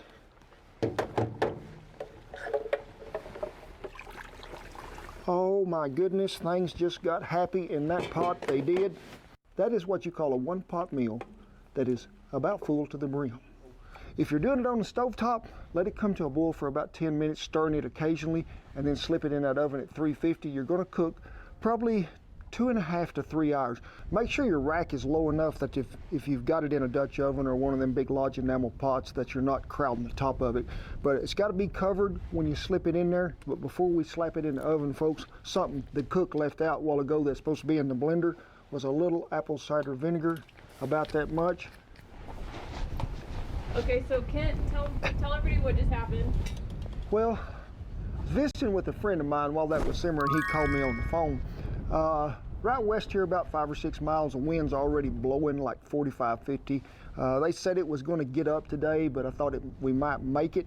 So instead of go ahead and trying to cook this, folks, with coals underneath, and we get a spark out there, there's a lot of dry grass. I'm not going to take the chance of burning something down. So it's supposed to be better tomorrow. We'll let this completely cool, put it in the ice box. We'll fire back up tomorrow, and we'll show you how we finish it.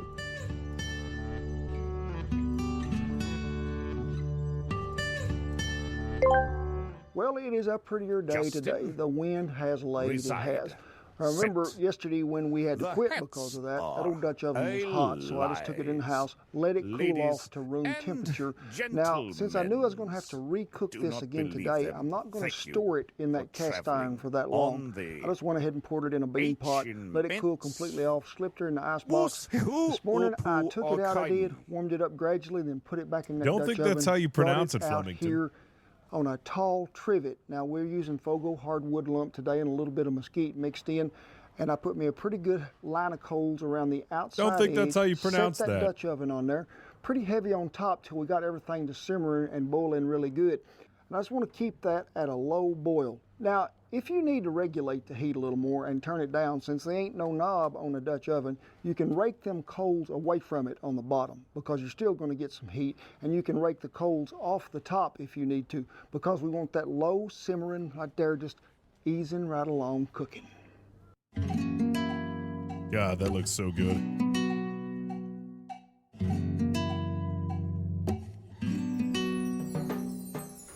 Well, cook time outside today was about 2.5 hours.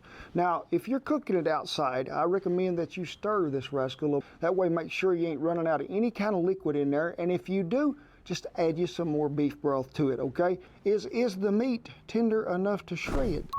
So we'll get it right here. Let's see if it, oh my gosh, looky there. It'll fall right apart. Look at that good, deep, rich red color. That's what I would call, you know, you go in them places and they burning that incense. If that's burning some of that there, it'd make good sense. I'll promise you, for sure it does. Get you something that you can leave some of that broth in there. Give it a shaking, because we want that stuff to stay in the pot. Strain that there beef off there. Get it in a different place than you can, and then just 2 forks. Just go to shredding, and you can see how easy that falls apart. But putting them together, because you have to let this cool just a little, because most of the time I handle it with my hands when we're filling them taco shells. So just let her cool a minute. Now, folks, I'm going to give you a little bit of advice here. If you're going to fry these up in a cast iron skillet, make sure it is a well-seasoned skillet, just like that Dutch oven we was cooking it in, because there's a lot of acid-based products that went into the making of this, as them tomatoes and all that peppers and everything. Corn tortilla, okay? The sauce is there. Now, we're gonna dip them, and then what? We're just gonna,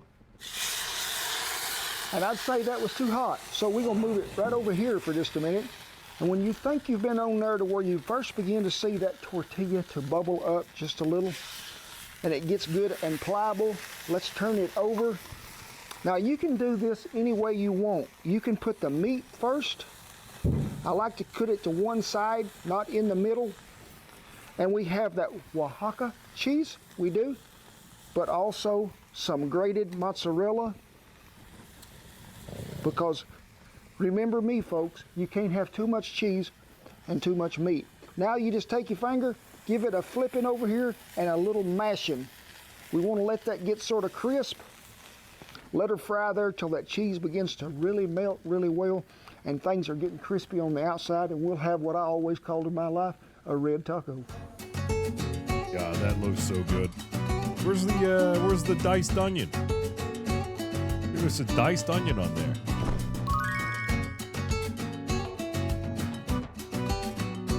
What is with these hats?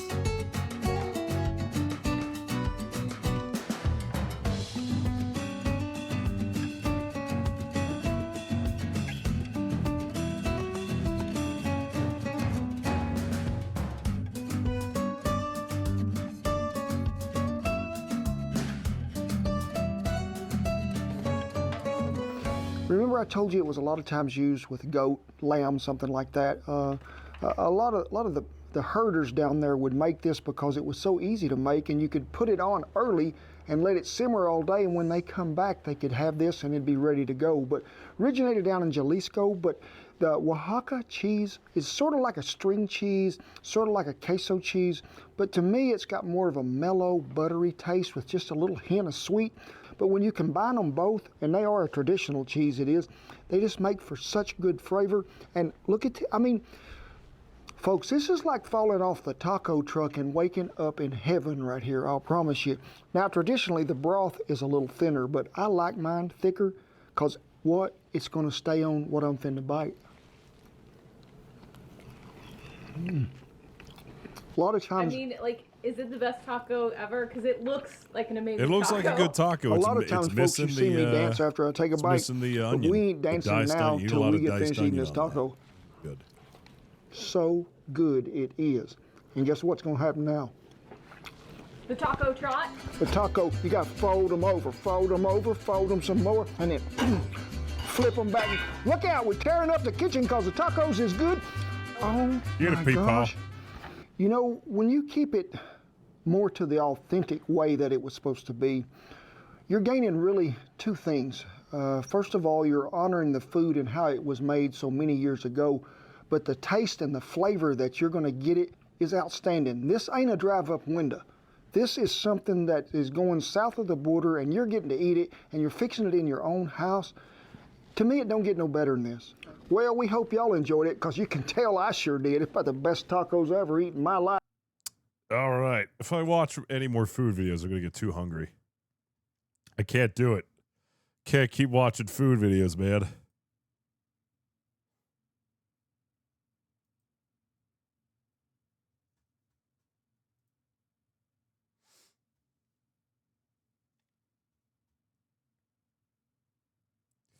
Yeah, we need to counter with something else.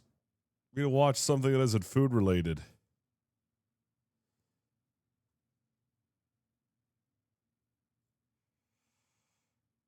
I don't know what to watch that isn't food related.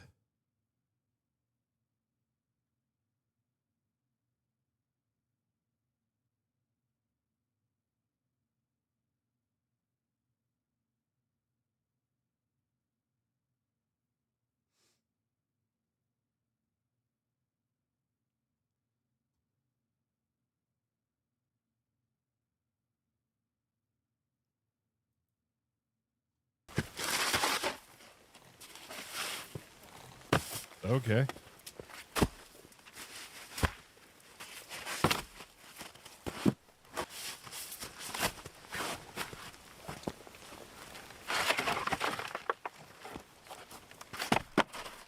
This guy's gonna make a house out of pallets.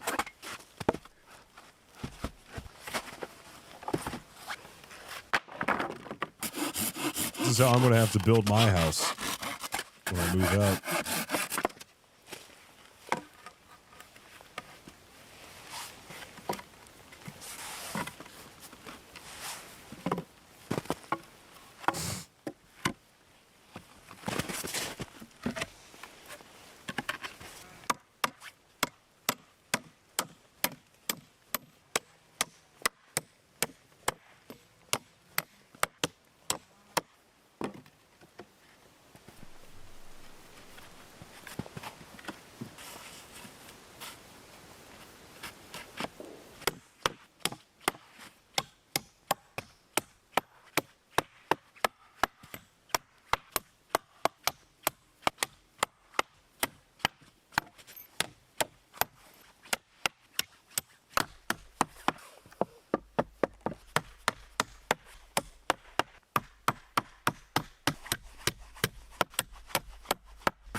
I don't know what this guy's talking about.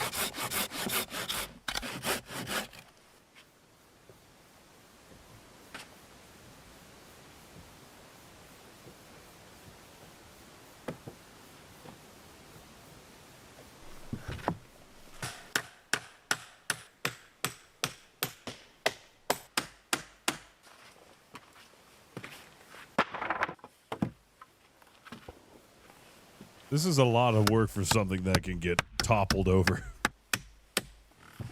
just by leaning on it.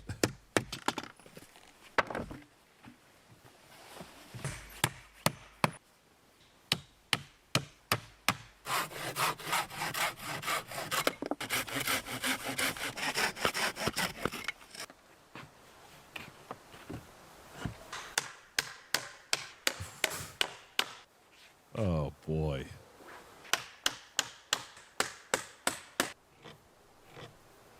What the fuck?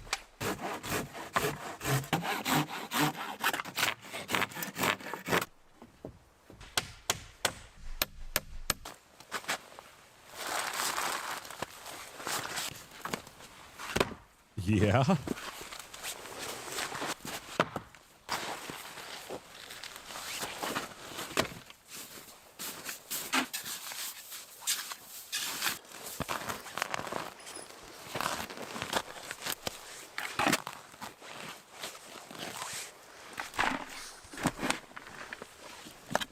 It's a pond!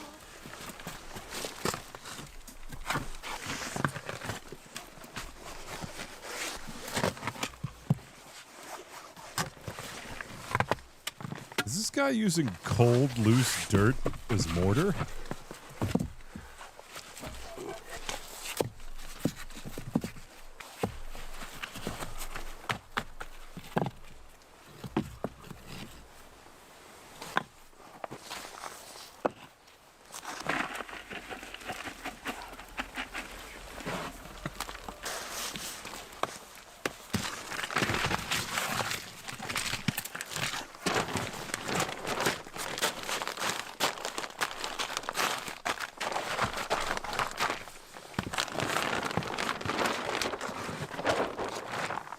Yeah, man, I don't know where he picked up those stones, but if they're in colder climate, they've definitely absorbed water. If he sets that thing ablaze, those rocks are going to crack and explode.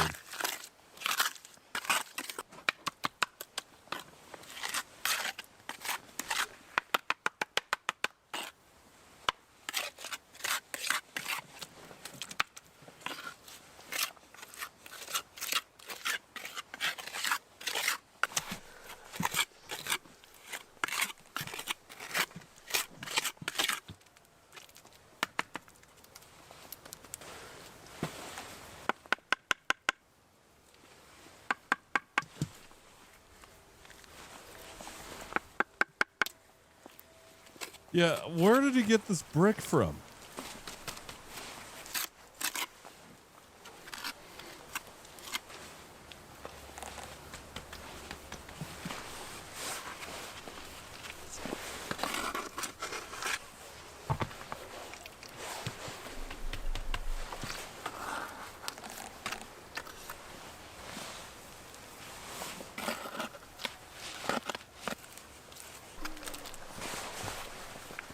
This is so stupid. Why am I watching this?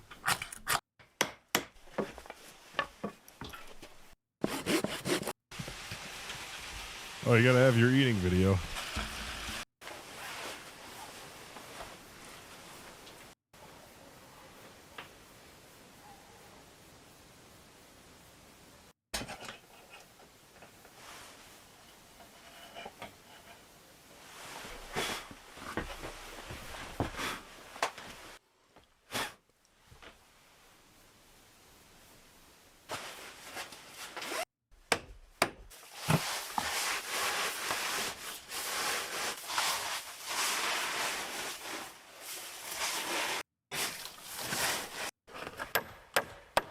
Where did he get the roofing stuff?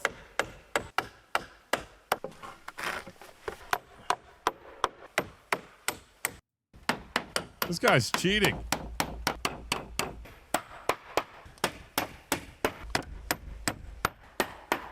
Oh my god, this thing just looks like ass.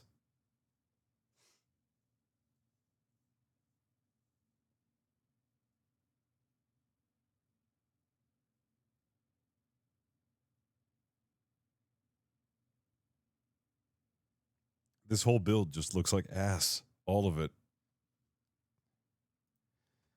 None of it's...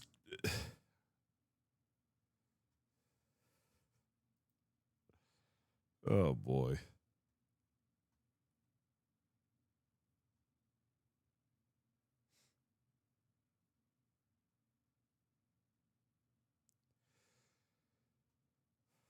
Well, I've got nothing... Oh, yeah, you know, why don't we watch this? This looks like an interesting... Hey everybody, my thing name to is watch. Dane Ierly.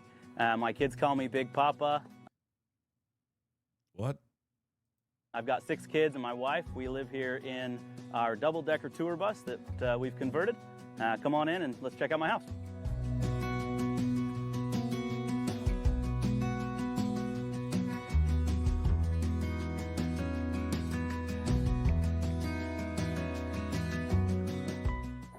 All right, walking in the front door, we have my my home office slash cockpit of the bus. This is just where I do all my work. We've got my computer screens that we set up whenever we get stationed I don't somewhere. like this already. Oh, it's weird. That's weird.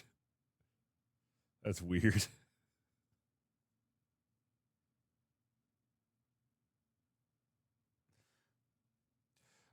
Here's my family of 8. We live inside of a bus. They call me Big Papa. Oh, boy. Luke here with the Outdoor Boys YouTube channel, and I'm up in the mountains of Alaska. Yeah, why not? And the This guy weather seems is cool. trying to kill me. I got guy hit was a with a lawyer in serious winter Virginia. snowstorm in the middle of September, and I'm having to seek shelter in a survival cabin to stay warm. I'm cold and I'm wet, but I'm having quite the adventure.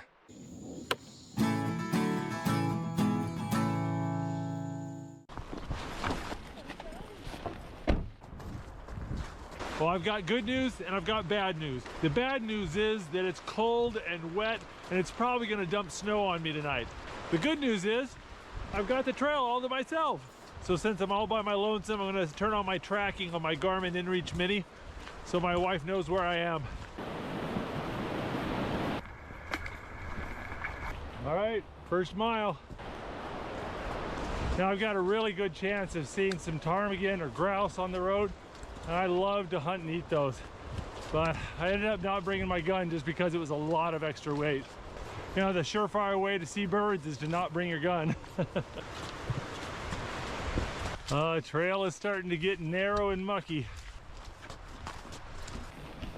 Check these out. This is mountain ash. So this is mountain ash or roan. Never eaten these before. Some people say that they're good. Some people say they're poisonous. Best information I can find is that the flesh is edible, but the seeds will give you some discomfort. Mountain ash is really common in this part of Alaska, and it's a berry you can find pretty late in the season. This right here is a willow. In the wintertime, willow is the primary food source for moose, ptarmigan, and hares. It also has some medicinal properties. The greenish yellow inner bark of a willow has aspirin in it. It tastes just like biting into an aspirin pill.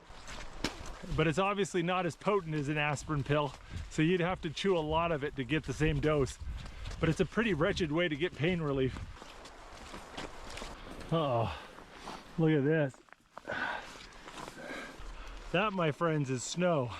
Oh boy. Wow. Winter is coming. All right, 2 miles down. I'm just barely starting to get that aspirin taste out of my mouth. Jeez. Mile number 3. Wow. My pants are getting wet. I can start to feel it soak through right there. I'm breaking the main rule of big boy survival. Don't wet your pants. Look at that water. That is so clear. Gorgeous. There's mile number 4. Check out this beaver pond. This is the It's beaver a good thing den. I It's packed hollow mustard in inside. my kit for that burn And there's ointment. usually like a little I hole threw all down my in there burn where the ointment beaver out and comes I up replaced it underwater, with packets and of then he can mustard. hang out inside. This right here is the beaver's food pile. These are all willows that he's gnawed off and stored in front of his house for wintertime. When ice covers the pond, he'll go down underneath the ice and grab food from underneath the ice and bring it into his den. See this little slide right here where he scoots back and forth? So you can see this entire wall of mud. That was all made by a beaver. That's the beaver. Sorry about that, gotta watch my language. I want to keep this family friendly. Seeing more and more snow. Slowly gaining elevation. Mile number 5. Look at this. So a watermelon berry. Watermelon berry. Rare to find watermelon berries in the fall. They're usually gone by the end of the summer. Yeah, I need some videos to watch while B2 is down. Got any? Is there a Memphis barbecue supply video out yet? Man, it's 33 degrees and raining out here. I don't understand why I'm not seeing anybody else on this trail. Oh, jeez. Just hit the 6 mile mark. I got some blueberries. There's a bunch People of are saying crowberries. B2 might be Some down of for them the are kinda night. red. It's been Holy such a jeez, cold, wet man. year. What The berries happened? aren't ripening properly. They're not ripe yet. It's too bad because there's a ton of them. Oh, my fingers are getting numb. I brought a pair of gloves with me, but I don't want them getting soaked on my first day.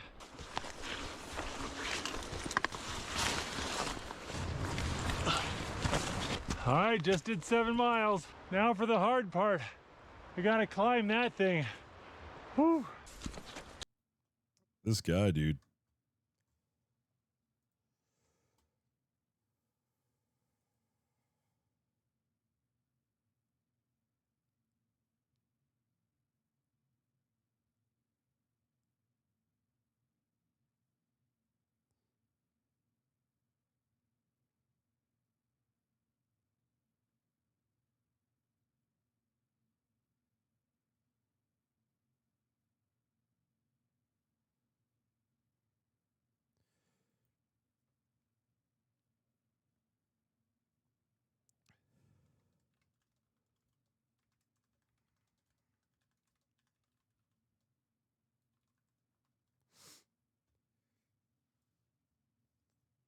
That comes to Twitch. Appreciate you sending me that. I'll definitely give it a look. See,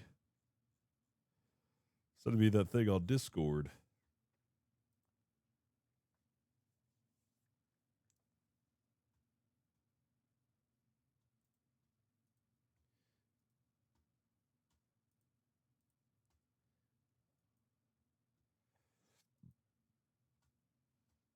All right, give me a second.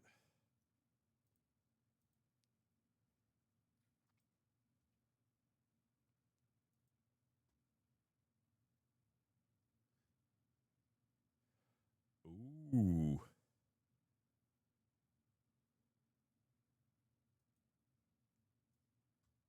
Tell you what, this is the one I want to watch.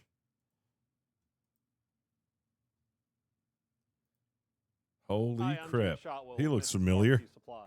Today, we're talking about Greek potatoes. This guy looks familiar. I think I've seen him around here somewhere before.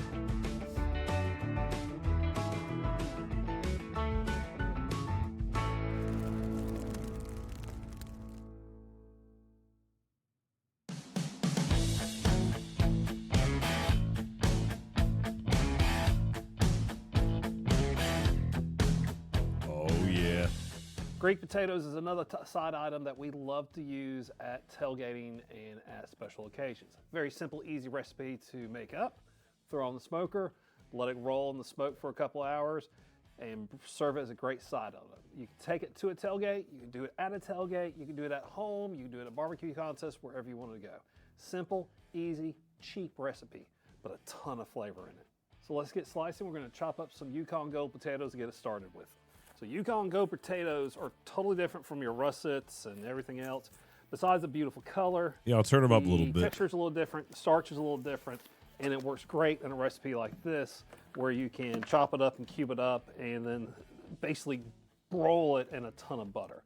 I've already pre-washed these. You want to make sure you wash your potatoes before you slice and dice and cook with them. You don't want to all know what potatoes are growing in. You definitely don't want to know. So all I'm doing is kind of quartering them, come back and then chunking them in about 1.5 inch portions, and then throw them in a pan. Now this is 5 pounds of Yukon Gold potatoes. 5 pounds is a little too much for our recipe. We're going to probably use about 2/3 of that, but you can easily do in a full pan, a full 5 pounds. We're probably going to use about 3 pounds of potatoes today, and that's enough for a good-sized family and for tailgating or for just at home for your recipes. So, Or for one hungry walrus. just cubing it up.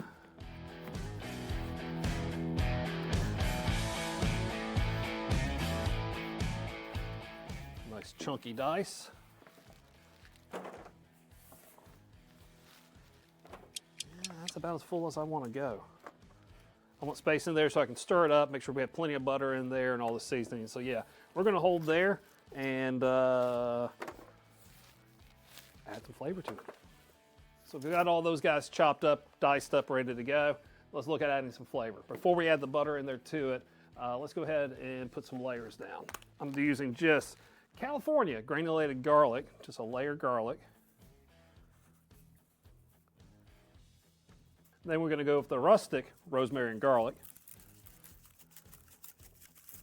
Thick coarse grind, very little to no salt in this rub.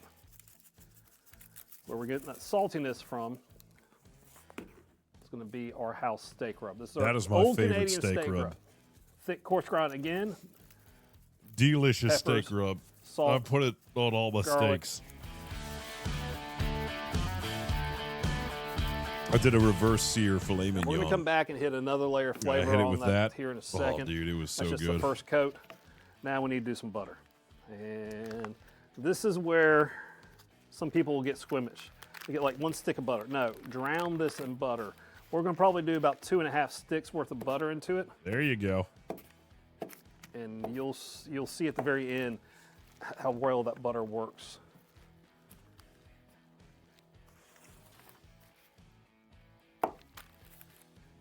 And I'm using unsalted butter. We've got enough salt in the rubs and everything else. There's no reason to add more salt to it. And just that flavor of unsalted butter just works so good. Yeah, use real butter. Don't use the fake stuff. This is fat. This is flavor. This is all natural. All right, so that's 2 sticks. This is our 3rd stick. Holy crap, you did 3 sticks of butter? Stick, stir it up and then see how we look. Now, if you want to, you can try some Irish butter in there and some other nice creamy butters that work real good. I just like your basic. I went a little bit too far. Man, 3 sticks of butter. Dude, I thought 2 is like, oh, man, you're really talking about stir that up. full send on this butter. Best way to stir that up, gloved hand. 2.5. You see all that seasoning that we had on there, it's kind of gotten down in there. It's not as much. So we're going to definitely add some more, another layer of seasoning to this. Now, if you want to, you can melt the butter and pour it in here. The problem with using melted butter, just doing straight up melted butter in there, you've got to be very careful carrying it around or you'll scald yourself with the pans. You should have done the full send, man. You should have done all 3 sticks. So let's go back with some more steak rub.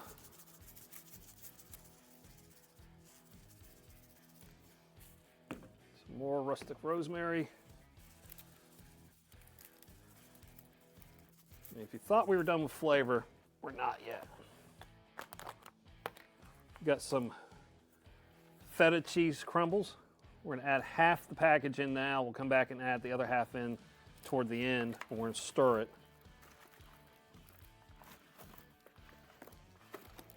And that time when we stir it, we'll actually use a spoon and not my hands, I swear. Alrighty. She looks about ready to go on to the smoker, except I'm going to add some more. There we go.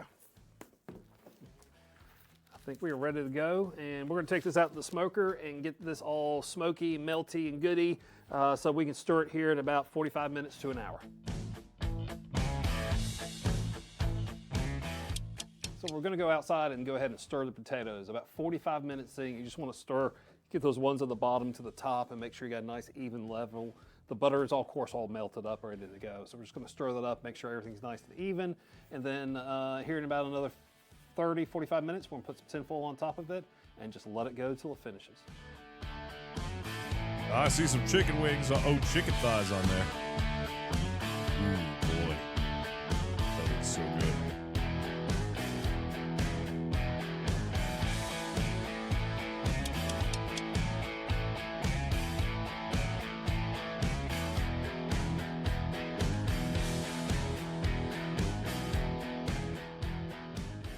Got the Greek potatoes off. I'm just going to hit it with a dusting of the feta cheese. We had feta cheese in there, but I like that color of that stark white, that yellow in the background. Just looks beautiful, and everything's better with a little more feta. So let's go ahead and dish me out some of that. Look at all that butter. I'm going to have to school you here. It's not called feta. It's called feta.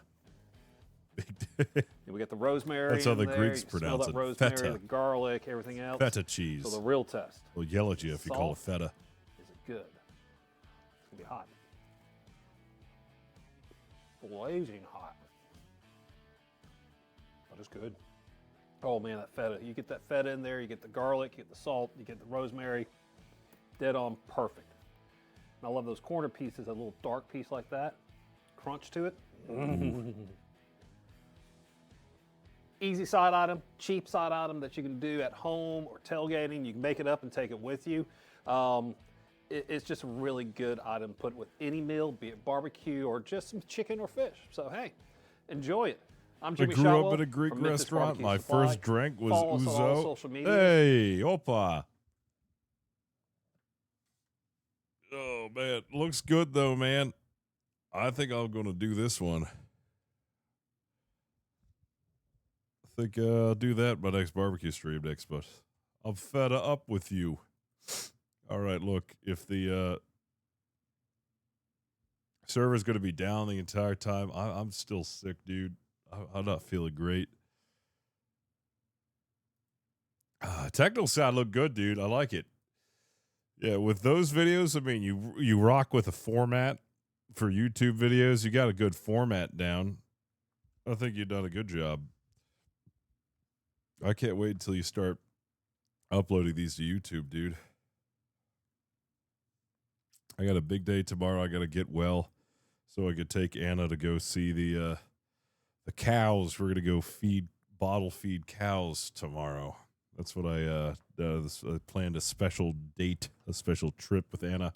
I need to be well enough to do it. Oh.